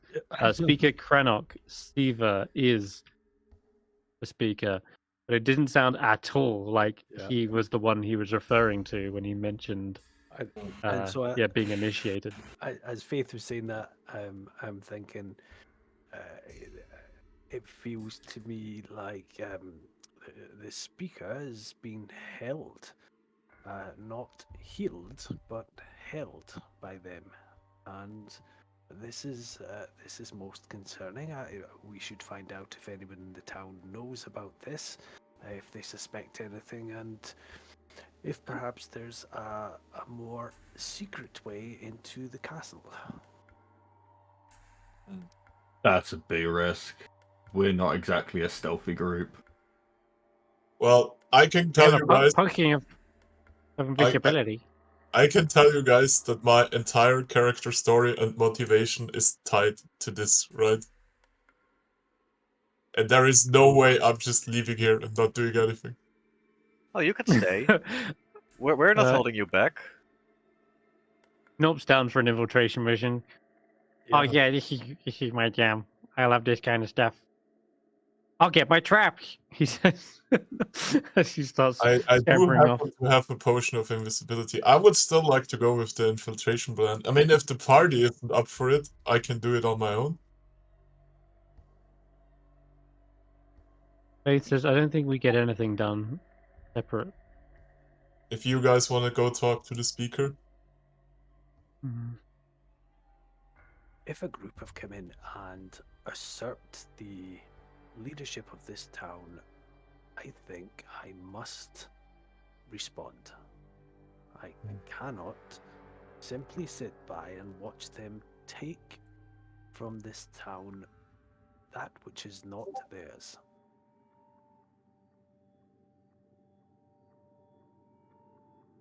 Yeah, my plan would just be to infiltrate them from the inside. And I do have a way to buy us in, basically. I think it would be wiser first to find out from the townsfolk what they know about the group that have taken residence. I have no resistance to offer to that.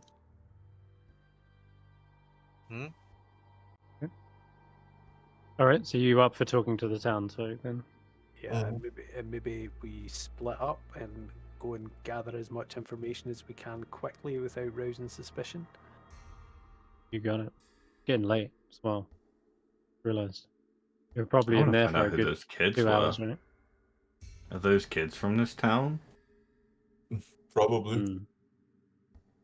You heard a child's voice from the kennels as well. Sounded like a child's voice. Yeah, I think whilst we're asking about stuff, I'd ask about if anyone knows who those kids are either. All right. You are free to exit the uphill climb and ask around. I'll say that any attempt to try and get information out of I think his name was Cardinal. What was it? No. The actual barkeep here in the uphill climb. He already doesn't want to talk to us. Yeah, you got that. Yeah, Roark. He is pretty tight-lipped and excuses himself and tries not to talk about anything. But he doesn't seem to be the type to be interfering with your business either. He is the one who, after all, he pointed you in the direction of the care. So, you split up, heading out into the towns. There's a couple of locations marked on the map, but you can also just start knocking on doors, right? We'll start with Sir Roland, because this was your idea to begin with. What would you like to do to start gathering information? Present Warehouse? first as helpful and just say we're checking on people's welfare, that we want to make sure people are okay, that they have food. We know the town has been struggling, that the speaker hasn't been active, and then if there seems anyone who's warming, just begin to ask questions. When did he take ill? Has there been any sightings of him? Does anybody come and go from the castle that might know more? So chasing up if there's any other people we should target and speak to that might give us more information. Gotcha. Okay. So you just start knocking on random doors, welfare checks. You see one resident is giving... They're a bit off on the opinion of Crannock. So they say, Crannock? Ugh, he's a bully. He shouts and uses theatrics to make his points, but he's been ill for months. Sounds more like he doesn't want to face the troubles of our town. Sounds like he's an excuse to keep away and not make appearances. You can knock on another door and then... Zay, yeah, sorry? I was wondering, can people unelect a speaker? Yeah. Okay, cool. Yep, that's the thing. It is an election. Yes, this one doesn't seem to have a good idea or anything like that, but they have made an excuse for them. Anyway, another one, you knock on the door, and they seem a little bit more careful. Like they have a chain on the door, and when they open it up, they kind of look left and right. They see Stef, and then they immediately almost go to shut the door on you, Roland. And so say, don't be alarmed, don't be afraid. He is not who you think. Please allow us to come in and speak with you. Fine talking to you from right here. What do you want? And he seems all kind of jittery, and as you offer the food and ask the questions, he keeps looking back at Stef warily, and you get the impression that he's also being a bit more tight-lipped because of his presence, fearing some sort of repercussions. I don't know nothing about no one. It's a good day. And he's... Ask Stef to Oh, leave us. I think, guys, I might have found the issue about their tight-lippedness. I'll head back to the tavern, I guess. Yep, that's fair. You might be right in the idea of splitting up after all and get as much information as possible. Mhm. The next door you knock on is Ulva's. It's actually a collector of curiosities. And the guy who answers the door is a Chondathan human commoner. And he's quite old, looks like well-traveled. And he seems quite open to the topics of conversation. Says, yes. Speaker has not done much about the invading dwarves. I hear that they're stealing. I saw tracks yesterday just outside my house. But I haven't seen much sleep. Trying to keep them at bay. As for the castle, something is not right. What do you know of the group that have taken residence there? New servants, perhaps. He shrugs. I heard they were getting a healer in to see to his illness. He's dragonborn. They're part of a religion, I believe. acolytes and the like, you know. Perhaps their god has divine healing magics. But they're not from around here, I know that much. Would it surprise you that I do not think they have this town's best interests in their hearts at all? Hmm. Wait, did that not work? I would say you didn't whisper me if that's what you're asking. No, I wrote it primordial. okay. It's not a primordial. God damn No, it. it's well, Why the don't worry fuck about is it. it You not can the delete that. primordial? Yeah, you're in the tavern, we know. you can delete the message anyway. Yeah, you did. But I did. Yeah, he says, "I'm not surprised. You can't trust anyone here in Icewindale. That's not true. That's why I keep." How do I whisper somebody /W, right? /W and then their name. And then space their name. And it's- He looks at you and kind of goes, "Oh, really? Look, I don't mean to sound pessimistic, but the last good heroes have long since left Icewindale. The champions of the Hall are no more. They've gone on to perhaps bigger, better things, left us here to freeze in the cold." And as you look around his room, you actually notice shelves filled with books, strange trinkets, and countless forms of and styles of scrimshaw, tools, and old weaponry, animal trophies, and other odd items. Looks like he's collected many a story along the way. And so, yeah, it makes sense he would know about the champions of the Hall. And if you are curious yourself, you can ask him about them. Or if you have an inkling your character might know about them, you can roll a history check. I mean, we were at the crystal shards. We know a The thing or two crystal about. shard. He stands up, heads over towards the shelf, and pulls the book off of it, and says, "Boss." He puts it down onto the coffee table and sits himself up on the armchair. "I know all about the battles of Icewindale. The Carkessel's war against 10 towns." And he gestures to a vase with a dagger blade made of pure chatelain sticking out of it. Oh fuck! And again, you can roll a Arcana That's something check. I want to know more about. Mm-hmm. Arcana, history, or whatever you want. Arcana, okay. Yeah, you recognize it is made of black ice, the same sort of stuff. You're not sure about the vase or what powers this particular dagger has or anything, but it looks near enough similar to what you've seen before up till now.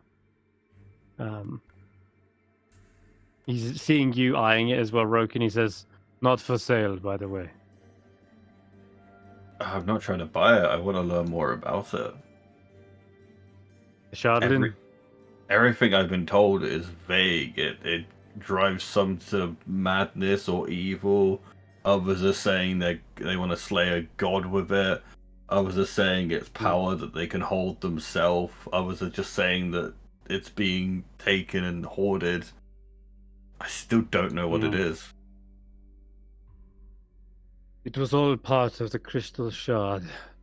A long, long tale. A wizard named Akar Kessel. He was left to die in the spine of the world, and he found Crescindabon, the Crystal Shard. A magical sentient crystal with the ability to lend power to his wielder, make tower sanctuaries in the likeness of itself, and insinuate itself into the minds of others, including that of its wielder. Crescindabon was obsessed with gaining power. He twisted Akar Kessel's mind into doing his will. Kessel, oblivious to the manipulation, decides to conquer Icewindale for his own. he enslaves the goblins and orcs of the nearby mountains, building them into his own army. Their wheels completely destroyed by Krishinabon. He even manages to gain control of Hefestag. He goes on, and through him, the tribes of the barbarians. Eventually, he gains enough infamy that Wolfgar and Bruna, the heroes and champions of the whole, they assault his tower, and Dritz as well. Dritz de Warden, he's a legendary ranger, a formidable warrior.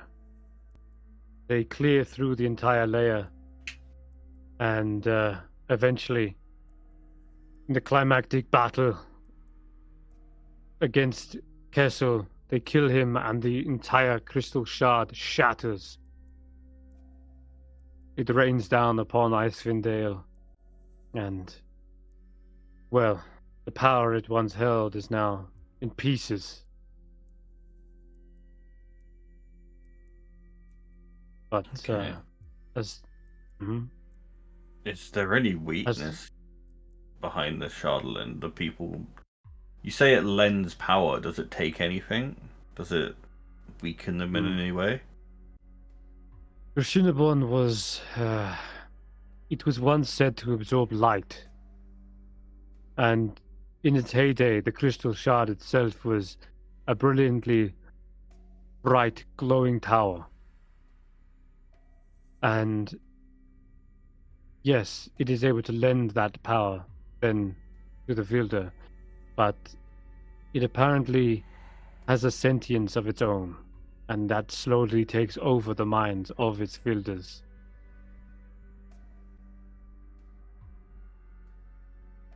Are we at the same house, me and Roki?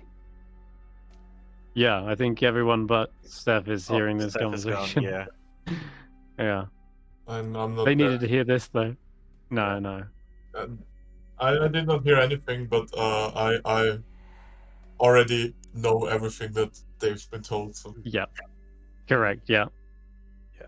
But you could never tell them, which is fine, Yeah. because now the party have finally found a way to find that information. Because I know it's a frustration between the party members, but it Yeah. just so happens that Culver Just so you is guys here know, in I the was Care on the General. wall. Just because we don't know the finer details doesn't mean we understand the gist of what's happening. yeah. Mm-hmm. Because So- sure, I wasn't aware that the crystal had a conscience of its own, but I had an inkling that it eats at your conscious, Mm. and apparently Yes. it does. Yeah. In its So heyday, yes. I want to Oh, ask go this on. guy, is the effects of this, the erosion of the consciousness, is there any way to reverse it or free someone who has succumbed? Hmm. That would be an Arcana check on his behalf, which I will just roll. 15. Oh, thank God That's it's actually a enough. Yeah. question mark. He thinks for a moment, sitting back and smoking on his scrimshaw pipe. Yes. Though, any attempt to convince Wolfgar or Bruna, well, would have fallen on deaf ears. They got to solving their problems with axes and hammers. But a more proficient spellcaster in the divine, they could remove the curse with powerful magics. That would separate their mind from the Chardlin, but it would not cure the Chardlin. Simply free them from its grasps. Do they need to be willing? According to the spell, I think not. So Yeah. if we're against people that are relying on Shardlin for power,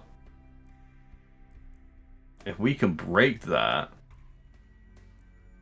maybe they'll be weak. I mean, imagine coming out of that kind of mind-altering thing and then feeling that power drained from you.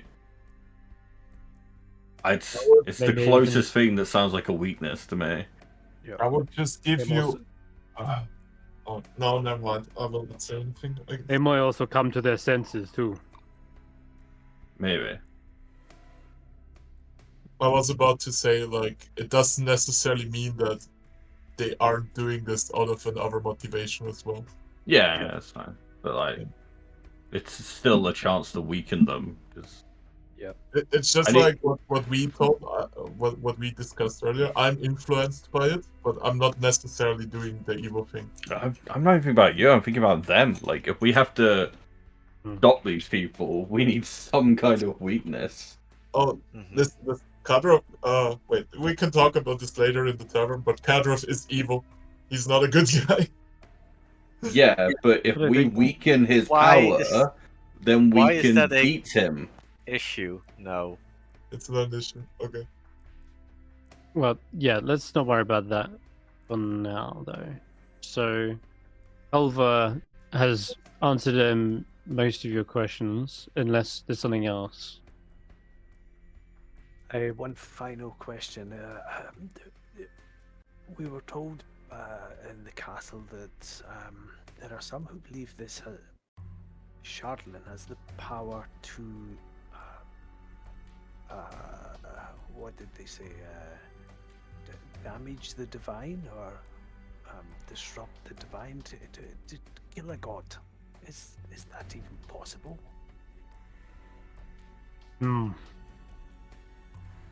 Kesselakar was a ambitious wizard. No doubt he had some sort of, well, powerful ambition. The crystal shard itself was an immense threat to everyone in Icewindale. As for the Charlatan itself, now I'm uncertain on that. It's in pieces, right? So it may only hold a fraction of its form of power, but I guess gathered together, forged into a larger whole, then potentially, he shrugs. I'm no wizard, but I know they are all the same, obsessed with power. Eventually, it'd be their undoing. Okay, that's all I wanted to ask. Thank you. Yeah. Of course. And that name again is Crenshinabon. That's what the crystal was in its first purest form. That's what it was named. Oh, it's with a C. And that's what apparently took over Akar Kessel's mind. So, yeah. Okay. Now, When I yeah, heard the it's- sorry. When I heard the Yeah, he just- voice Okay. referring to Akar Castle, was that mhm. Castle or was that Crenshinabon? When you first, sorry, repeat that again. When I filled my first Charlatan save, when we shattered the large ore, I heard a voice. Or a myriad of voices. Was it Castle or Crenshinabon? You don't know.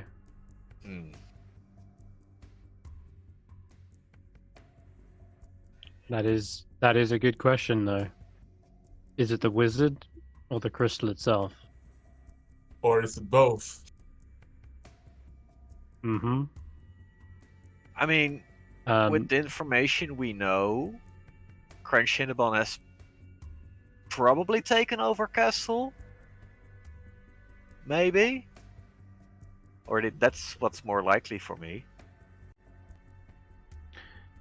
Yeah. But yeah, all he knows about the crystal is that it had its it was an artifact of immense power, and all it did was continue to gain power. So who knows what that could lead to? God-slaying powers.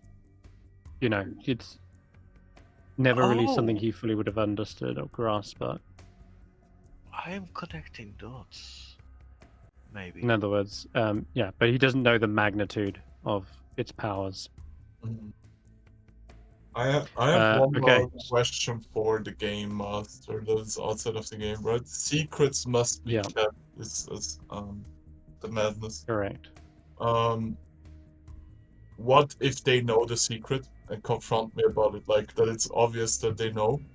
Can I talk further about it then, or would that still be a block to the madness?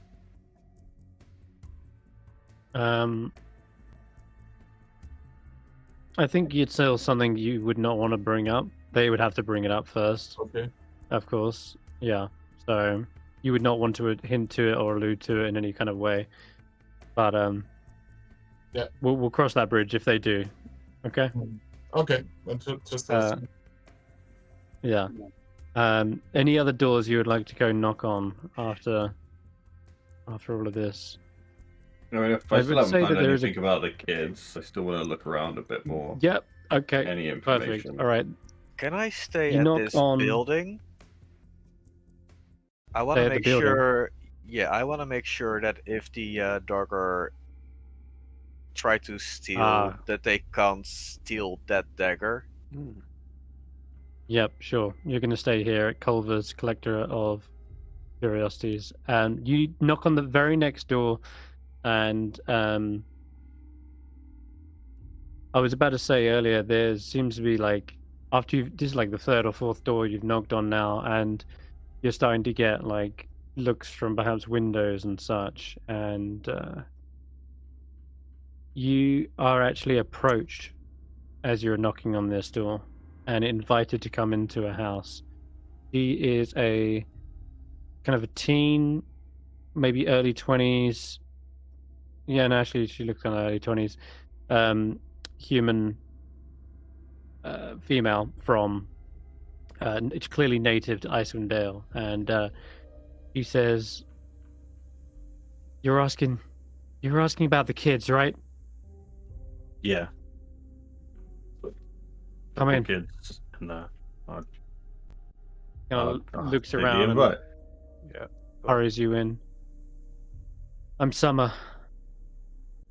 And yes, I know about the kids. My father is in there too. I haven't seen him in weeks.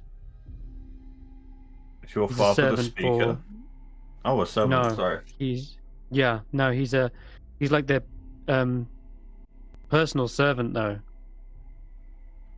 And well, I often expect him to stay at the keep long periods of time, days at a time perhaps, if there's lots of important business or ongoing matters, but this has got too far. Something is going on in that keep, and I want to get to the bottom of it. You guys are adventurers, right? You got weapons? Let's just storm that place. That's not going to go well. They have a lot of power right now, and we're currently figuring out how to address such a situation. There's other guardsmen. Mitch next door. We've already come up with a plan. And yeah, Mitch is a guard next door apparently. Look, we've also been in contact with someone who might be able to help us. Get in, find out more information. I mean, if your dad's on the inside and you think you know a way in, I think there's a way my group can get in there for a talk. And if I could come across your dad and hint that I'm there on your behalf, maybe he could help us. He nods. I don't know where he is, though, in the keep. I just know he hasn't left. We've been waiting for him for days. So, yeah. I would love that idea, but I don't know how to get a message to him. I could get a message to him. I just need a way that he knows it's from you. Oh, right. Well, you can tell him Summer sent the message, and I mean, I've got all kinds of things that only I would know, right? Yeah, anything small, so I can do it without rousing suspicion. Yeah, absolutely. Like a mother's maiden name or something. If that works, yeah. If you think that will tip him off. Of course, yeah. She says, my father's name is Lanthis Alderdusk, and yeah, my mother's name is Styles. But the keep's well protected. You're right. I know running in is a stupid, foolish idea, but well, tonight we did get in contact with someone who might be able to help. They're in town. Who is this? I can get us to all meet up if you want. Yeah, I want to know more of this plan, and Yep. if there's something happening, maybe there's a chance that we couldn't do on our own. Maybe as a bigger group, All there's right. something that can be done. Okay. Within a matter of minutes, Mitch is called in from next door, and so is a leather-wearing, heavily scarred individual known as Logan Nine Fingers, and he's got a set of thieves' tools that he's kind of unpacked on the table, and he's like picking through his tools, making sure they're all in order. And he kind of gives you a nod as. I assume once they were getting him, I was able to get Tracker and Roland, and we could all meet up as a big group if they We'll were meet with up. me already. Yeah, absolutely. Yeah. Roland goes next door, gathers Mitch, etc. Tracker, you come in. Mm-hmm. Snorp's out there, and Snorp's admiring Logan's thieves' tools. And you just hear him saying, "Hey, no touchy." Oh yes, just admiring your shinies. Yes. Do you really have 9 fingers? And you see him hold up a glove with 5. He says, "Oh, you'll have to find out if the gloves ever come off, so to speak." Yeah, wait, is he threatening me? And Mitch comes in and gives you a salute, Roland. He knows a fellow armsman, and says, "Oh, well, yes, not just here for Summer's father, but my fellow men-at-arms are still inside the keep. They're supposed to be guarding, but I've seen the parapets. Just a bunch of Dragonborn. I don't know any of them. But that's not their duties. I want to know what happened to the other men. Why, you can count me in." Okay. So what plan did you guys have for getting in there before we showed up? Well, I guess that's where I should speak up. There's a couple of folk I would know that could get us in. And they've already scoured the place out. They're short folk, white beards. You might know them. You're in They're contact with. Duragar. Okay. Yep. We haven't been on very good terms with them so far. Well, have they seen your faces? One still has. There's one that's seen our face. I don't know if he would be one of the ones you know. Well, Yeah. 2 technically, but Three one of of them them. won't be here. 3 of them, to be honest, mate, they all kind of look a bit similar. Bold hair, scraggly white beards.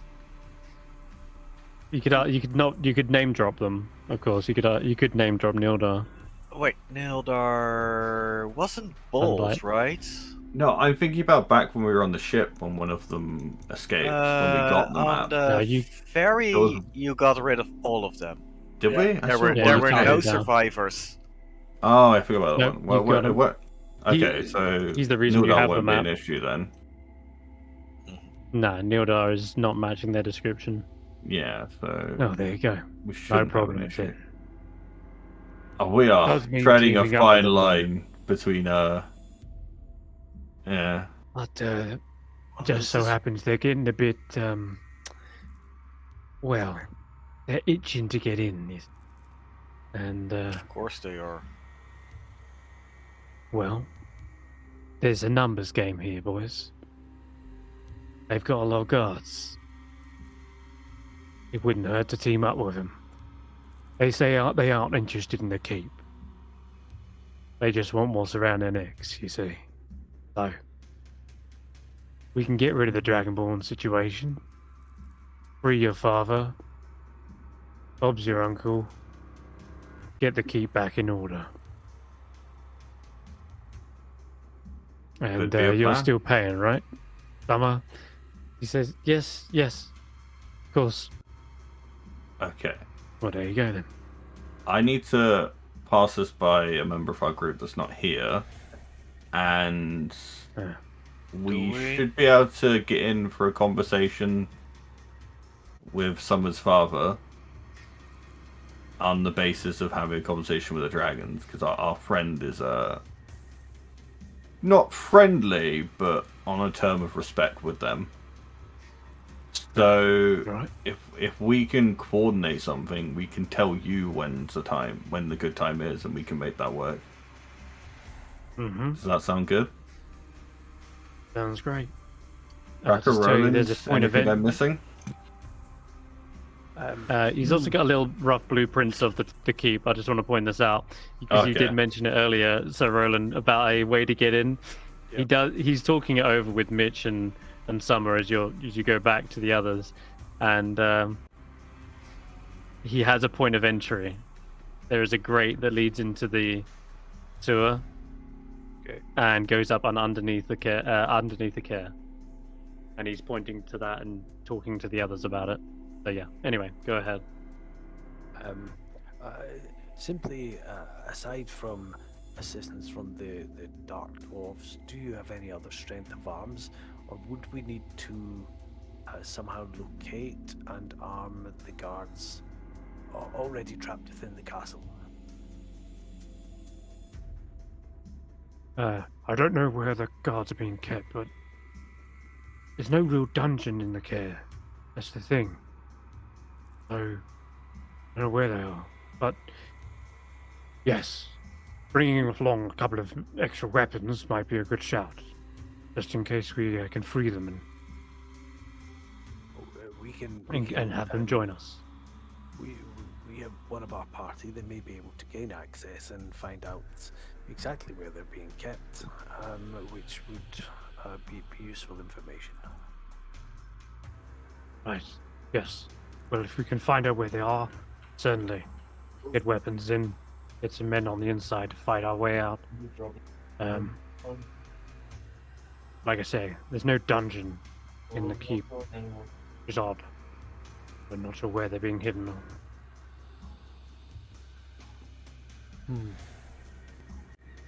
Sounds like a good plan. All right. Let's well, we should make our way to meet our party member, Yeah. and we will get back to you at this address as soon as we have the plan, or we have the next step of the plan. Sound good? Don't meet. He said, don't meet back up here. Meet us at Dinev's Rest. There's the rest. We'll do. Alright. He rolls up his thieves' tools, nods to the others, and Summer hands over Logan Ninefingers a bag of gold as well. He's clearly some sort of mercenary type, perhaps. Mm-hmm. All right.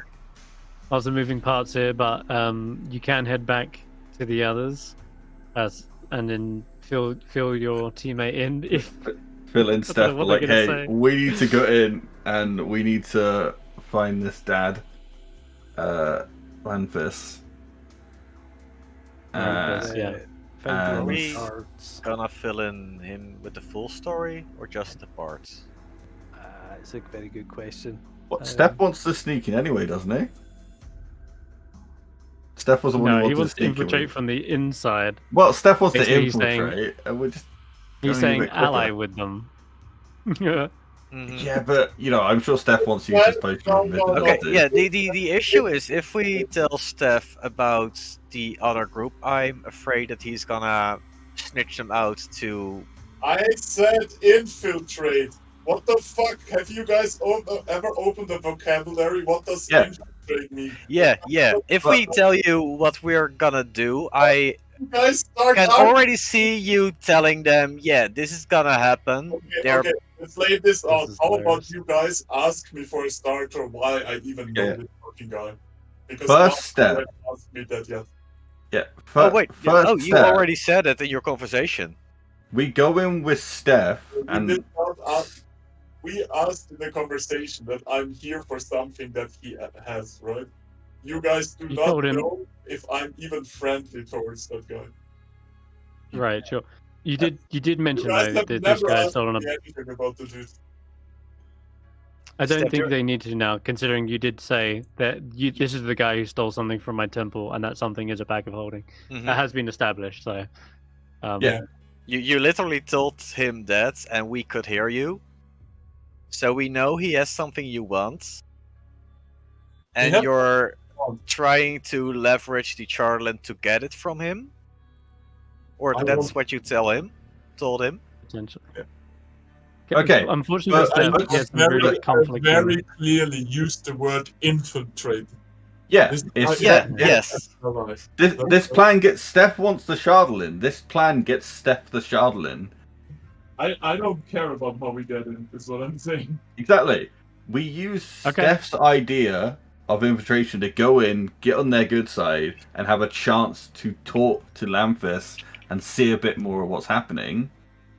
And then we take that bit to then come back to these guys and follow through with their plan. Because now we have a larger group, we have an idea of what's happening in there, and we have people on the inside to help. And there's 3 Duragar who are planning on infiltrating Yeah. as well. And we do know And- that There's a lot. I can see invisibility when we meet them, and I can see if there is 3, if there isn't a secret 4th one. Like, we can find out if they're planning Wait. anything. What? Since when? It only lasts an hour, but I can see invisibility for an hour if I cast it. It's always prepared as a Twilight Cleric. Oh. he's a Twilight Cleric. All right. Well, this is probably about time, guys. There's a lot of moving parts, and it sounds like you guys maybe even want to plan in the in-game chat between sessions as to how it's all going to play out. But yeah, there is a lot of moving parts here. I appreciate you guys hanging on, and being patient to figure out every kind of NPC that's about to go down here. But I think it should be an interesting. Yeah. Thank you, guys. I'll end the stream here. But next week should be good to go as well if everyone's. Oh, you're not here next week, are you? No, I'm away. Yeah, Okay. Is anyone else not able to make it? I will be able to make it, but I'd rather not do a session without Roland. Mm-hmm. There's like a lot happening at the moment. I mean, Especially all right. next can week. we guarantee we're all here the week following? Yes. Yeah. As long as Yeah. we can guarantee the 10th goes ahead, because I don't want to have 2 weeks off. That'd Yeah. be a bit Yeah. sucky. But I don't mind taking 1 week off for the sake of having Roland for this, because it does sound like you This might sounds need him like a for a shit lot. show. Yeah. Yeah. It's Also, right up he- your alley as well. You're literally I'm saving gonna other be men real here, armed. he's the only body that seems to not be completely biased against me all the time, so I very much want to give Yeah, him. he hasn't had enough of experience with you, apparently. He's No, just he has known me ever since I got the dagger. he's a lover, not a fighter. That's true. He has That's known true. me from the moment I picked up that fucking dagger. Oh boy. All right. In that case, then we will resume on the 10th, and I'll close up the stream. See you all guys then. Bye bye for now. All right. See you later.